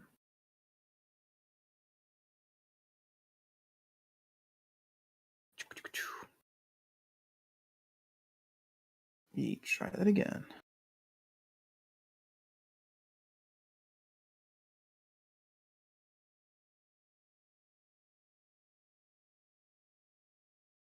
Yeah, because from the looks of it, obviously, it's that angle in which the sun is setting at, right? Because if it sets at like a shallow angle, right, then as you can imagine, it's gonna, it's not gonna drop as much. What is it?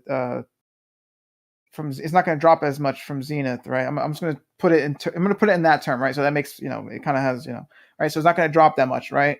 Obviously, if it's setting, with a non-shallow angle where it's just straight up, just like perpendicular, to the horizon, then it's going to be moving really, really, fast relative to the, the zenith, if you want to put it that way. So I wonder if, in the wintertime, you may still, the angle may still be shallow, but overall, the overall like circuit in the sky, if you want to call it that, right, is just lower and therefore shorter day. So I think you could still have. Yeah, that makes sense.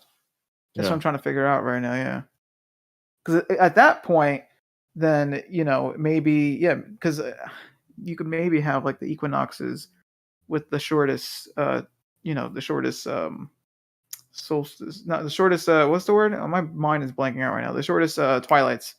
There you go. But still, like a longer day than the winter. Let me see. It's Los Angeles. How do I change the? Yeah, hold on. I got this. I'll figure this out.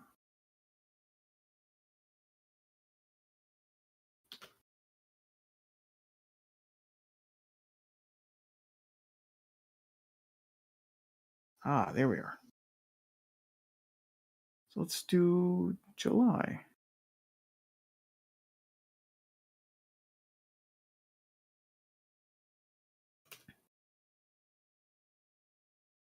Start, end.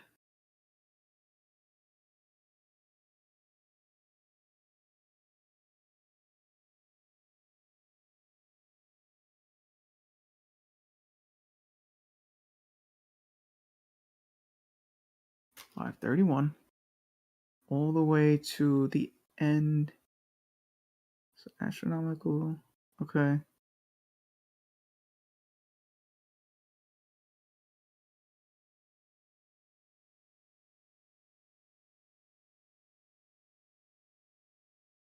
Where are we going? 33. How far up are we? 6:33. Wait, hold on. Okay, so we have astronomical, nautical, civil. I know, Matthew, you told me what to do, but I'm a little confused here because it says so the start of astronomical twilight is 5:31. Hey, that's AM in the morning, so ignore that's that part. So if you want to figure out how long civil twilight is, look at the sunset, write down that time, then look at the end of civil twilight, which is the next thing. So civil twilight starts at sunset and goes till the end of civil twilight. Subtract those two numbers.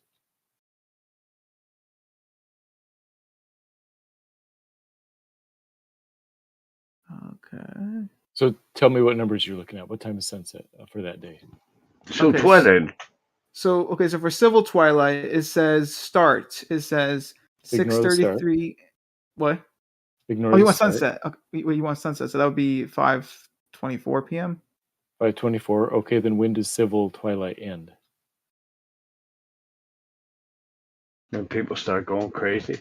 Okay, maybe I'm a little confused on this. Okay, because I'll read it out real fast. Okay, so under civil twilight, it says for start, it says 6:33 a.m. and then for end, it says 5:24 p.m. Okay, so 5:24 is when it ends. When does civil twilight start? Or sorry, when does sunset? What is the sunset? Dude, this is so bad. By the way, I'm looking at the data. Okay, I see. Sorry, I didn't mean to interrupt. So to let you guys know, you're talking about the equinox thing. So this dude has been doing it for a while. I guess he also did it on June 21st and saw that it was like 118. And so it's going down since the winter solstice. What? Dude, if that's real, it's like legitimately game over. Let's see. 4:56. Okay. I actually, Matthew, I think it might be astronomical twilight because astronomical twilight ends at 6:26 p.m. and then the sunset is 4:56 p.m. Well, so right after sunset is civil twilight. Then after civil twilight is nautical twilight. Then after that is astronomical twilight. Then after that is night. Yeah, right. Yeah. The numbers I gave were showing just the length of civil twilight, the one right after sunset. You're okay. You're only doing civil twilight. Okay, I'm gonna do up to astronomical twilight. Or my bad, not up to it. Well, what? To the end of it or the beginning of it? Oh, I'm gonna do to the end. My bad. Yeah. Yeah. So look at the end of civil twilight. Sorry, the end of astronomical twilight. Subtract that time from the sunset time. Right. Yeah. Okay. So that's gonna be okay. That's. And what do you get? An hour. Hold on. I think it's like an hour and 30 minutes right there. I have an hour and 30. And that's for July 1st. Okay. And then let's do all the way to now. I'm just trying to confirm my theory right now. That's what I'm trying to do. Okay, you work away, bro. So now let's try. No, I love this, man. I got some Globe employees, 5:36. Helps me a lot. All the way to start and half hour. It's funny. I told Jaron literally, I'm like, yo, I'll get the Globe employees on it. Yeah. Okay. So even time and date is also saying this as well. So time and date, I'm getting. Okay. So back in what was it? I believe June. It was back in June 1st. The twilight was around an hour and 30 minutes. But now it's September 1st. Though it's saying on time and date that the twilight is 1 hour and 23 minutes. So even time and date, along with my 3D model, along with the source that I found online, are saying that. Yeah, as you approach the equinoxes, it actually shortens. Wait, so, how is 118 to 123 shortening? No, 130 to 123. Oh, yeah. Yeah, it goes by. So this is actually kind of confirming. No, it's not really though, because again on June 21st. Okay. So wait, look at it. Yeah, June 21st. So, is it getting shorter to June 20? Wait, is it getting greater to June 21st and then shorter? What is it doing up to June 21st and then going from there? What's the change? Well, let me actually do. Okay, so that's actually on me. I actually didn't do June 21st. I just did June 1st. But if I had to guess, though, June 21st is probably going to be the longest. So let me actually do that. My bad. I just kind of did real quickly. So let's see. Let's see June 21st. Wait, why would it be the longest if that is the winter solstice for the south? Because so the winter, all it says for the winter is that the day is the shortest, but that doesn't mean the solstice is also the shortest. So I'm gonna real fast figure that out. What? No, the twilight is long. The twilight is the longest in the summer. Let me see. Hold on. So 4:53 to okay. Let's do the end 6:23. So that's also roughly 1 hour and 30 minutes for June 21st. Yeah. So ever since June 21st to according to time and date. So since June 21st to roughly September 1st, it's dropped like 7 minutes. The twilight or whatever. Okay. So and what does it predict it should be on June 21st? So June 21st, it was saying sunset starts at 4:53 and ends at 6:23, and that's like an hour and 30 minutes. Well, okay. Well, he measured it, and it was 1 hour and 18 minutes. 1 hour and 18. Okay. But so I'm saying leading up to June 21st and then going past June 21st, are you saying that it's just decreasing the whole way? Wait, say that again. I kind of. So say we start on June 1st and then we get up to June 21st and keep going. Are you claiming that it's decreasing the whole way, or does it change at the solstice?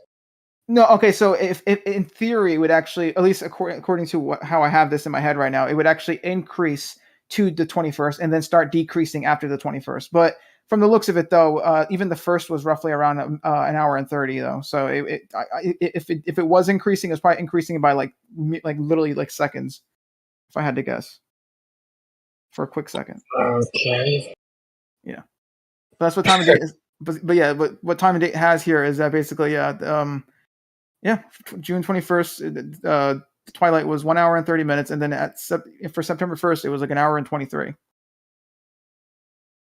Okay, and that's not what we're actually seeing. So what do you mean? That's not what the guy is seeing in the real world. What's your location? I have Sydney. Okay. Yeah. Like I said, I don't know all the exact specifics of his location and stuff, but it should be the same for any southern latitude. 3. Yeah. Yeah.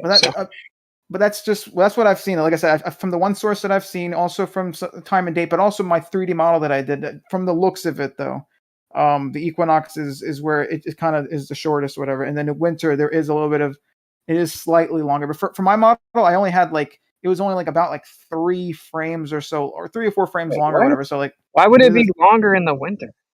Well, because from my knowledge, isn't Twilight really based off of how shallow that angle is, like the sun is setting at? Because if it's a shallow angle, then obviously, just for simplicity's sake, the from zenith, right, the sun is setting at a slower rate, right? From zenith, right? But if it's not a shallow angle, if it's perpendicular to the to horizon, whatever, then it's drop, right? Let's call it its elevation angle, right? That would be dropping faster. So the shallow angle makes it like a slower drop in elevation. So wait, you're saying that the twilight is the longest during the winter? Not the, well, it's longer than the equinoxes, but not the longest though. Obviously, the longest still goes to the summer though. But I imagine from the looks of it though, winter does have a longer twilight than the equinoxes. Okay, yeah, that's fine. Well, we're trying to figure out. So anyway, we're in agreement right now. So then go past the equinox, and then it should start increasing, right? Right. Yeah. Let's see. So, wait, can it do? Hold on, I'm trying to see something real fast. Okay, I can. Okay, so here we go. So 23rd, right? So let's do that. Sunset is 5:51 all the way to 7:15.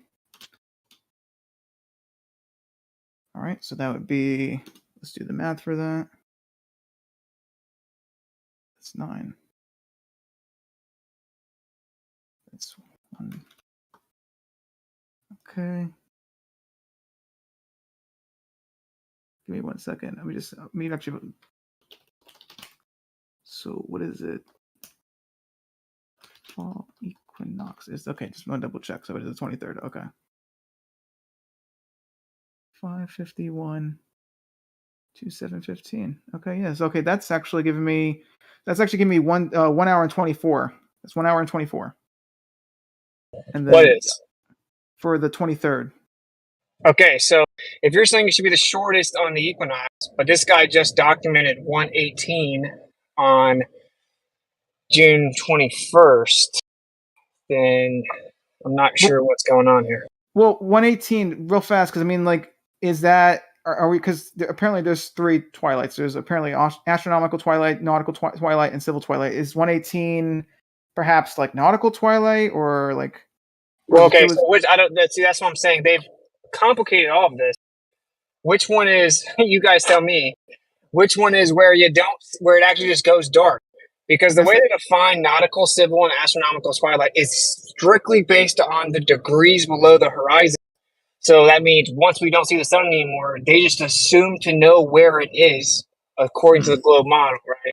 So that doesn't help us out. If someone tells me, oh, it's actually going to be 12 degrees below the horizon after an hour and 30 minutes, that's a cool story, bro. What we're talking about is just that the amount of light that you see after the sun sets, it should decrease as you approach summer, right? So I don't know which one it would. I don't know which one would be defined as that. Is it civil? Maybe. I don't really know. Yeah, hold on. Let me see. I would suspect we'd see the same for all of the lengths for civil, astronomical, and nautical, or the whole thing. But there is no such thing as it's light then dark. I mean, it kind of is gradual, so that's why it's not like an on-off. Yeah, of course, so it's gradual, but there's some point where it is just dark. There's no more light. That's typically what astronomical twilight refers to. It's dark enough to do astronomy. Okay, so because obviously with all the specifics, like there's a gray area here, right? Like, well, is it subjective as to when you think it's completely dark, right? And maybe you Right. could use a lumen reader, but it doesn't. Like, one thing that we can eliminate that by just seeing which way it's going, and is it progressing at a similar rate that it's supposed to, and going in the proper direction, right? That right there would kind of eliminate the problem of, oh, is it completely dark or not? We can go into subsequent tests where we use a lumen reader and we get like highly specific and stuff like that, right? Yeah, that's the way to go, to have some specific number that you choose as like your cutoff line. By the way, the Quran defines dusk and dawn by whether or not you can tell a white thread from a black thread. And that's typically, Oh, wow. that's literally what the imams do to announce the beginning of Ramadan or whatever. That's pretty cool. Maybe we should do that. Yeah, it's We'll use a a lumen reader. clever way to, I mean, it's a clever idea. You know, you can't tell. Yeah, I agree. Yeah. As long as you're not around any other ambient light, you know. You have to make sure you're That's not true. around. That's true. You have to go away from the campfire or the candle or whatever. And then and there's all kinds of things, like with a lumen reader, like what if the moon is up? What's the sun? You know, like, are you Good going to point. then have That's like a good point. moon? The best way to eliminate the full moon as an equation in your timeline thing is if you set the minimum lumens for twilight to be ending at the lumens of the moon when it's full. So your cutoff, let's say it's 1 lumen or 2 lumens or whatever under a full moon, and you say, okay, once we hit 2 lumens, that's our cutoff for the twilight. If you make that consistent, then that eliminates the full moon being an equation within your measurement. Does that make Right. Because sense? so right now, yeah, yes, it does. So right now for me, it's 7:38. I see the sun right there, right, and it's supposed to set at 7:51, and it'll be light for a decent amount of time after it sets. And if I wait a month, it'll get darker pretty significantly faster, right? So it's like it's a very simple thing. I mean, we can get like all in the weeds about like, oh, nautical, civil, astronomical, milliseconds, lumen, but it has to do a certain thing, and it has to be the same in the north and the south, right? And like that's like the real simple portion here. It has to match the north in the south. Like, so what we're gonna do is have a bunch of good. Hold on, real quick. Just basically, like, regardless of whatever the names are and shit, 5 minutes after the top of the sun disappears below the horizon, it should stay light for a certain amount of time, and then 6 months later, in the south at the same latitude, it should stay that bright the same amount of time, right? Exactly. Or what you could even do is just throw out, and we're gonna put a group together and do all of this.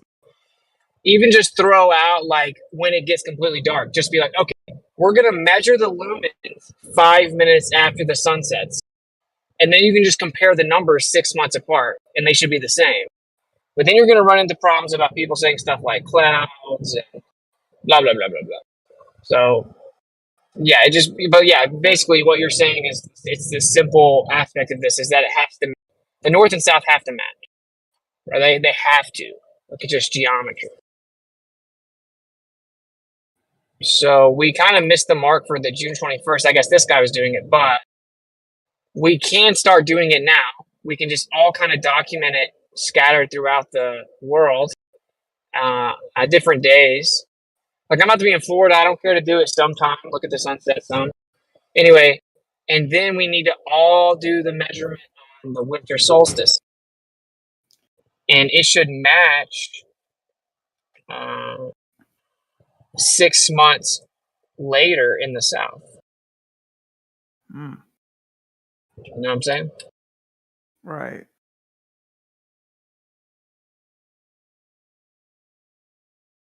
Because there is anecdotal testimony that when you sail out in the southern oceans, once the sun sets, it's dark super fast,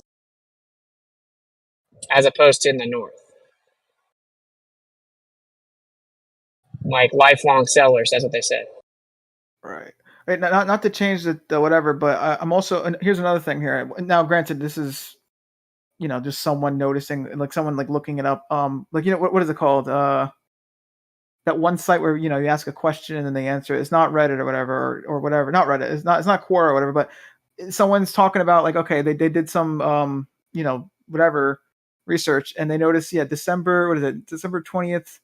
I don't know what year that was, but they're saying they got 67 minutes for Twilight that on December 20th, and then for March 20th they got 64. So once again, I'm noticing that there is this thing where it gets shorter for a brief moment around the equinox, and then towards the summer it gets real long. So I just wanted to bring that up again. I think we should really like look into the whole like getting shorter around the equinox. That makes sense though. Because you have to think about the solstice, think of someplace extreme, like in the Arctic region or something like that. Mars. The amount that the time of the year, or the sun is, let's say it's near the solstice in the Arctic region. It may be not a 24-hour sun, but the time it's not. So the time that is below the horizon and the amount that is below the horizon is going to be longer. So it's basically going to linger below the horizon for a long time, which would kind of give you that longer twilight. And then obviously the equinox would be, just be the shortest time. So it's another interesting thing to do would be to look at the direction of the sunrise and sunset, like where if it's coming up directly in the east or setting directly in the west. Because the story is that in the southern hemisphere, in the middle of December, the sun rises in the southeast, like south of east instead of north. Yeah. Seriously, what are we listening to in the southern hemisphere? In South, Yeah, but what I that's- just said, the bottom of South America. That can be explained with hemispheric vision, though. So, like, I want to see the duration of the light because this is a physical geometric obstruction where the sun's going below that physical geometric obstruction, and the light should only be seen so long. You know what I'm saying? Yeah. I think this is way better of a test to differentiate. I mean, obviously, I know Globers think that the direction of the sunset, like on the equinox, proves the Earth's globe or whatever. I strongly disagree. But I do not see a scenario where the globe can explain this if it doesn't match, symmetrically. If it continues to trend the same way you have it right now, where it keeps going down, I could definitely see that. But I do believe it's going to go back up, though. I think it's going to rebound. It's going to go whoop. And more so, the real test is like, is it symmetrical? It needs to be symmetrical. Fair enough. Yeah. Fair. So it's kind of like a longer duration test. It's like tested throughout the year. So, which is kind of good because now you get way more data points, you get way more people, you get to build an overall more meta data chart as opposed to like someone went out one day and did something. Yeah, we're talking about northern and southern hemispheres. That's what they're talking about.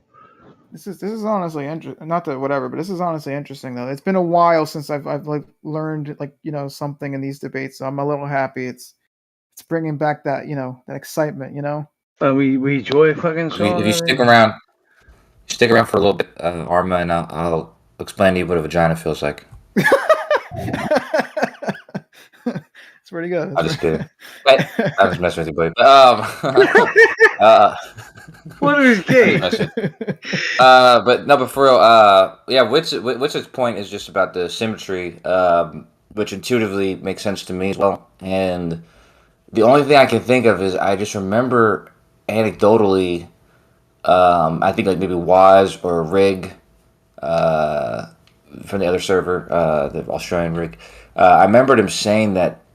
Like I said, loosely, I remember them saying that there is something to how Twilight is like almost not like for some parts of the year it's almost like super quick or something like that. I'm not talking about during the equinox. I remember them saying that, but I can't remember if there's anything that substantiates that. Well, what Beerman was saying today, he's in Africa, right? And he surfs. So he actually uses the twilight clock so he can know how much light he has to serve. And he says that from what he remembers when we brought it up is that where he's from in Africa, the twilight is longer in the winter, which doesn't make any sense on the globe. But I mean, Is that it's longer? Yeah, it the is. winter Yeah. area. But that's anecdotal. That's why we should just get the, the. But you're saying the opposite, though, right? You're saying that sailor. You also said sailor. Did you say sailors were saying the opposite? That it's shorter, that it's longer in the south. No, that it's shorter in the summer. No, that the sailors are saying that because you don't really sail really far south in the ocean during winter.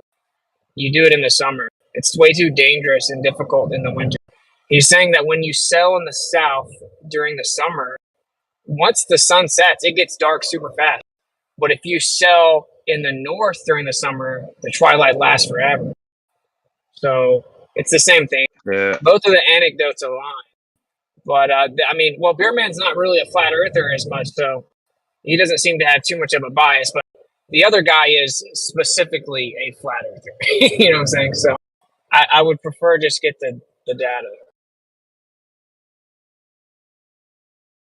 That is true, though. Well, I don't know. I live in the north. My whole life, it's just noticeably longer during the summer.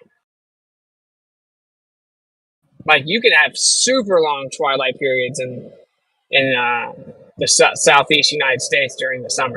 It's like the sun set forever ago and it's still light. I can still see. So that's just been my whole life experience. I don't know. To me, that's why immediately I was like skeptical of this. I'm like, okay, well, and that's why I'm still not definitively stamping anything. I'm like, let's just do the test.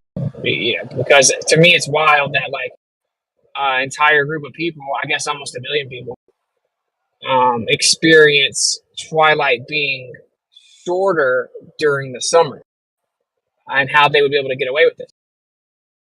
But then I thought, like, well, only 10% of the world, and do people really even think about this? And obviously, the way they calculate it on, like websites, like date and time, they just use the globe model, and then they calculate how far below the horizon the sun should be in degrees, and then that's how they define the twilights. Do you know what's funky? How the hell does the whole thing line up with the globe model and the flat Earth model? How the fuck does that shit all line up? I mean, it's crazy. Okay, well, they made the globe model from the sky, so.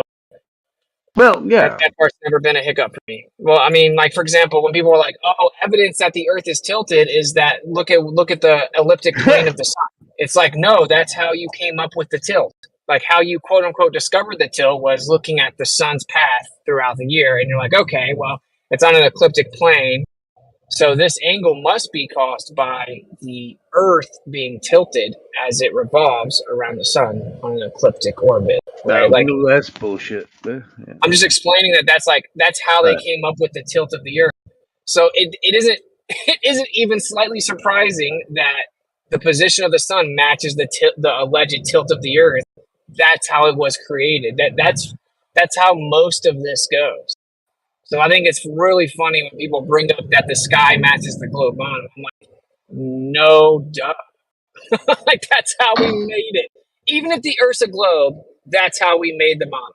That's how we discovered it was a globe in that scenario, was by looking at the sky and then reverse engineering.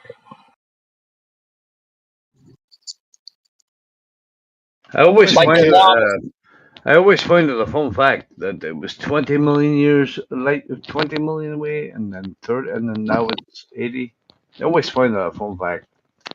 No, the sun is definitely it's 20 million. No, sorry, it's 60 million, and then like 120 years. Oh, maybe no. Well, you just changed the size of it. I mean, that's just triggering. I don't know. Yeah, the math ain't working out. We'll change that. Well, shit, what we're saying ain't working out.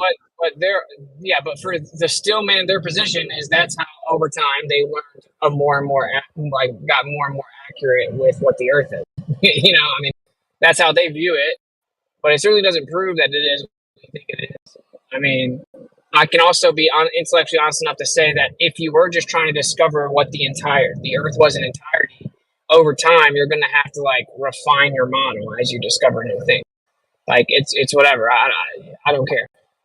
You know what I'm saying? Like I'm going to approach it with enough good faith to acknowledge that if the Earth truly were a globe and people were trying to figure out what the Earth is, that over the course of time, they're going to have to change and update their model. But a lot of them are goofy, though, like the wobble.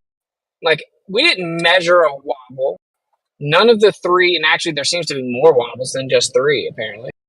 Like, no, we just looked at the progression of the stars and then compared to some charts, and we're like, okay, well, there must be a wobble. And then we were like, okay, it wobbles this much over this many years, 26,000 years. And then it's like, oh, wait, the moon's orbit's not matching that wobble. Okay, well, there must be another wobble, you know?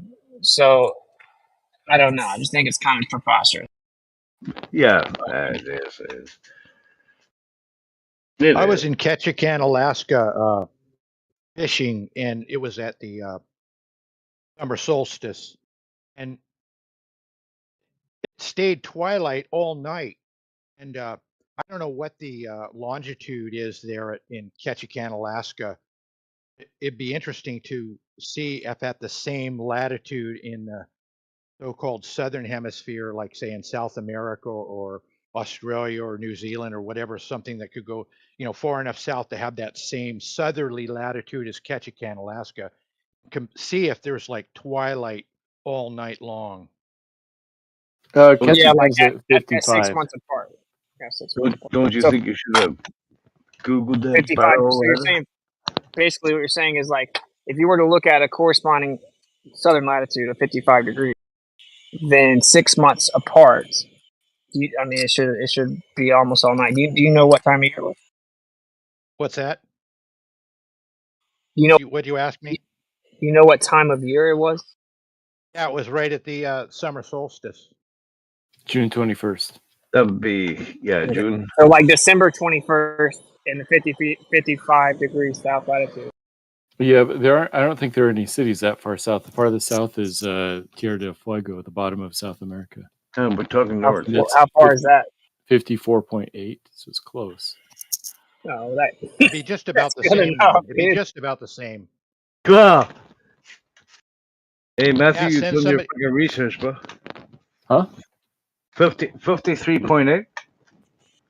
No, Ketchikan is 55.3 north. Okay. Ushuaia, which is the bottom of Tierra del Fuego, is Bottom of what? Tierra del Fuego, bottom of South America.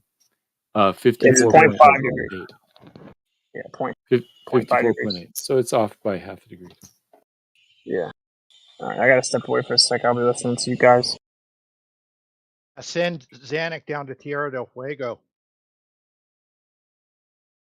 So what did you find out?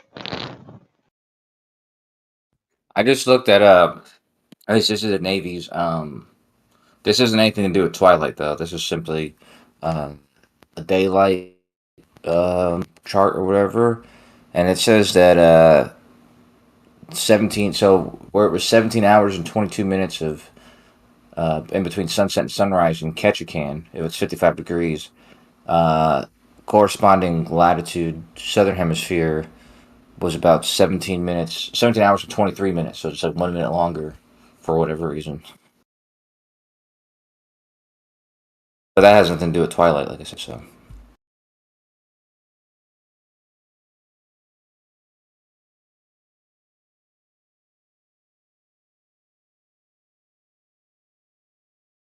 That's what I mean about the solstice, though. And a place in the Arctic where you're not really quite in the Arctic there, but you're close enough. But where it's the solstice, the summer solstice, you're gonna have a very long twilight, basically, because you're if you don't have a 24-hour sun, then what you have is a long day, and then when it's not day, the sun's just barely below the horizon. It's going to get even less below the horizon as you go further north, and since it's not that far below the horizon, it's basically going to linger there until it rises again. Like a bad stink.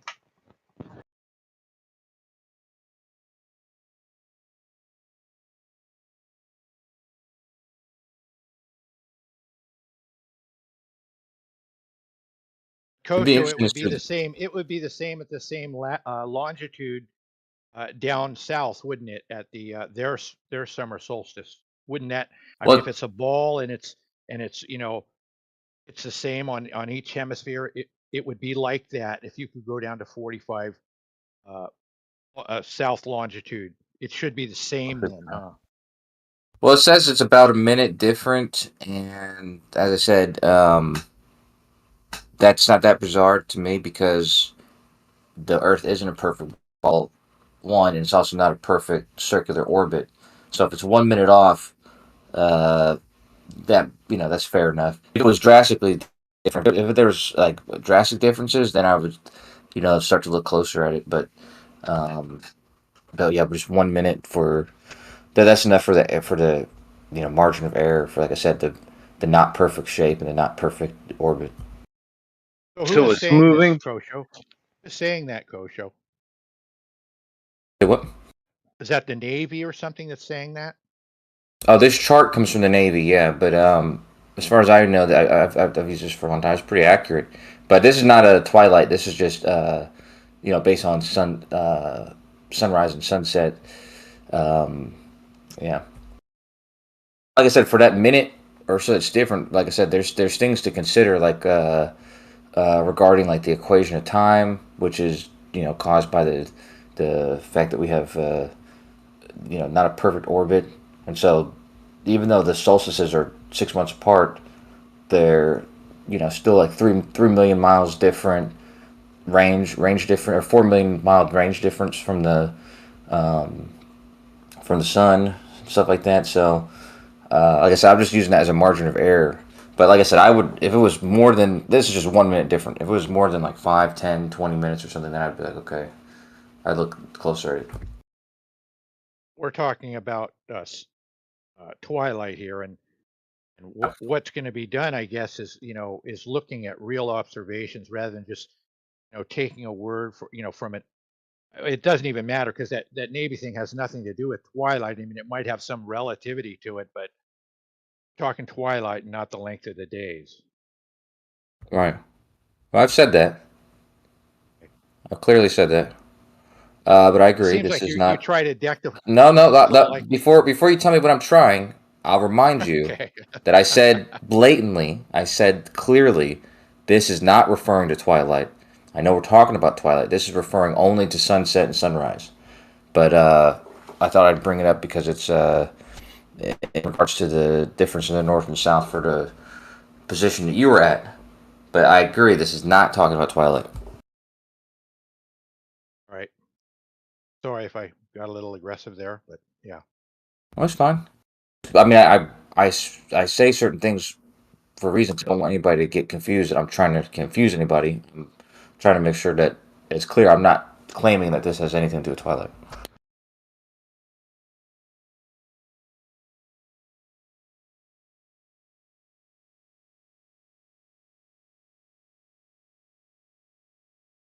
This is a good resource though, because you can pull up any position on Earth and it'll give you all the data for it. But daylight data is a little bit harder to come by. I mean, not daylight data, twilight data.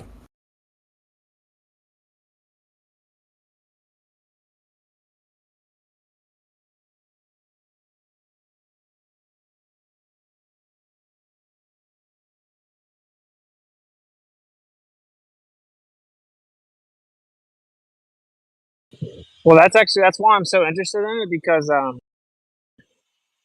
there's like not much data about it. There's certainly not many observations like in the south and stuff, but it is kind of perplexing because you would think that would be extremely valuable data, right? Like even for the military to know like how long you'll have light after the sunset. Seems like that would be pretty well documented.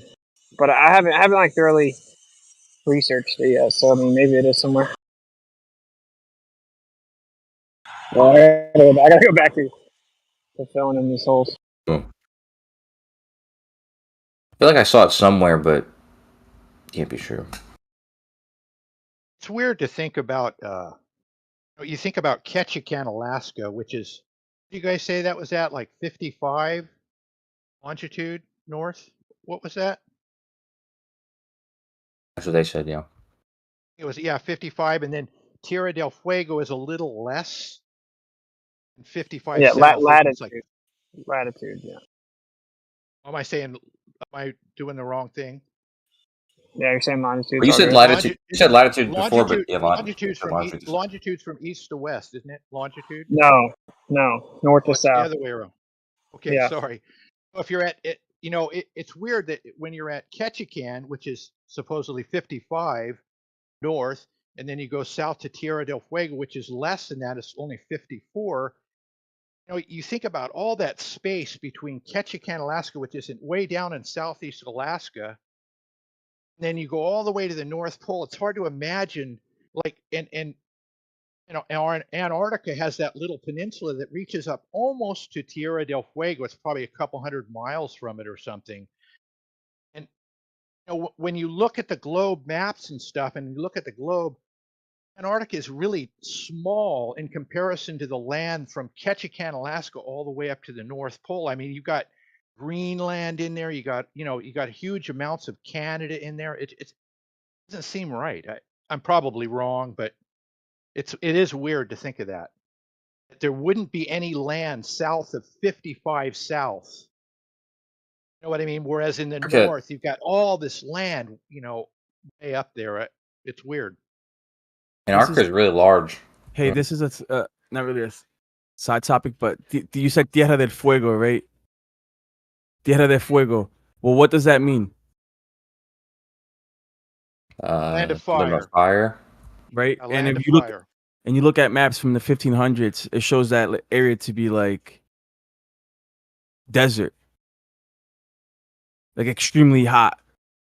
And I don't know how to rationalize that. I haven't been able to.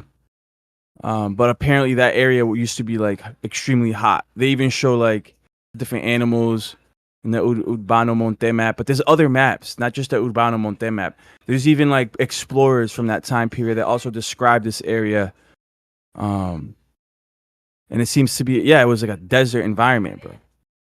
It's full of giants, I think, too, wasn't it? But now it's like this frozen tundra. So why is it a frozen tundra? But yet 500 years ago, it was apparently a desert.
Okay, it says here that it's named from bonfires that the natives used to build there.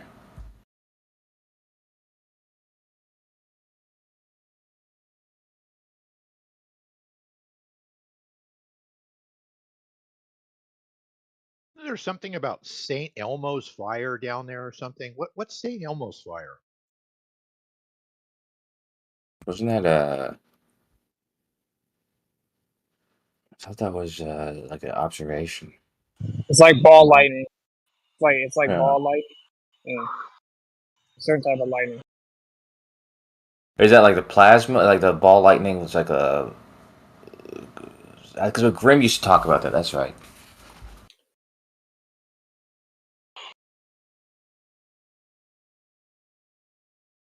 Electrostatic flashes that are outside of the cockpit.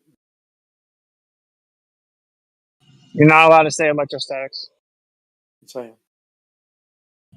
Your electrostatic privileges have been revoked.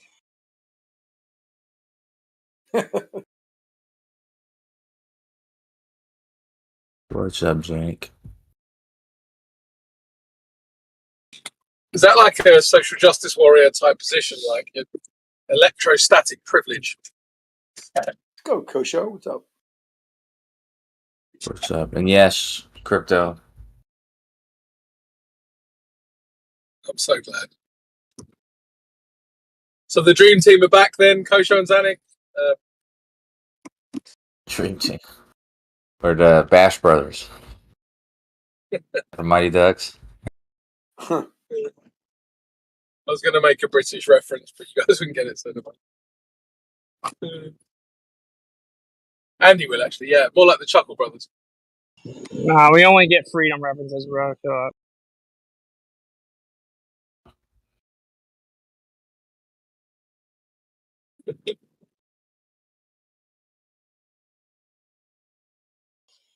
yeah, are you guys even allowed to shoot fireworks over there?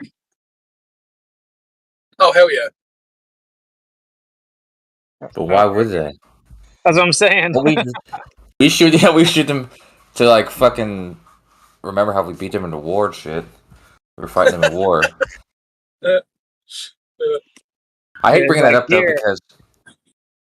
Go ahead, man. What I was just saying is important to remember that we didn't really win. It was like the French that helped us win. Kind of were losing. Yeah, how's all that freedom working out for you? Pretty good, man. Pretty good. I'm about to move to paradise. You know, I'm good. I'm about to move to a state that makes it illegal to forbid breathing the air. Allows you to sue a school if they try to make you do it with your kids. I'm chilling over here. All I know is when we hear fireworks, we know there's a very large possibility it's a gun. Well, Florida's pretty bait, but there's some pretty nasty parts of the US. Oh yeah. You can have them back. No, I'm good, thanks. Can we just like put them in the ocean and just forget about them? Like New York, it was a mistake. Let's just get rid of that. Yeah. Florida will still throw you in jail for possession of marijuana, huh? Yeah, I mean it's medicinally legal, but they're working on. They are changing a lot of the laws, but yeah, they're tough on crime, but like for basic freedom stuff, they're pretty good. I mean, like I said, they literally made a law that you can't ask anyone about their testing status or their genetic modification status. You can't even ask them. And they made it illegal to refuse service based on, wanting to breathe oxygen.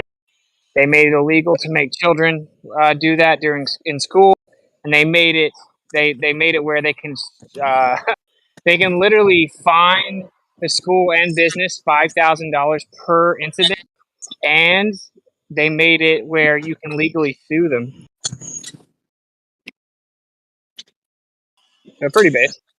I mean, I don't know about you guys, but I really enjoy breathing oxygen. I think that's a really positive thing. It's one of my favorite pastimes, bro. In fact, I'm doing it right now. Yeah, I mean, dude, I think I am too. Dude, it's what's crazy is like, we can't even get too much into it, but they're flirting with the idea of round two. I'm like, bro, I'm all about like America and freedom. You know, America, bro. If Americans bend over for round two, I can't help but like think that maybe they deserve whatever happens. You know, like my goodness, like it's bad if you fall for it again. Like, just bro, it's over. I mean, I like to quote George W. Bush and say, "Fool me once, shame on you. Fool me twice, shame on you." Or whatever. You know what the saying is. You fool me, can't get fooled Yeah, again. of course. Yeah, of course. There's a saying up here in Tennessee. It might be down in Texas too. I think that dude is so goofy. Here in Oregon, probably most people want the mask mandate to come back. Oh yeah, but they're cucked retards with no testosterone. Yeah, man. Yeah. So I mean, I don't know. beat them in an arm wrestle, so don't worry about it. Dude, like, what a crazy world, right? So I'm like a new dad. You know, my daughter's 8 months old. We're trying to make more babies. Try to get pregnant here again soon. And I literally, like, when making decisions for my family, like where to move my family in 2023, I literally have to think about how I refuse to allow my daughter to see that nonsense.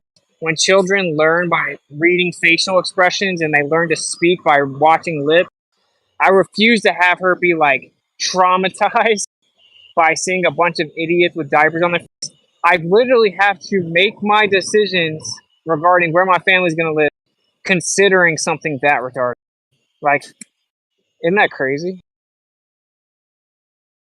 Yeah, it's nuts. I mean, that should just be Yeah. it should just be standard. You are allowed to breathe the oxygen. That's just the baseline. Dude. The founding fathers overlooked one of the rights. Yeah, that's like a pretty. I mean, we're scraping the barrel here with rights, aren't we? You are allowed to breathe.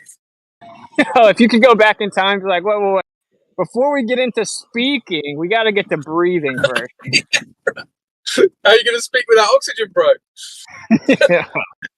What were you saying about Florida protects your right to breathe? What's that in context to? What's that in reference to? Contrast to?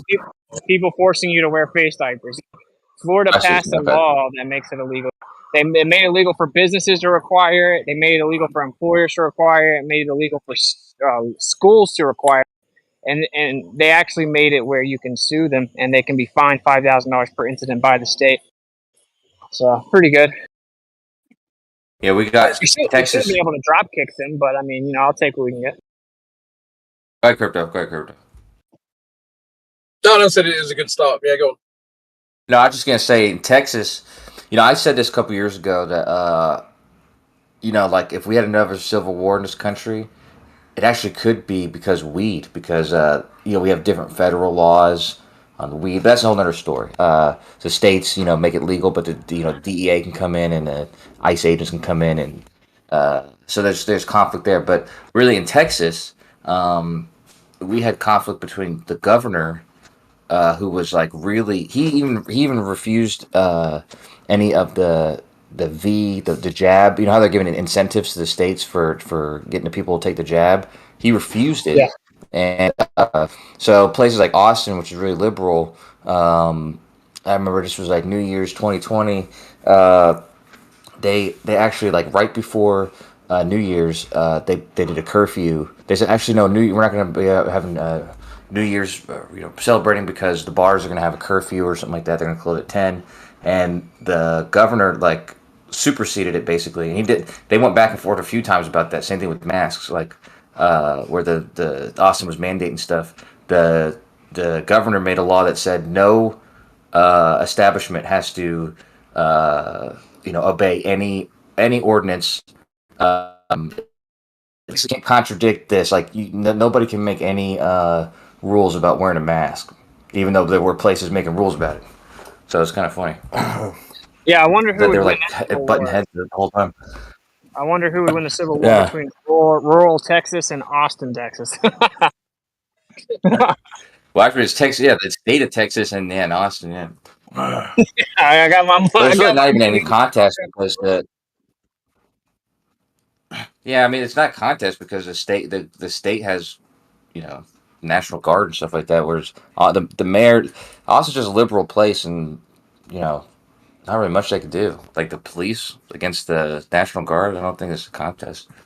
What a lot of people don't know though is that actually Texas was stamping that stupid mandate at first, and then my buddy Randy Kelton literally sued the governor for like $200 million or something. And based on that, because that's he put in federal criminal complaints on him and all this stuff. And as the suit started to progress, he literally issued to repeal the mandate. And then within like days, 17 other Republican states rolled back the mandate. So from my understanding, based on some inside information, the governor wasn't just like, oh, you know what, let's go towards freedom. It's like he was kind of forced to. Whatever works. Well, no, I mean, it could be in the government. It could be like there's different, different people in the government doing it. But he's been pretty. It's like he's been gung ho about being like anti any of that stuff because I think people think that he's planning to run for president, and so he's like being like super hardcore conservative. I think trying to like gain like Donald Trump's votes or something like that. But what did you say your friend's name was, or the guy you were talking about? Who sued them for $200 million? What did you say his name was? Yeah, Randy Kelton.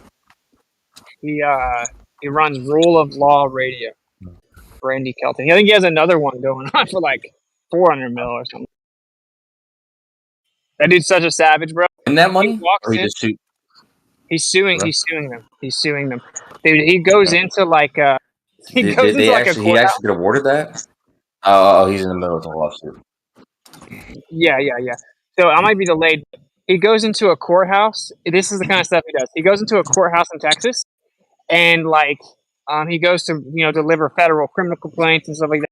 And cops will try to the bailiffs will try to stop him, and when they try to stop him, right in front of them, he pulls out his cell phone and calls 911 and says, "I want to report a crime." And he starts pulling out Texas statutes about how threat with a deadly weapon and all this. And to the point that they now actually have his name up on a wall in some of the courthouses to not mess with him. Isn't that crazy? What deadly? What he was claiming that they were doing that? Yeah, like he'll call and report a crime on an officer because they have a gun, and if you're stepping outside of the law, then you can still be tried for a crime in your personal capacity because you're not you're not covered based on like what you're legally allowed to do. So you're stepping outside of your capacity, and he'll call 911 like looking them in the eyes. It's so funny. There were times where I thought you were in the wrong. Like personally, I think the way you handled it at Mount Rushmore was silly. But I think that when you were in Ohio at that football game, I thought that was pretty. That was legend. I think because the cops basically had to back down, and you like knew the law. Like they were trying to fucking come up on you basically undercover. And they didn't want to give you the information. And then, they basically found out they were in the wrong. And then the second, like was it their supervisor or somebody who came in and they were like, being like super cordial and everything. Yeah. I asked for a supervisor who came in. Dude, what's crazy is I actually was batting like 980 or something. I had the cops back down in Seattle. I had the cops back down in even Houston. I did that so many places. But where the federal law was, and like, yeah, when you see the video of it, it's like I'm being like a total douchebag. But before that, I was being so nice to that dude. I'm like shaking his hand. I'm like, "Thank you for your service. It's no personal beef, but I'm saying my dad fought in war and my friends have died, blah, blah, blah. Like, I have the right to freely speak, man. I'm not going to be trying to start anything or any violence or whatever." And, so I thought we were going to be good because I tried to be really cool with him. I'm like, if you bring me back the rule that says something about the decibel, then I'll comply. And yeah, I mean, what everyone else saw was just like the point where I was like just done with them. But yeah, it's whatever. Overall, what I found out is that the cops will come tell you can't speak across the board in every state, every major city, until you start calling them out and the law for that place, and then they'll just kind of like get mad and power trip, and then you ask for a supervisor, and then you're good. It's like I think it worked literally probably literally 48 out of 50 times or something.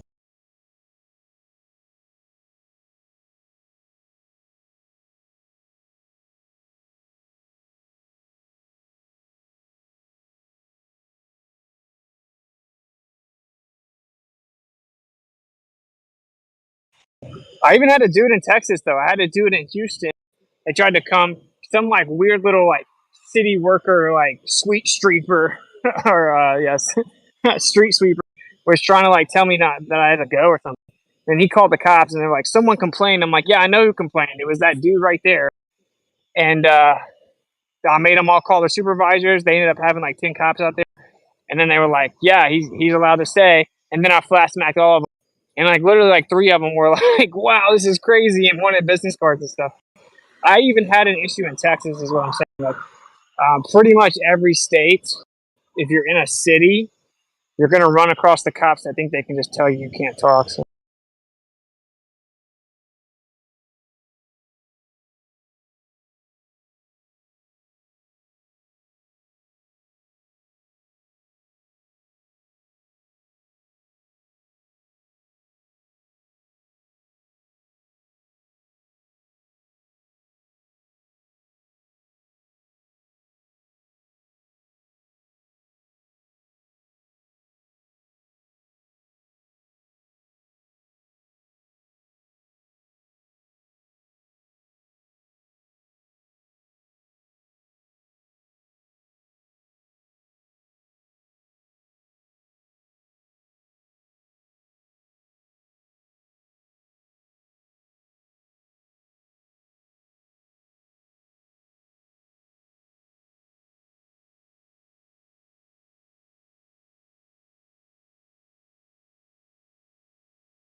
Yo.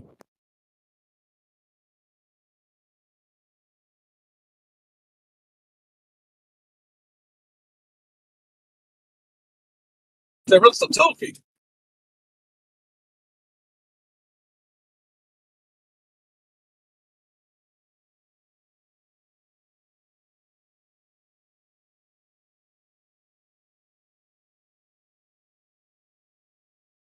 Yo, let's get it popping, guys. Let's get it popping. What do we got?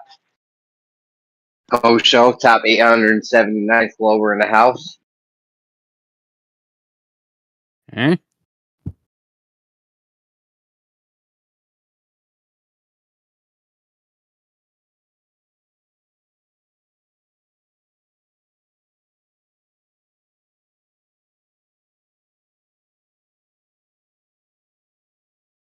Said you're the top 879th Glober. Just found this thing for the Bible boys. Check out text.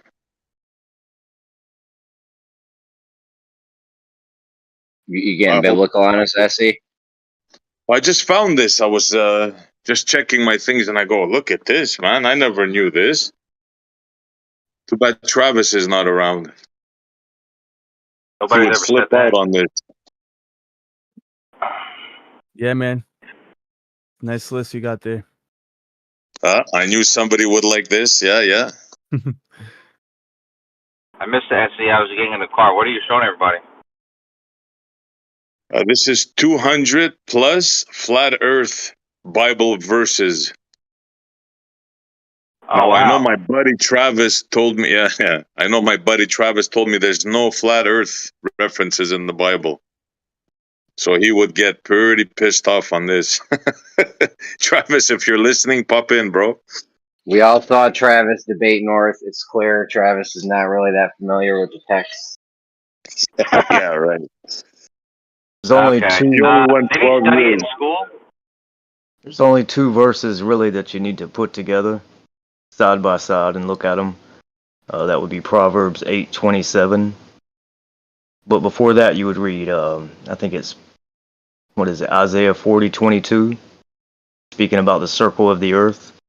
Now, if you want to define where the circle is and what it is, you would go to the Proverbs 8:27, and it would tell you the face of the deep, right?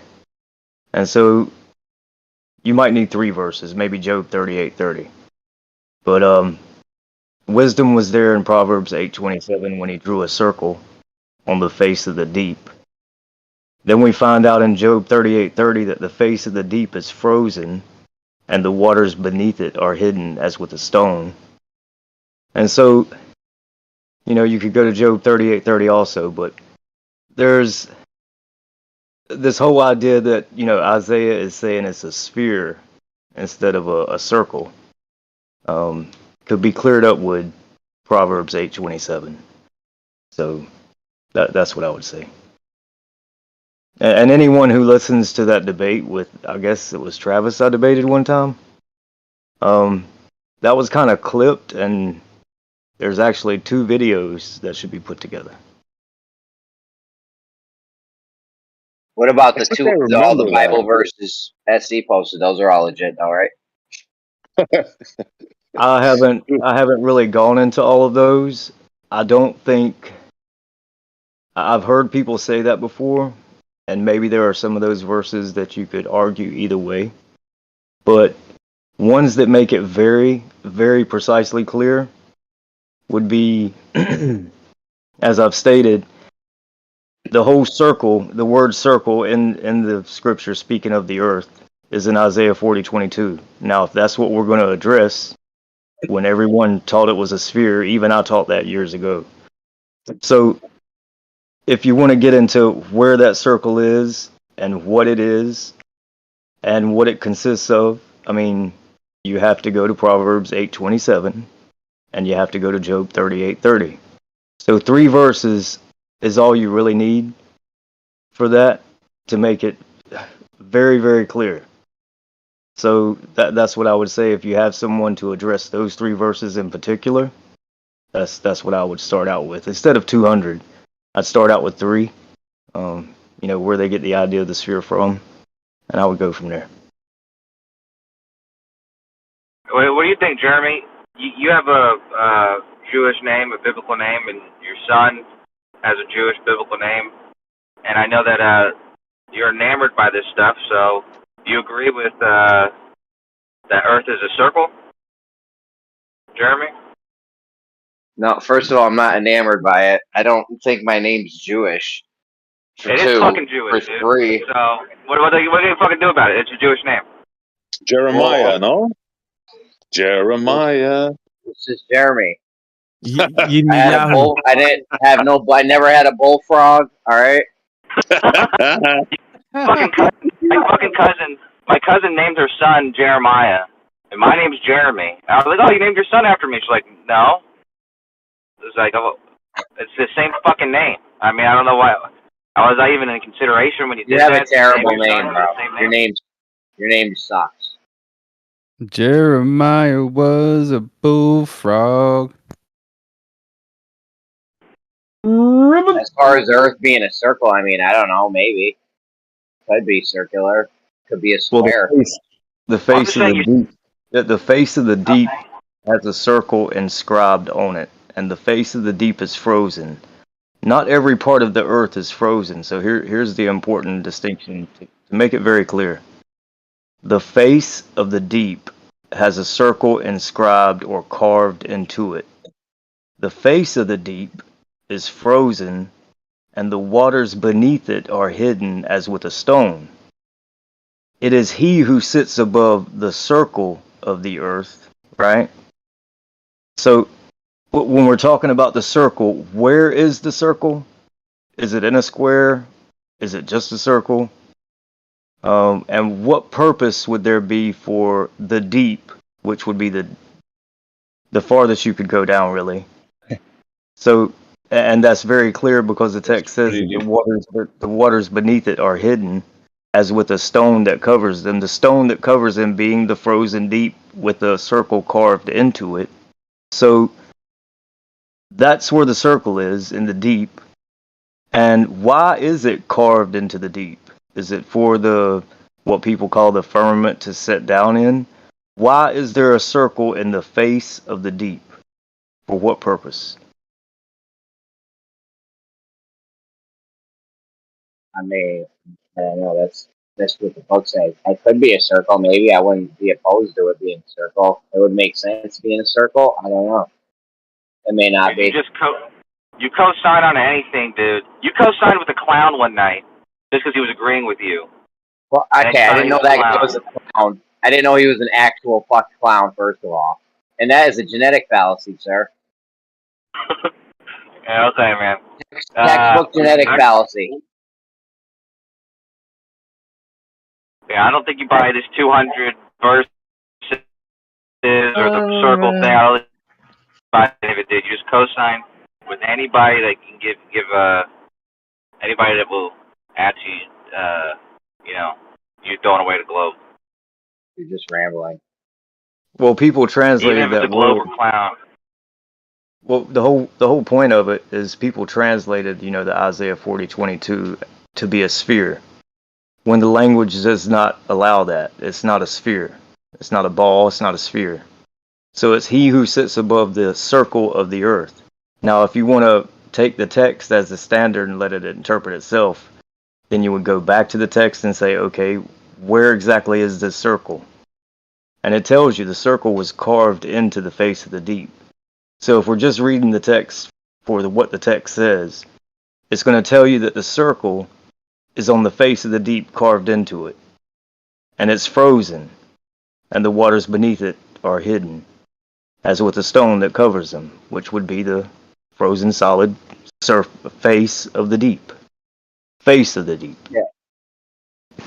Yeah, well, that's what your book says. There's other books that say other things. We're not doing this by the book. Well, the book was brought up, and that's why I pointed out the 200 verses and all the verses people use. I wouldn't use, because some of those verses, if you're speaking about men camping out in the open field or on the flat earth, that could be, the context could be a bit different from what the entire earth is. You know what I'm saying?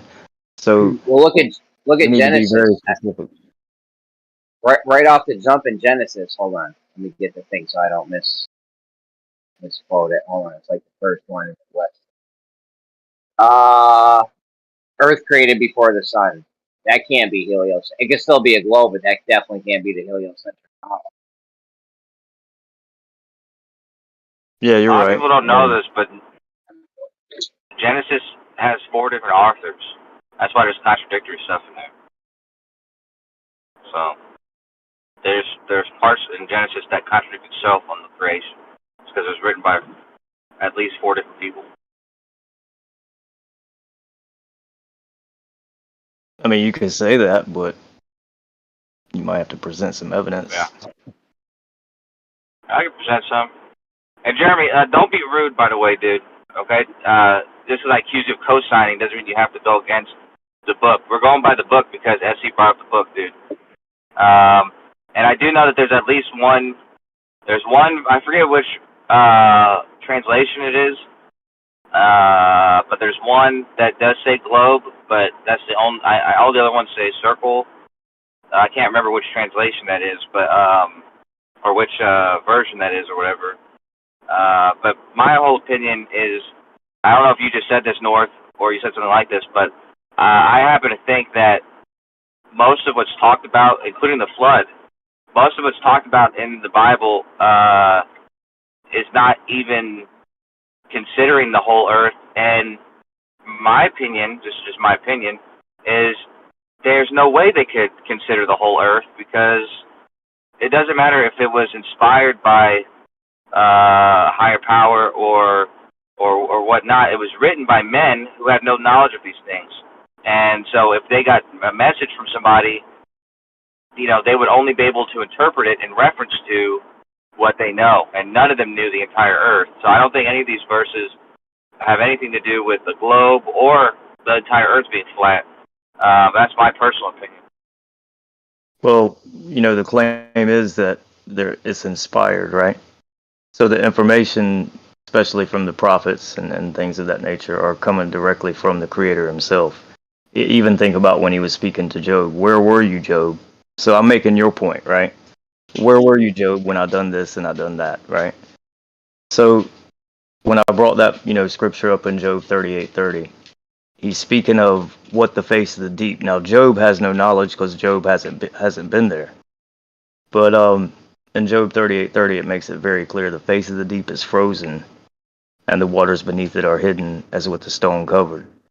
Now, if you want to say it's just a particular landmass, that there's a circle on the face of the deep, and that specific landmass, you know, whatever it be, Israel or whatever, there's a circle carved in the face of the deep over there, and there's no face of the deep everywhere else. I mean, that's just kind of weird.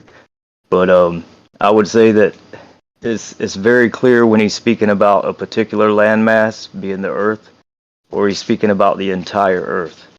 And you're not given all the parameters, you're not given the measurements, you're not given those things, but you are given some details that men could not have come up with.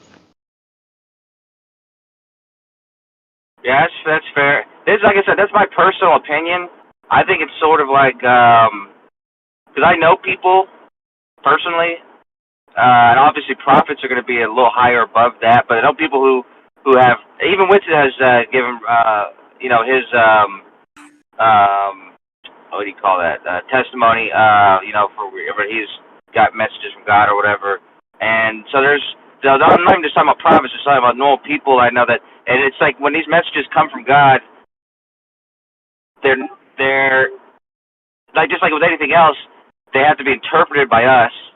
And I think, and that's like my personal opinion, my personal belief is that even if God is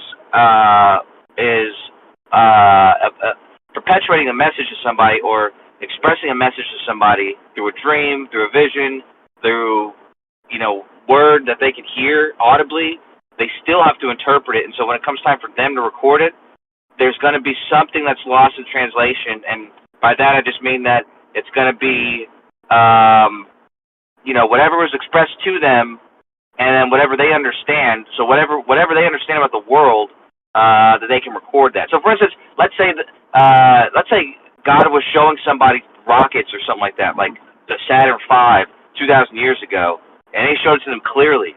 they would then have to interpret that with things that they know. And so when they record that, they're not going to put a rocket or a Saturn V. They're going to put something that might sound, supernatural or something, but it's only because they're limited to what they are able to record, if that makes sense. Well, just because you're not given the entire bit of information doesn't support what you're saying. I would even say, when you see the word being used, arrows, in the even in the Old Testament, what is actually said is fiery missiles. That's what is actually said in the language. It's not arrows, So it's not as primitive as you think. But I would say that the details he does give you, those are things that you will know. And there's no question, there's no leaving it up to interpretation because you didn't get the whole bit of information. Just because he doesn't give you the exact measurement of the earth, the height and the depth and the width and all these different things, he can still give you details, for instance, about the face of the deep. And you know what the deep is. So if the deep has a face to it at some point, and is frozen and there's waters beneath it, it just supports the rest of the text. The waters above, the waters below, it just supports the rest of the text. So I would say it makes it very clear when you read the text. It's not that you get every bit of the information, but what information you are given, there's no leaving it up for interpretation because the text itself interprets it. So yes, it's a perfect puzzle. There are no really pieces really missing or additional things you need to kind of put it together. It doesn't say one sec, Kosho. It doesn't say globe anywhere in the Bible, does it? No. Some No, translations say sphere. Some versions say sphere, where others say circle. Like I said, I've only seen one version that says sphere, actually, or ball, or something like that, and the other ones say circle. But those are just translations and versions and stuff. They were just reaching, and that would probably be the one in question, Isaiah 40:22, which is what I pointed out. That's the first one you need to go to. If that's going to be where they're going to translate it to say sphere, then you would have to find out, is the meaning really sphere, or is it circle? What is the word for sphere or ball, and what is the word for circle in Hebrew? You'd have to find that out. But then when you find that out, you can find out where the circle is mentioned in this ancient text or in any other scripture, and you'll go to Proverbs 8:27. And of course, wisdom was there when he carved the circle upon the face of the deep. So it's not that the earth is a circle or a ball that he sits above in Isaiah 40:22. The deepest depths you could go, there's a circle carved in the face of the deep, and it's frozen. So I think it's kind of evident, that the rest of the scripture just tells you about the waters above and the waters below, of course, below the face of the deep. And it just makes it more clear. It doesn't, lead you to nowhere. It's not a road to nowhere, right? It gives you some information. See, that's the problem. I'm biased by my discernment because, like I said, that's just my personal. I'm I'm wrong about lots of stuff, so I'm not saying that I'm right about this or something. I'm just saying that this my personal. The conclusion I come to based on my discernment is that even though I believe this is inspired by God, I understand, the limitations of the understandings of people who record this stuff. And I personally think that waters above and waters below is as simple as the people who wrote this didn't have any understanding of where the rain came from. Like, it came from the ground and then went to the sky and then rained. I don't know if they understood that completely at all. So when they say waters above, waters below, it could be very, just very simple that they thought that there was waters above and that's where the rain came from, and so that's where that expression came from. But like I said, I could be wrong. It's my personal bias. well, some people, would say that it never rained until the flood. And so you got that aspect, but you'd have to do your own research and study to come to your own conclusion. Um, Now, when speaking of the waters above and below, I would just go right back to Genesis. And I mean, you have the firmament, right? That separates the waters above from the waters below. So it's not just the rain, not just the cycle of rain, the hydraulic cycle we have, which is pointed out in scripture and in another text. I believe it's Job. But yeah, I mean, there's clear distinctions about the waters above and the waters below, and there being a solid surface between both of them. So it's not just the firmament above your head, you also have the face of the deep with a circle carved in it. I find it much more interesting that the text says there's a circle carved in the face of the deep, and no one wants to, kind of address that and say, or just ask the question to themselves, why is there a circle on the face of the deep which is frozen and there's waters beneath it? Why is that circle carved into the face of the deep, and why aren't people who read the text considering that and talking about why it's there? That's what troubles me more than anything. What's the face of it deep like? Is it like the ocean? Is it deep like the ocean? Well, what is the deep? Is the deep the abuso? Is the deep the abyss? Is the deep the farthest steps of that you could go of the earth? What we call Earth. Is that I it? would say that, yeah, I would say the deep is literally like the whole existence seems to be water. We seem to be immersed in an ocean where in the beginning, when he says he divided the heavens, right? The waters above from the waters below, he's literally dividing the waters and creating within the water a terrarium, right? So within the water, we have this terrarium where we have an atmosphere or an atmos, right? But there could also be other atmos that are also being divided by firmaments, each with their individual, firmament.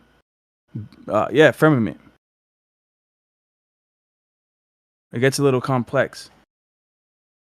It's good talk, man. I gotta go in the grocery store real quick, get some dumb shit for Labor Day. But it's good talk. You North and you Lion just joined in and stuff. Thanks. Yeah, I'm just I gotta just reiterate one last time. I don't want to. I'm not trying to claim anything or anything like that. I'm just trying to tell you because my belief and my understanding of this type of stuff, like spiritual or biblical stuff, it's always fluid. It's always been fluid, meaning that I'm always adjusting my understanding, and it's based on my discernment and new understandings and stuff like that. But also in North, about the 4 authors of Genesis, I'll post something when I get a chance, but I'd seen that from biblical scholars before, or historians or something like that. But I'll post something about that when I get a chance.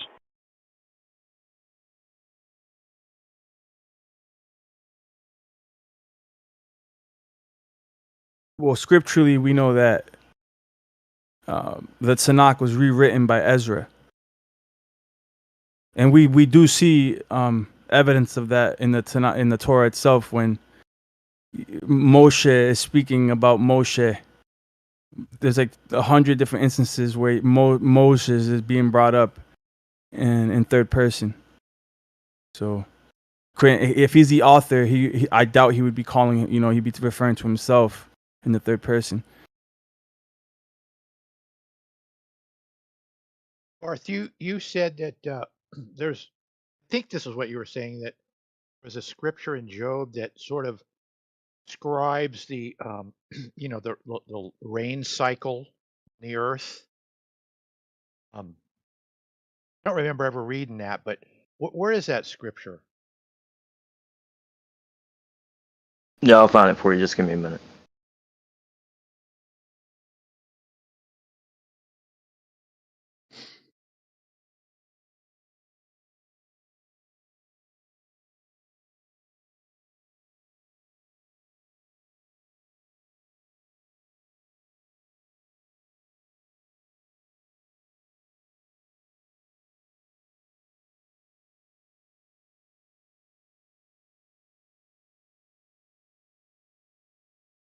the one in Job that's popular amongst flat earthers, I don't even read the Bible, is Job 38:14. It is turned as clay to the seal, or a better translation, ESV. It is changed like clay under the seal, and its features stand out like a garment. Or earth takes shape like clay under seal. So what shapes are seals usually? Are they circular or are they rectangular? I mean, there are rectangular seals that I've seen, but usually they're circular, if I'm not mistaken. So Job 36 verse 27 would be one. But there are more. In fact, I think from my study years ago, I think there's like an entire chapter dedicated to the water So cycle. you can't have a spherical seal. That's all there is to it. I'm not speaking of spherical seal. I know. He was Yeah. adding to what I was saying, but yeah, thanks. Make as small drops of water, they pour down rain according to the vapor thereof. But there are, I believe there's an entire chapter, and I'm trying to look for it now, but if I find it for you, I'll post it for you. What did you say that scripture was, though? Job 28, what was it? 36 verse 27. 36:27.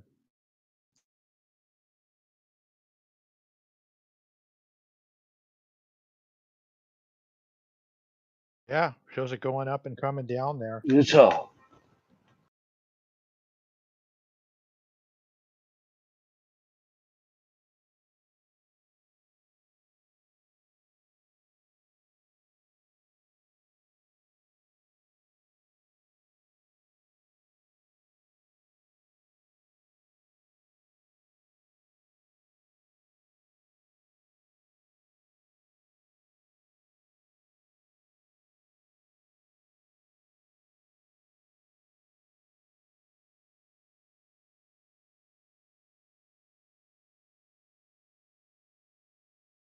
So why do you think there's a circle carved on the face of the deep?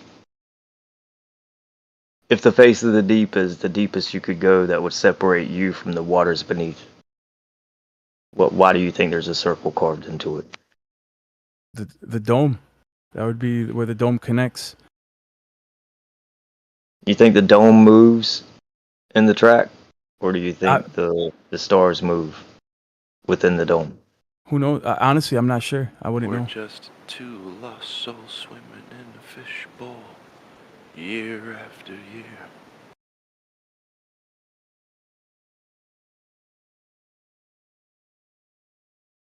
I would assume most likely it's the lights moving, not the dome itself. But who knows?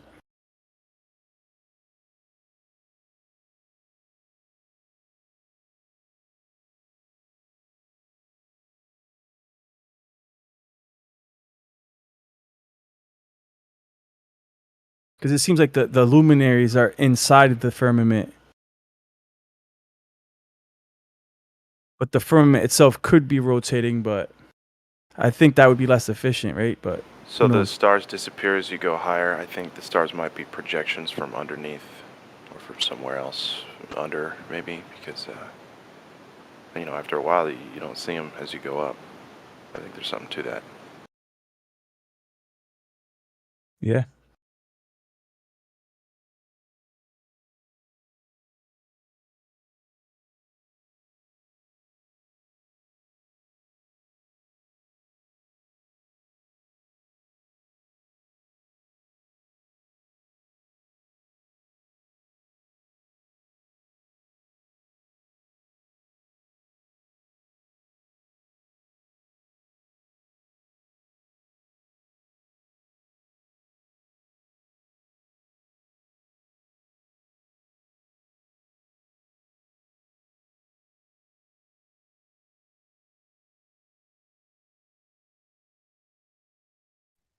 This is what I was looking at, Kosho, and then I go 200 verses in the Bible, flat earth. I go, what?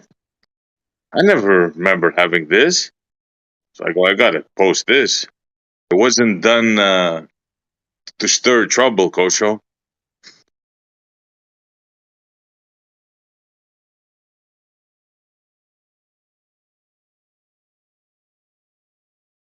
Did you read every one of those before you posted them? Nah, no, none. I knew there was guys much more qualified like yourself to talk about it.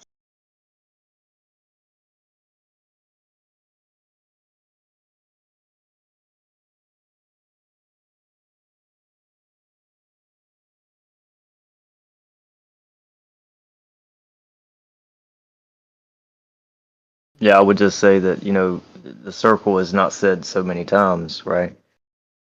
I mean, I don't think you have 200 instances speaking of the circle of the earth or where it is in the earth or on the earth.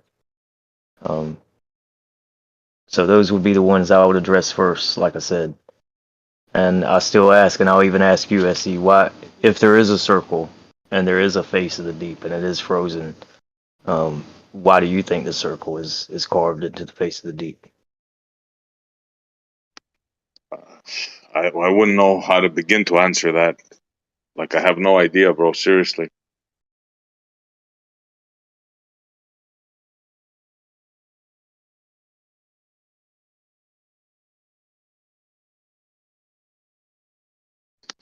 But it seems circles are very common in both in the biblical, also in the way ballers view their model, and flat earthers as well. It's kind of intriguing, actually. Like, for example, northeast, south. I mean, sorry, north, south, east, west. Those lines, are they perpendicular? We had a big issue with this. I don't even know if I should bring this up. Because this is very mind-boggling for people.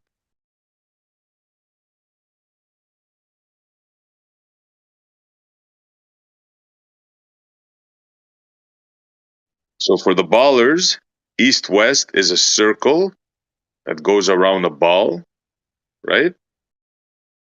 Now, for a lot of flat earthers, east-west is also a circle, but on a pizza shape, like on a plane shape. And the Bible, now you're telling me the Bible says a circle as well, right? So there's a lot of circles going on there.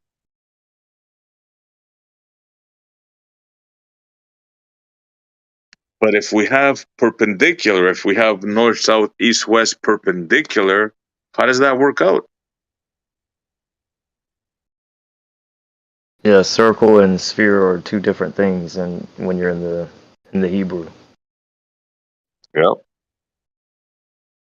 You'll find this interesting, SE. You know what north, how you define north in Hebrew? Tell me. It's hidden. It's dark. Gloomy, unknown. Some people. That's what north? Yeah. Yeah. It's very interesting, huh? It is, yeah. There's also another. Sorry, go ahead. You good, North. Do your thing. You were on a train of thought, and I interrupted you. Go ahead. I would say that some would tell you it even lends to meaning key, like the key. Go ahead, man. I'm sorry. Yeah. So talking about that, right? Because Enoch describes an area at the north, but it's towards the north, but inside the earth, right? So it's towards the north, the navel of the earth, the middle of the earth, but it's in the earth, in that region. And there's something like really incredible about his description of this area. Enoch 21, and this one's from the Richard Lawrence translation. It says, "Then I made a circuit to a place in which nothing was completed. And there I beheld neither the tremendous workmanship of an exalted heaven, nor of an established earth, but a desolate spot, prepared and terrific. So he goes to an area where nothing was completed. It's literally, it's like an edge where the creator just stopped creating, and there's nothing there. There was no firmament above, no heavens above, and no earth below. It's just a pit. It's just a blackness, a void. And Job talks about this void. In Job, he says that the earth hangs over nothing. That the earth hangs over nothing.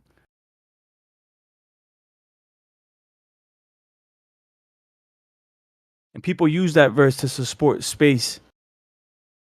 Oh, look, the earth is hanging over nothing. It must be floating through space. But that's not what the Hebraic concept was. But there are areas in existence where perceivably it resembles space, but it's not entirely space. But there seems to be spaces like that. Just to be, Yeah, but hanging is hanging, right? It's not floating. Yeah, it's not floating. Yeah.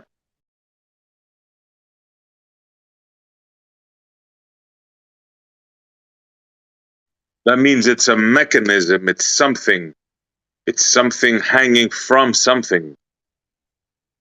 The other one that is not moving.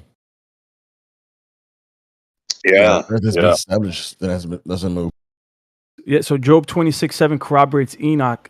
This is the ESV. It says he stretches out the north over the void and hangs the earth over nothing.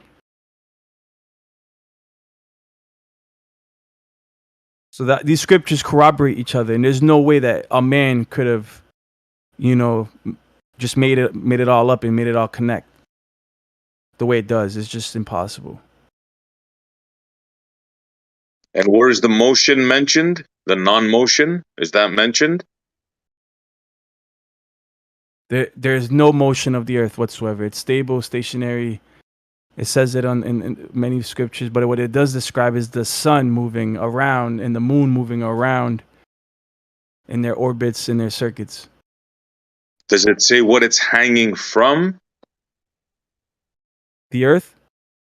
Yeah. No, it doesn't, but it does mention that the earth itself does have a foundation. It does have pillars, literal pillars, and even a chief cornerstone, if you believe it.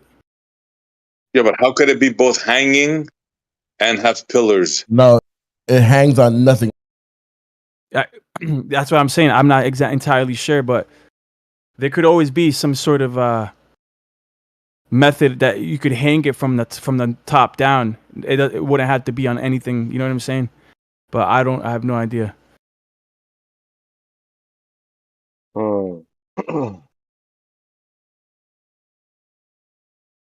I forgot what verse it was, but it was said that the earth is unmovable. Nobody can move it. And these scientists have made it move with the Jedi fixed mind and trick. immovable. Oh, sorry. No, you good. The scientist that has everybody looking at the stars. Oh, the stars are moving. We're moving just like them. Yeah, right. Yeah, like Linda says, fixed and immovable. Yeah, I've heard that many times. People quoting that. Like Psalms 104:5. He established it upon the foundations, and so it will not rock or totter, but the earth will be rocked out of its place in some verses. But that's just speaking of an earthquake. But when you think about foundations, you might have to speculate a lot. But when you're speaking of waters below the surface of the deep, the face of the deep, right? There's a circle carved in it, water's beneath it. You have the earth above it. You're living on top of the earth. Okay, so when you're going to speak about the foundations, what would they be? Are they pillars? Are they columns?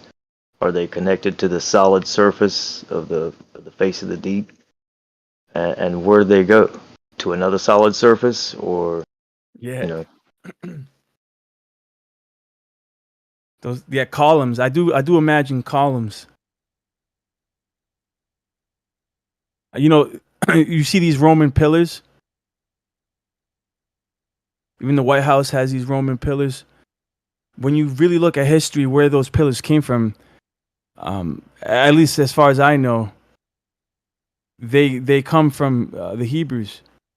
So I always thought that was like a pagan thing, but apparently not. But I don't. You guys know the scripture, right? Think of it when you think of the earth, right? And you read the scripture, right? Think of it as a machine. Maybe you can make sense out of. You understand what I'm saying? Think of the earth as a machine, like a fish tank. I got a good one for you there. Let's see. Hey, bro. I found the video where the guy is preaching out of the Bible. But I would say for everybody, just check. It is almost 2 hours long. Give you 15 minutes out of that day just to listen, just a little bit, and then come back and listen to the rest of it. Break it down in segments. What is it, Red? What is it? I'm trying to look where I need to send this text to. What channel? People are dropping like flies, man. Livestream text one. Yeah, when they hear religion, they freak out. Yeah, people don't like it. There it is. Okay. And I can't remember. He says it in the video that the earth itself is like his footstool, and we are like ants to him. Nice So find, what is Brendan. Yeah. What's a footstool? It has a top. It has four corners. Yeah. How about the other one where it says the God or looks up high from four corners of the earth? Looks at all four corners. There's another one like that, right? I've heard many of you guys say that before. Mm-hmm. But I like listening to stuff like this. It's more intriguing than will rockets work in space? Nothing about that. That's old, tired stuff. That just keep you busy running around in circles. Sorry. It makes me think of a rotor and a stator, SE. Yeah. The funny, I wanted to speak about that. The funny thing is, I had a thought a long time ago, where how they come up with the concept of fooling everybody with rockets and stuff like that. And you think about the Tower of Babel. They were trying to build a tower to go up and kill God. That's what their plans were. So they make the rockets and make man think that they're going to the heavens. They're not going nowhere. And everybody just fooled. Fell for the banana in the tailpipe. That's an interesting story because it talks about languages and different races, and like, even though it's hard to believe, right? Like, it's an explanation for the different races and languages.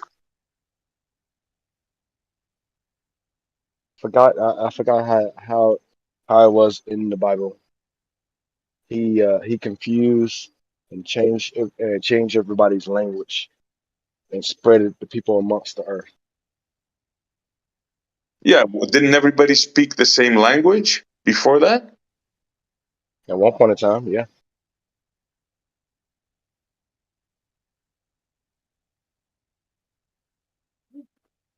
Yep. And now a lot of people have different languages.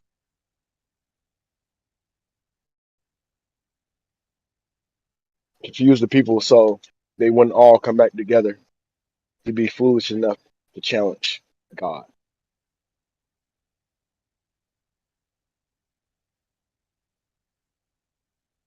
Just something to think about, something to chew on.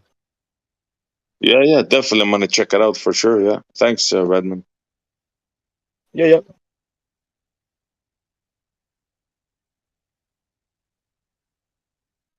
Maybe I should have been on my better mic. Then it come out real clear. Oh yeah, that mic of yours, bro. I'm telling you, you can be a freaking newscaster. Like,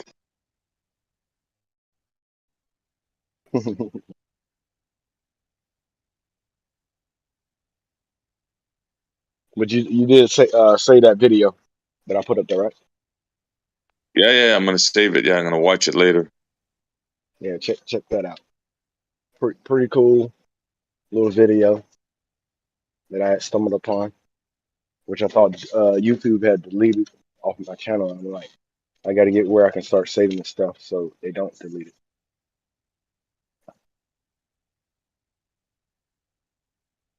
You know, when you look at a face, you don't look at the back of the head of somebody. You know, he stared down at the face of the earth. When you look at a face, you look at the face. The face itself is always facing you. And when he comes back, everyone that's still living is going to see him. Everyone. So on a ball, you can't see around a ball. Everybody's going to see him. One shot. We better hurry up. It's going to hell quick. Oh no. Hey, there was another guy. Can't remember where I saw the video from. I should have saved it. You know where, man, a little bit off subject, but he was an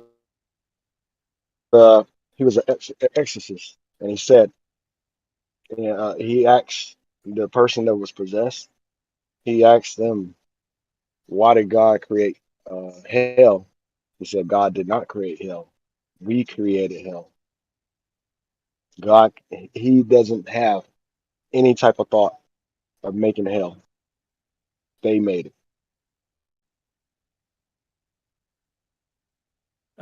I would have to disagree with that theologically. Let's Because go. yeah. So when the Creator created the existence in the world, He actually created places predetermined, right? Because He already knew the end from the beginning. He already knew that He would need these chambers to store the dead, because He already knew that Adam would have sinned. You know what I'm saying? He already knew, like, because when He first created existence, he had a potential within the code, and that potential was for rebellion, right?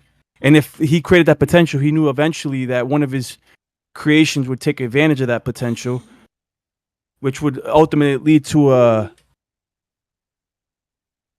runaway cycle, right? A runaway cycle, as in, as soon as that potential was taken advantage of. Hold on a second. Chill out. Yeah, you good. As soon as somebody took advantage of that potential, it's what led to entropy and atrophy and these things that we see as degradation of our DNA and existence itself. We do see existence itself starting to decay. Stop, Jody. I'm on the mic, dude. But okay, so where was I? Somebody hop mic in. Yeah, my son, he keeps bothering me. But so the chambers that were already created, bro, before there was one soul in them. Before anybody had died, those chambers were already there in the earth. And Sheol was already there. Okay. So let me ask you this question, and just give a thought. Yeah. What would be the worst thing for you? To be in hell or to be with God?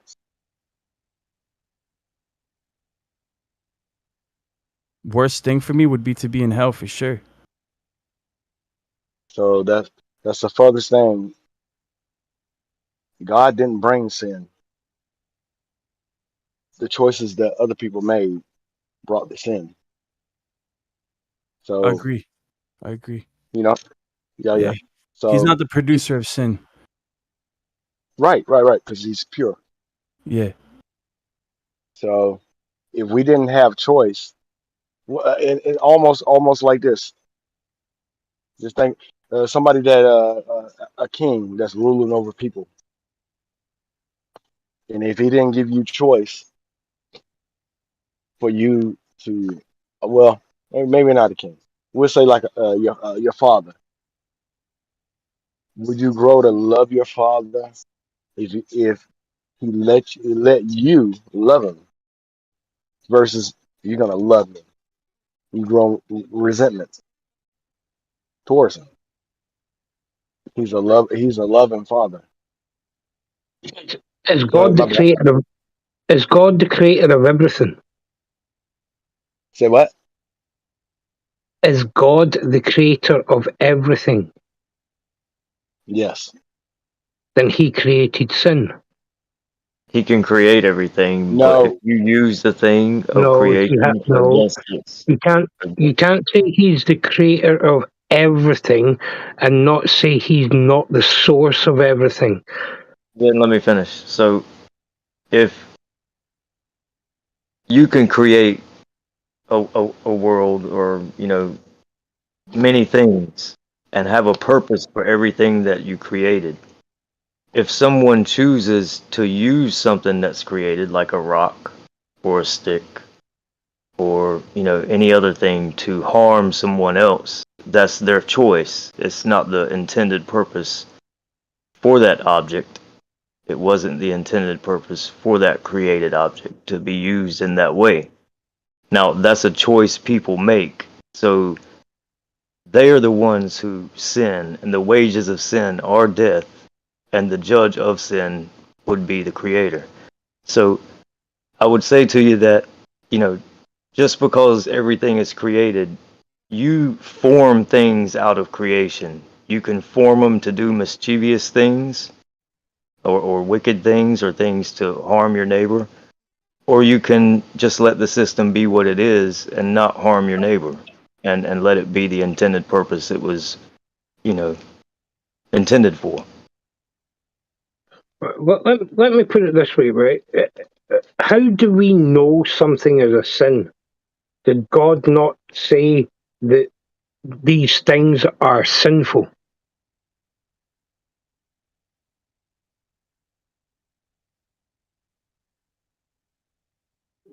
Say that again. I'm trying to make sure. So, did God not say to man that these things are sins? These are the things that you do that are sinful. Yeah.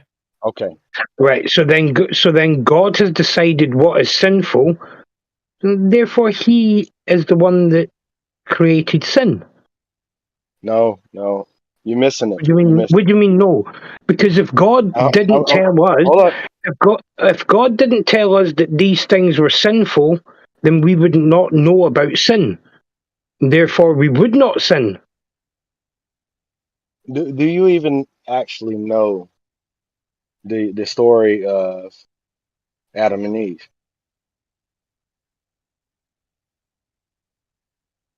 To a Do you certain actually know extent. that? Well, I'm coining that you're a little bit older than me, but do you know why they got condemned to death? Because she ate the forbidden fruit. Okay. And was she not told, do not eat from this tree? Yes. Okay. So But she if rebelled. hold on. The question then becomes: if God didn't want her to eat the fruit from that tree, why did He put the tree there in the first place? Holy shit, Because hold up. Hender, it's fucking science, bro. No, hold on, hold on. How is that No, science? no, wait. Okay, I'm Number sorry. one. Number one. When your parent tells you don't do this, and you still end up doing that, did you not follow an order? I think parenting is Yes or slightly no? different than no, because my parents didn't create sin. They didn't create the laws No. that God passed down to man, did they? No. Okay. What? Hold up. This is what I'm going to tell you. And I say it like this. If I tell my child, do not touch my gun, and my child touched the gun, do you believe that the child should be punished or not punished? Yes or no? No, I'm sorry, but that's on you. Why No, would you, hold on? no. Why would you tell a child not to touch something and then leave it out in front of the child to touch? I'm sorry, but to me that's on you. No, no, no, no. That's If not you one. don't, if you don't want the child to touch the gun, then you put the gun away where the kid can't get to it. It's the same with the fruit from the tree. If God didn't want Adam and Eve to eat the fruit from the tree, he shouldn't have put the tree there. He should have put Let's it talk somewhere about where they would hypothetical. never reach it. Let's talk about a hypothetical. I have 100 guns. Go ahead. Right, 100 guns. You know, they're show guns, and they're all in a cabinet. They're locked up. I tell my kid not to touch it. Doesn't mean I only have one gun that I can just hide and the kid can't see it. I have a shit ton of guns. And if my kid touched my gun, my son touches my gun, should he be punished?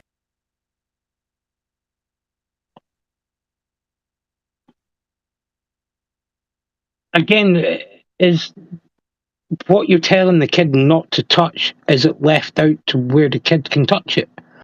No, it's locked up. Right, so the kid's not touched it then if it's locked up. No, but he found the key and touched it. Right, again, that's on you. Where did you leave the key? Yeah, where did you leave the key? Keychain. Keep on my keychain where it's always been.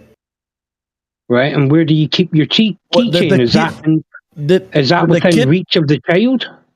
Did the kid disobey what I told him? Yeah, that's not. I'm not saying. Is it on me because my kid disobeyed? The kid did disobey you. Yes, I agree with that. All right. But when again, a kid disobeys, let me ask you this. Hold on. Right. No, so you agree. The gun's in the case and the key's on the keychain, but where did you leave the keychain? Is it in an area where the kid can get to it? Must be because the kid's got the key. It doesn't What do you matter. mean it doesn't matter? No, that's on you. That's not on the kid. No, that doesn't matter. Right? The kid should know. No, just stop. You already said what you're gonna say. Now let me respond. Let me respond. It doesn't matter because if I told my son not to do something, he should obey what I tell him, no matter what. Even if I leave it open, he should obey what I said. Don't touch my guns. But there are some kids that would do that. Yeah. Choice. I will obey. There is some kids out there that will obey. Then there is some kids out there that will disobey. Yeah. Right. So but if a kid disobeys. But my point is, right, your gun is in the case. Yeah, the case is locked. The key is on the keychain, but it's still on you to make sure that that keychain isn't anywhere where the kid can reach or the kid can get it. The key should be put away somewhere where the kid doesn't know where that key is. Then I can't. If my kid is disobeying me, then there's a problem. He needs to be punished for being disobedient. And that's all. This is why the circle of life itself, why everybody else got punished because somebody else made a bad choice, disobeyed. Same thing for speed limits. Same thing with robbing. Same thing for anything else. You have laws. There are people put limitations to what you can and cannot do. If you disobey anything, you're gonna get punished, regardless of. Correct. Yep. All right. So, what would be the difference if you leave it out in the open? Because it's out in the open, and people do it all the time. They disobey and they speed. But what happens when they get caught? They get punished for speeding. Exactly. So, even though the tree was there, it's still an option that he gave the person. You know, he gave the free will to actually sin or not to sin, to disobey. Because the sin was the disobedient, because if you sin against God, meaning if you disobey God, it's a sin. So he disobeyed. She disobeyed, and he followed. Right, but God knew before he even created Adam and Eve and created the tree with the fruit, that eating the fruit from that tree that he was going to create was a sin. Yeah, he knew that was a sin. No, yeah? It wasn't a sin. It wasn't a sin. That wasn't.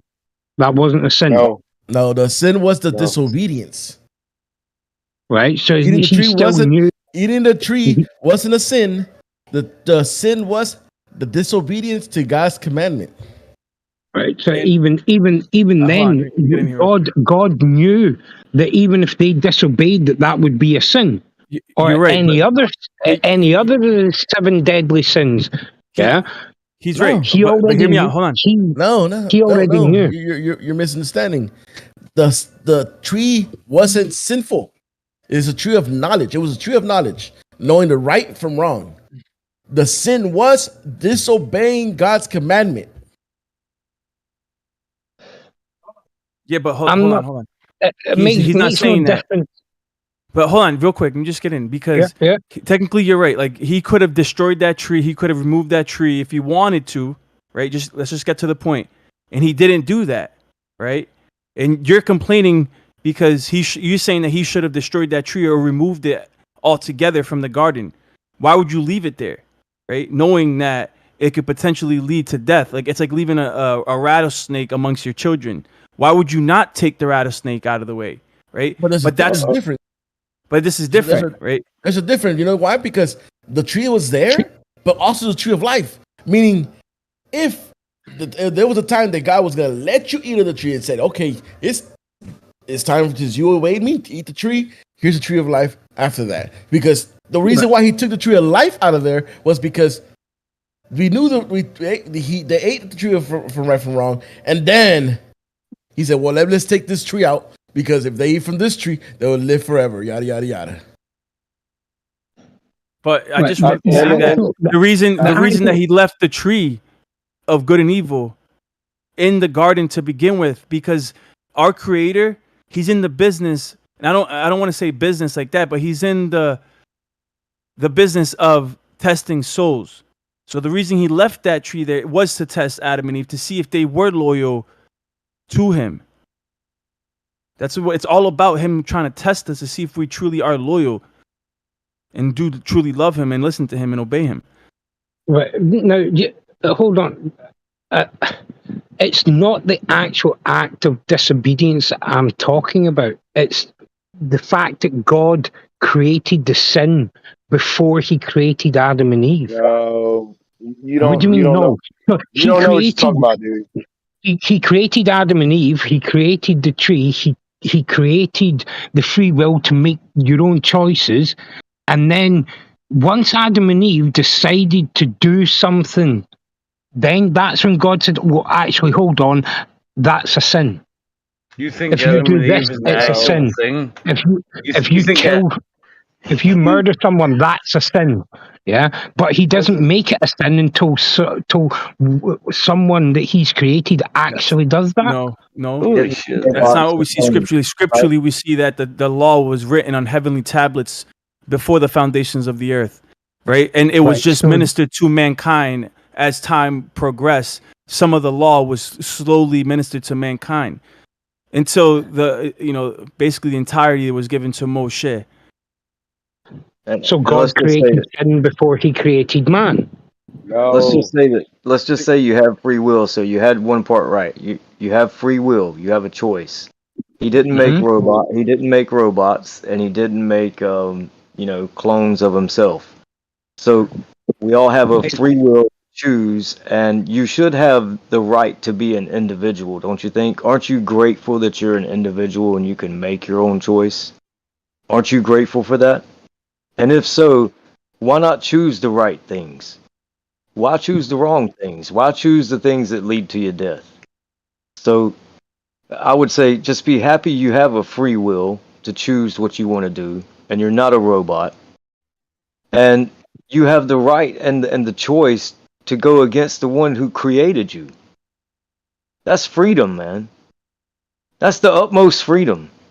So I don't know what to say to you. I don't know really what your point is and why you're so angry about this. But be thankful you're not the program, man. Hold on. I'm not angry at all. In no way, shape, or form am I angry. Right.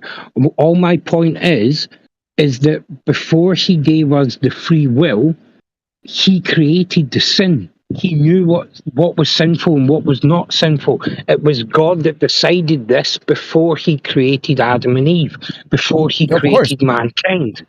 Yeah. He didn't This is create true. sin. No, yes, Let he me- created good and evil. What are you talking about? Yes, he does. Yes, No, he did. that verse is that verse is No, erroneously stop translated into it. the English. It- No, stop it's it. not stopping. Stop it. We can compare manuscripts, and I'll show you that you Stop can't it. you can't God get fresh created water. all and things, bro. Hear me out. God You can't created get. all things. If it was here, if he didn't create all things, then he wouldn't be God. What are you talking about? Hold on. All right. Well, we can expand on this. We don't have to argue. We don't have to debate passionately, but let's just be respectful. So there's different translations of that verse, and I've heard this many times that God created evil. That'd be hypocritical because you can't get good fruit and bad fruit from the same tree.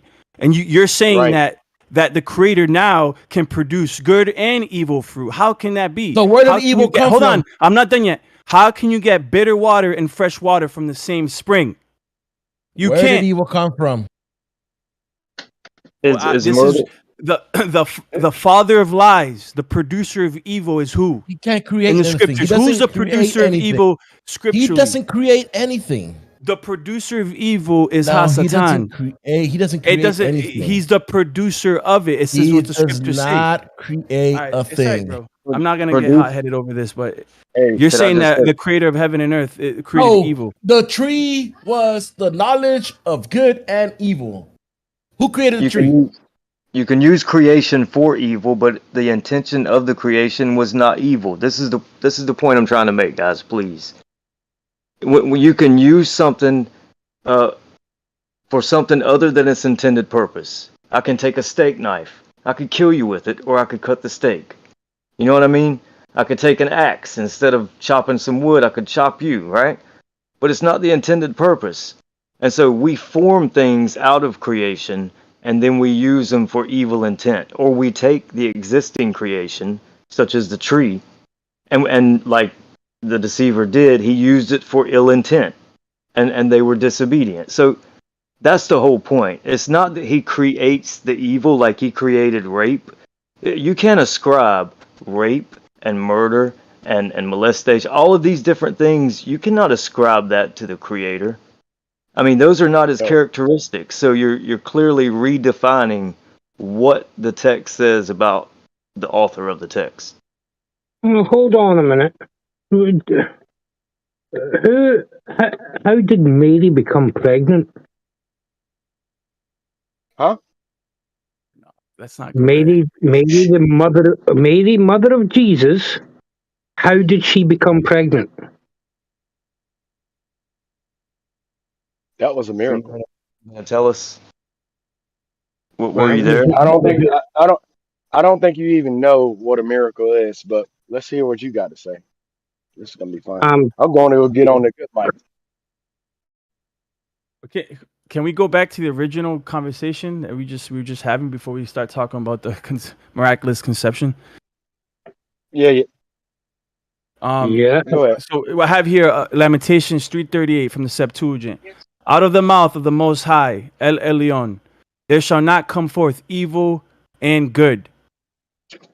The Aramaic, from the mouth of the Exalted One, evil and good do not come out. And everything was created by the word of Elohim. So these scriptures would literally be contradictory to what you're saying, bro. You're saying that he created evil. This is just a couple, bro. I'm just scratching the surface. There's tons of verses showing that that would be an impossible scenario theologically. Man.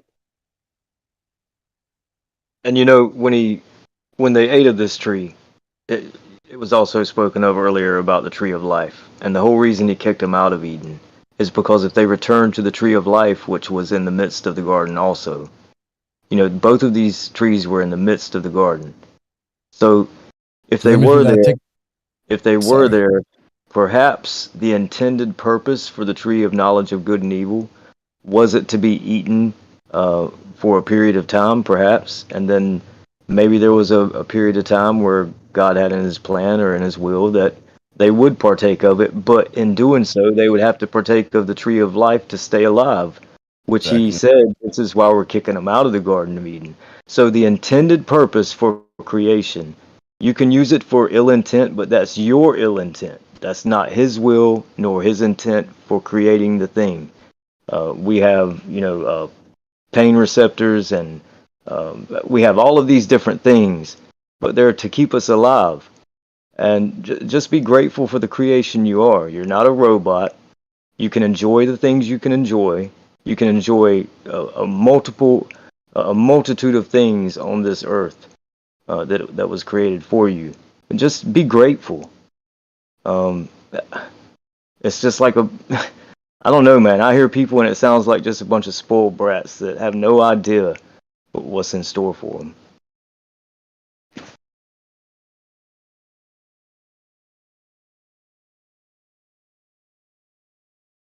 You know, there's other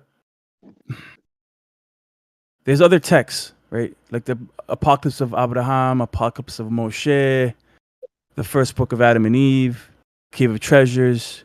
There's different books that kind of give you, even Jubilees, they give you insight on the scene in the garden.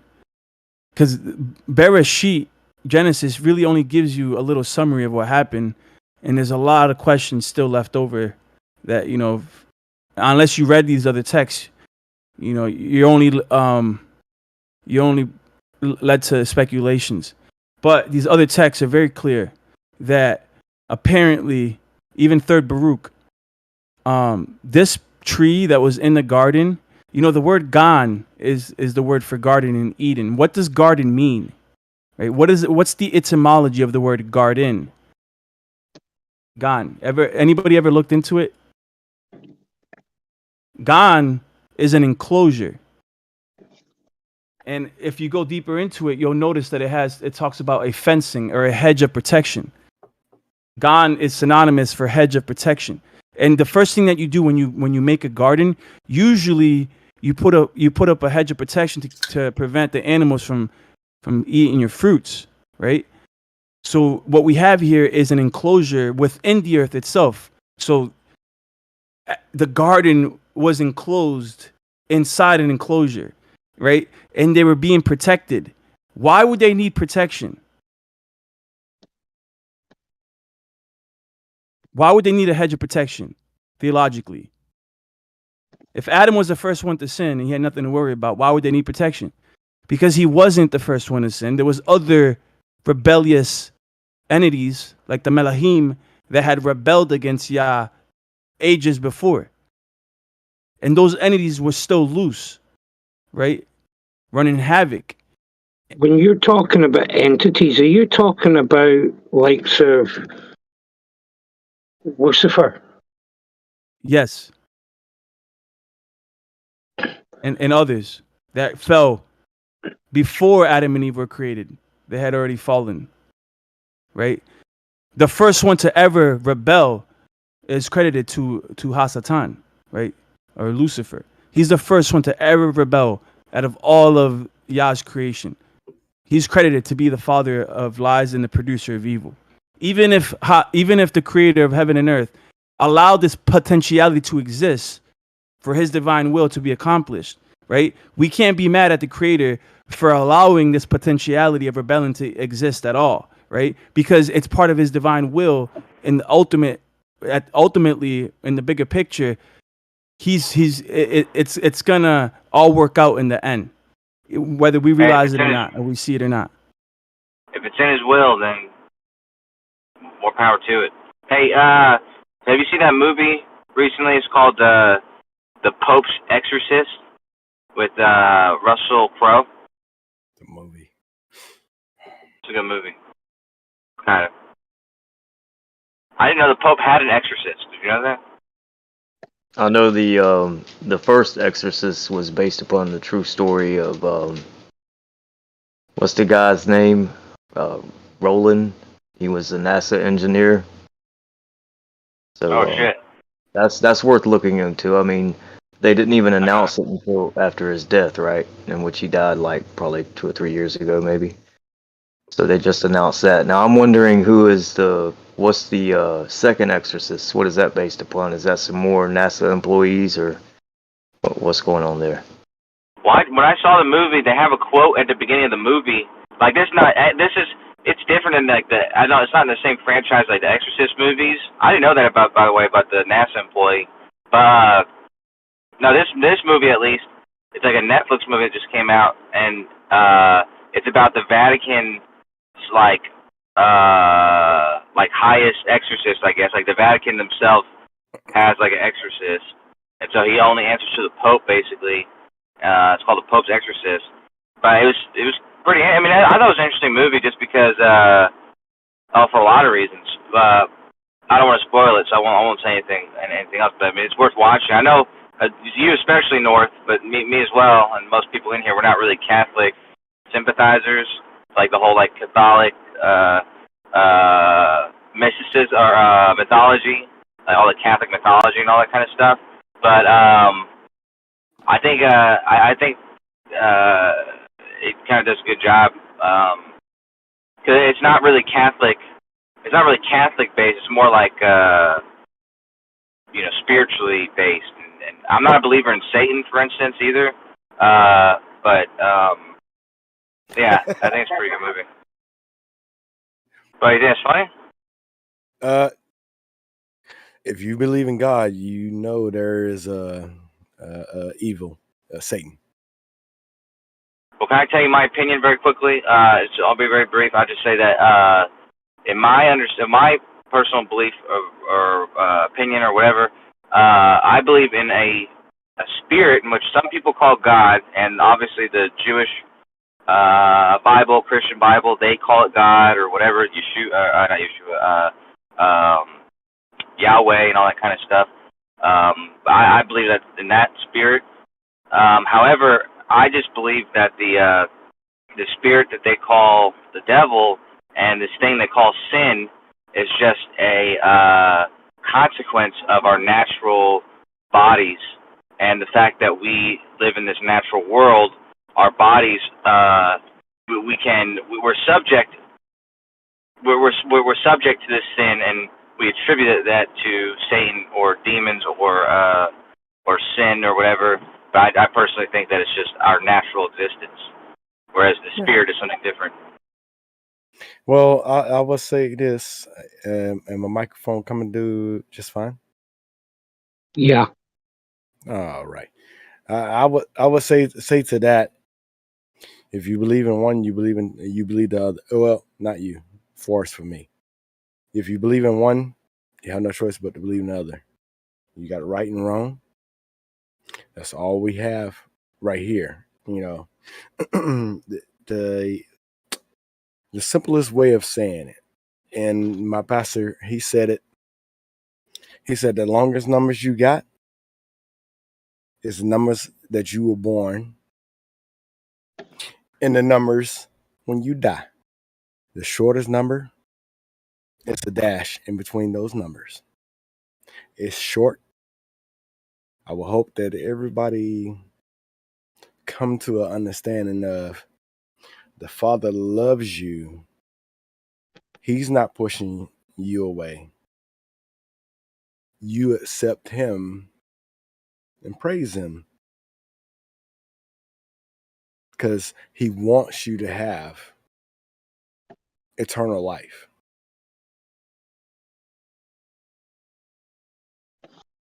Is this Red Man? Yes, sir. What's up, man? Long time. I heard something the other day that the Lord said unto John, "Come forth, and I'll give you eternal life." And instead, John came in fifth, and all he got was a toaster. That's just a joke. That's just a joke. But anyways, that was a bad joke. I'm gonna have to tell you, Cole Show. That's a bad joke. Well, no, that's not a bad joke. I'm bad at telling jokes. This problem. I have a bad delivery. But let me just tell you, what I was saying though about the spirit and whatever else, I'm only using my personal experience.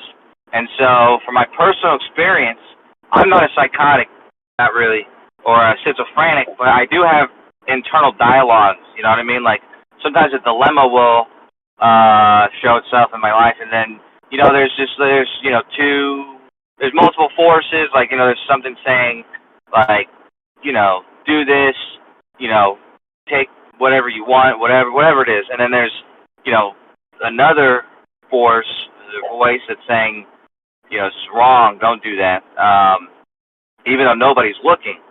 And I personally think that integrity voice, the voice that is leading you towards harmony, like universal harmony, and leading you towards goodness and whatever the fuck else. I think that I call that the spirit that I'm talking about, the universal spirit or God or whatever. And then the other voice, the voice that's telling me to take something or to do something wrong, I personally see that not as another spirit, but of my own flesh, of my own selfish, egotistical desires and urges, and my body, the biology of my body. When I want to have sex with a girl, let's say a rapist, a dirty rapist, or somebody doing something sexual. It's just somebody's just jerking off or something. It doesn't have to be rape.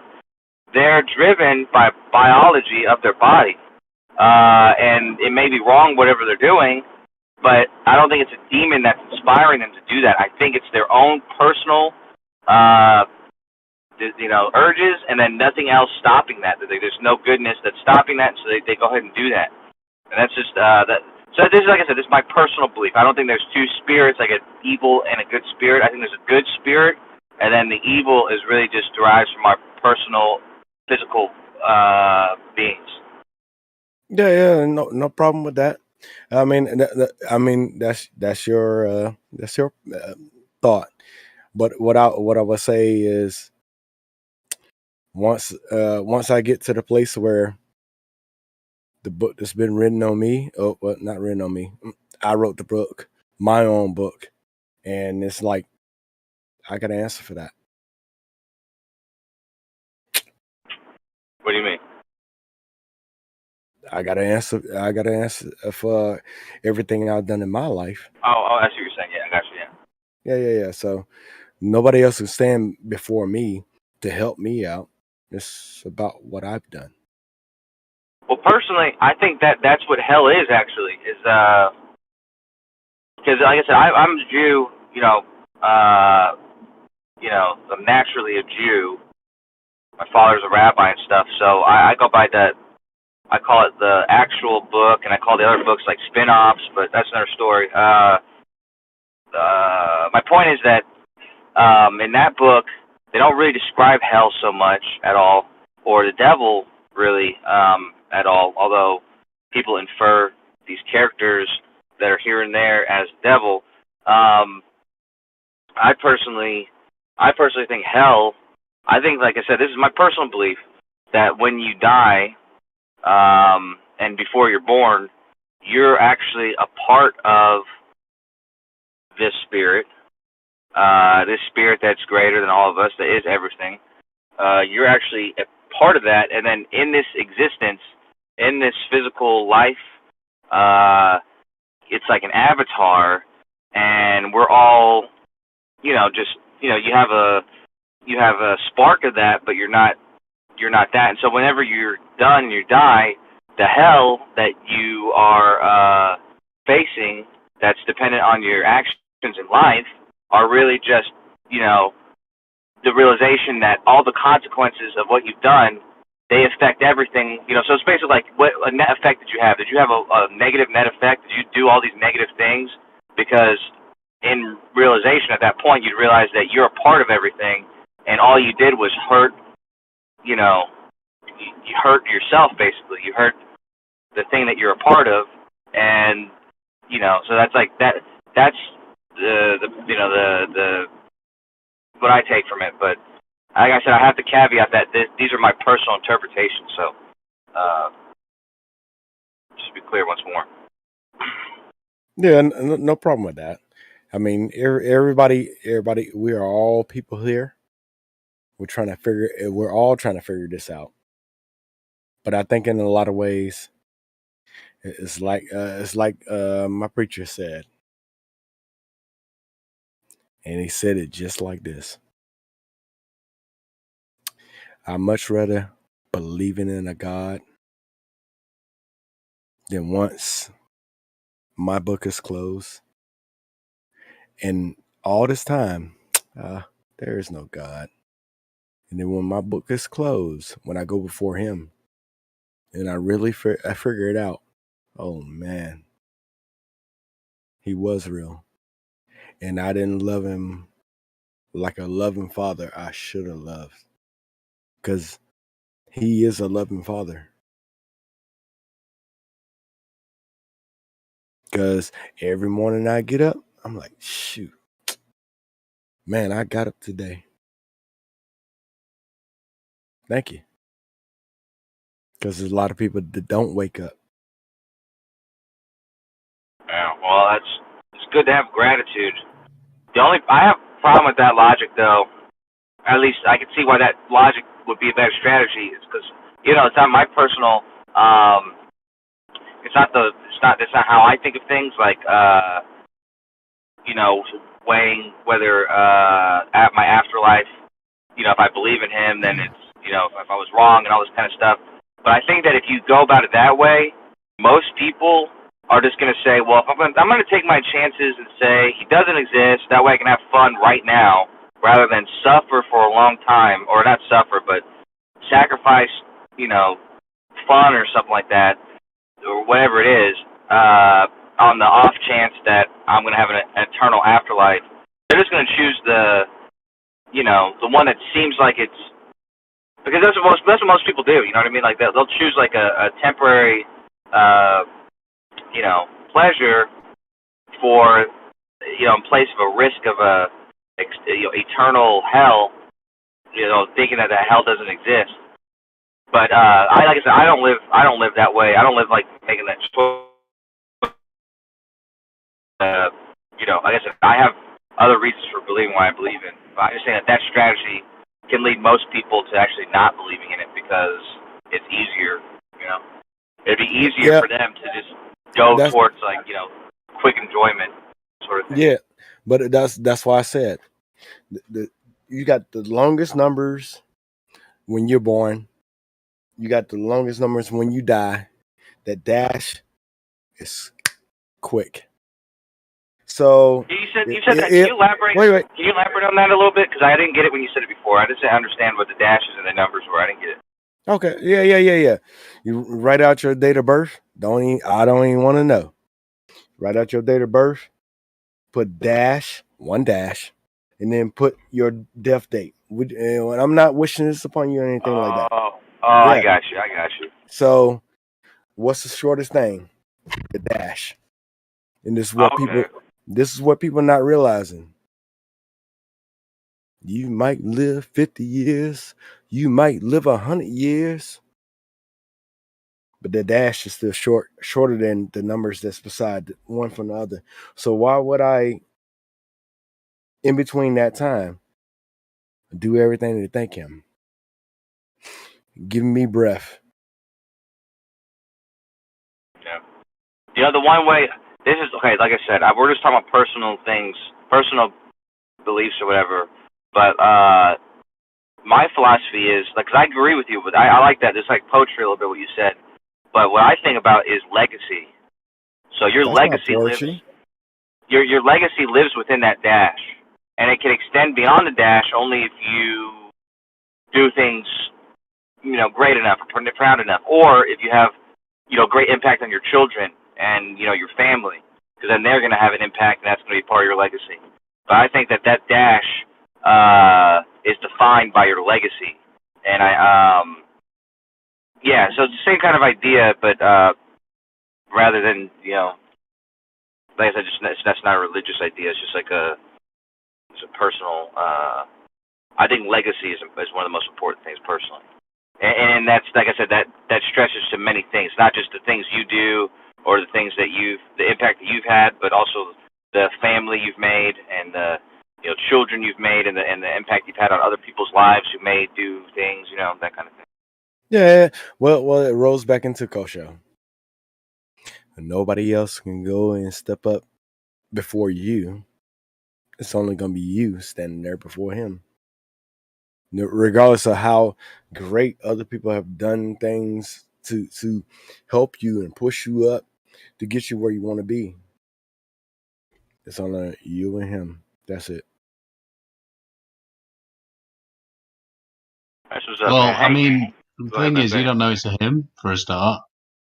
Who? You don't know what it is. You don't know there's this day of judgment.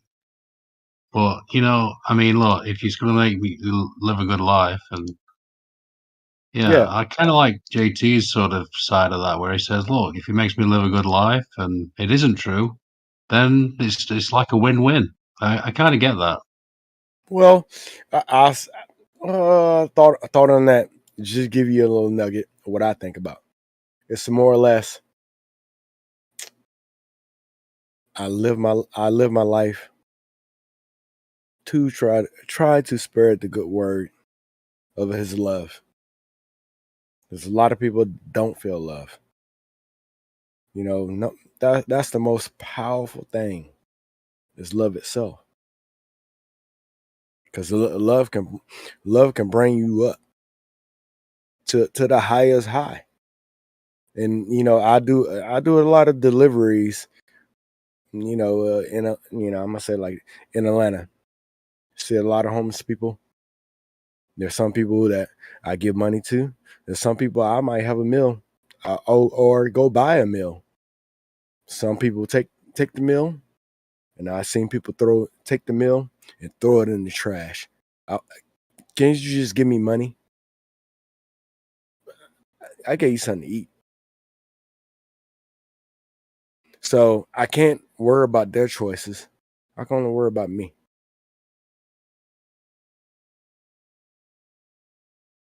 Love itself is a powerful thing. Love overcomes a lot of things. Now I don't see anything better than the love of the Father Himself. You just obey. Simple thing.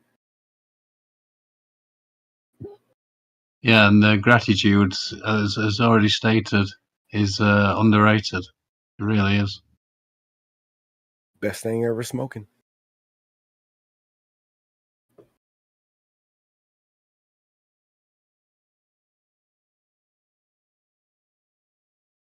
Oh God.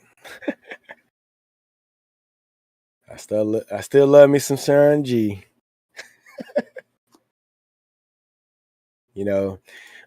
Some people have to just understand. And that was a scene in the Matrix. What was it? I think it was in the third Matrix. And when he got to the not the analyzer, what was that guy's name? The guy the computer program that created the Matrix. This is the third. No, this is the The seventh. architect. The architect, yeah. This is the seventh time that we've done this, and we messed up so many times. And then we realized we had to make it with choice.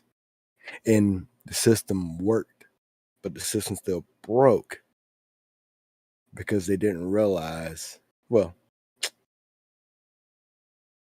I would point it now at my age.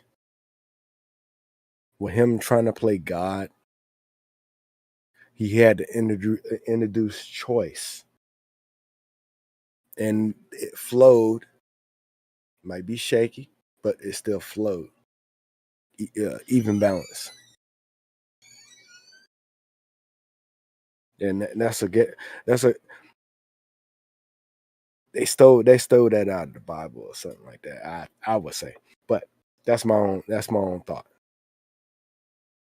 Well, allegedly, the person that wrote it said that they based the whole thing on the Bible. But most stories are when you really look at them. Oh yeah. Ready, baby? On the table. All right, on the way. I'll be back, fellas. Time to eat.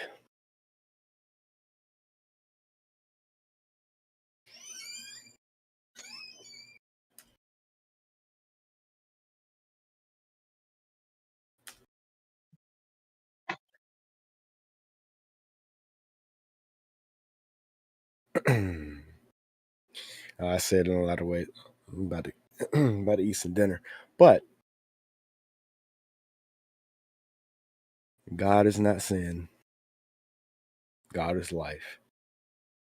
What's his name? Highlander couldn't see. He don't see the understanding of God is not evil. Now, with us having choice, we can be good or we can be bad. But you want to be bad, this is what you get. Death.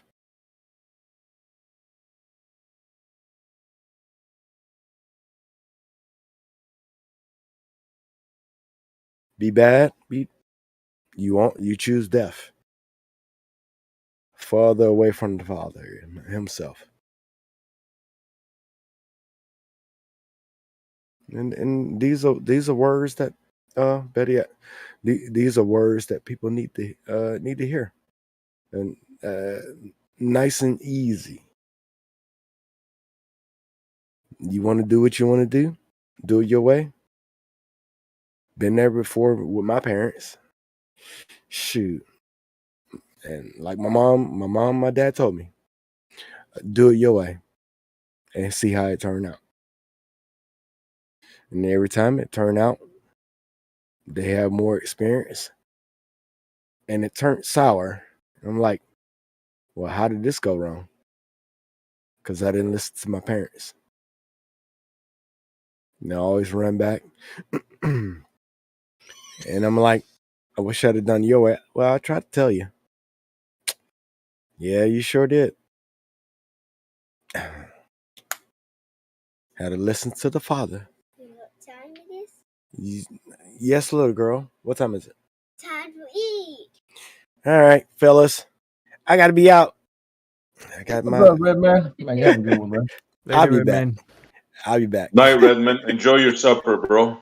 I'm enjoying my supper, and I gotta preach more gospel. I gotta get more in my Bible. Sorry.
Is everybody silent tonight?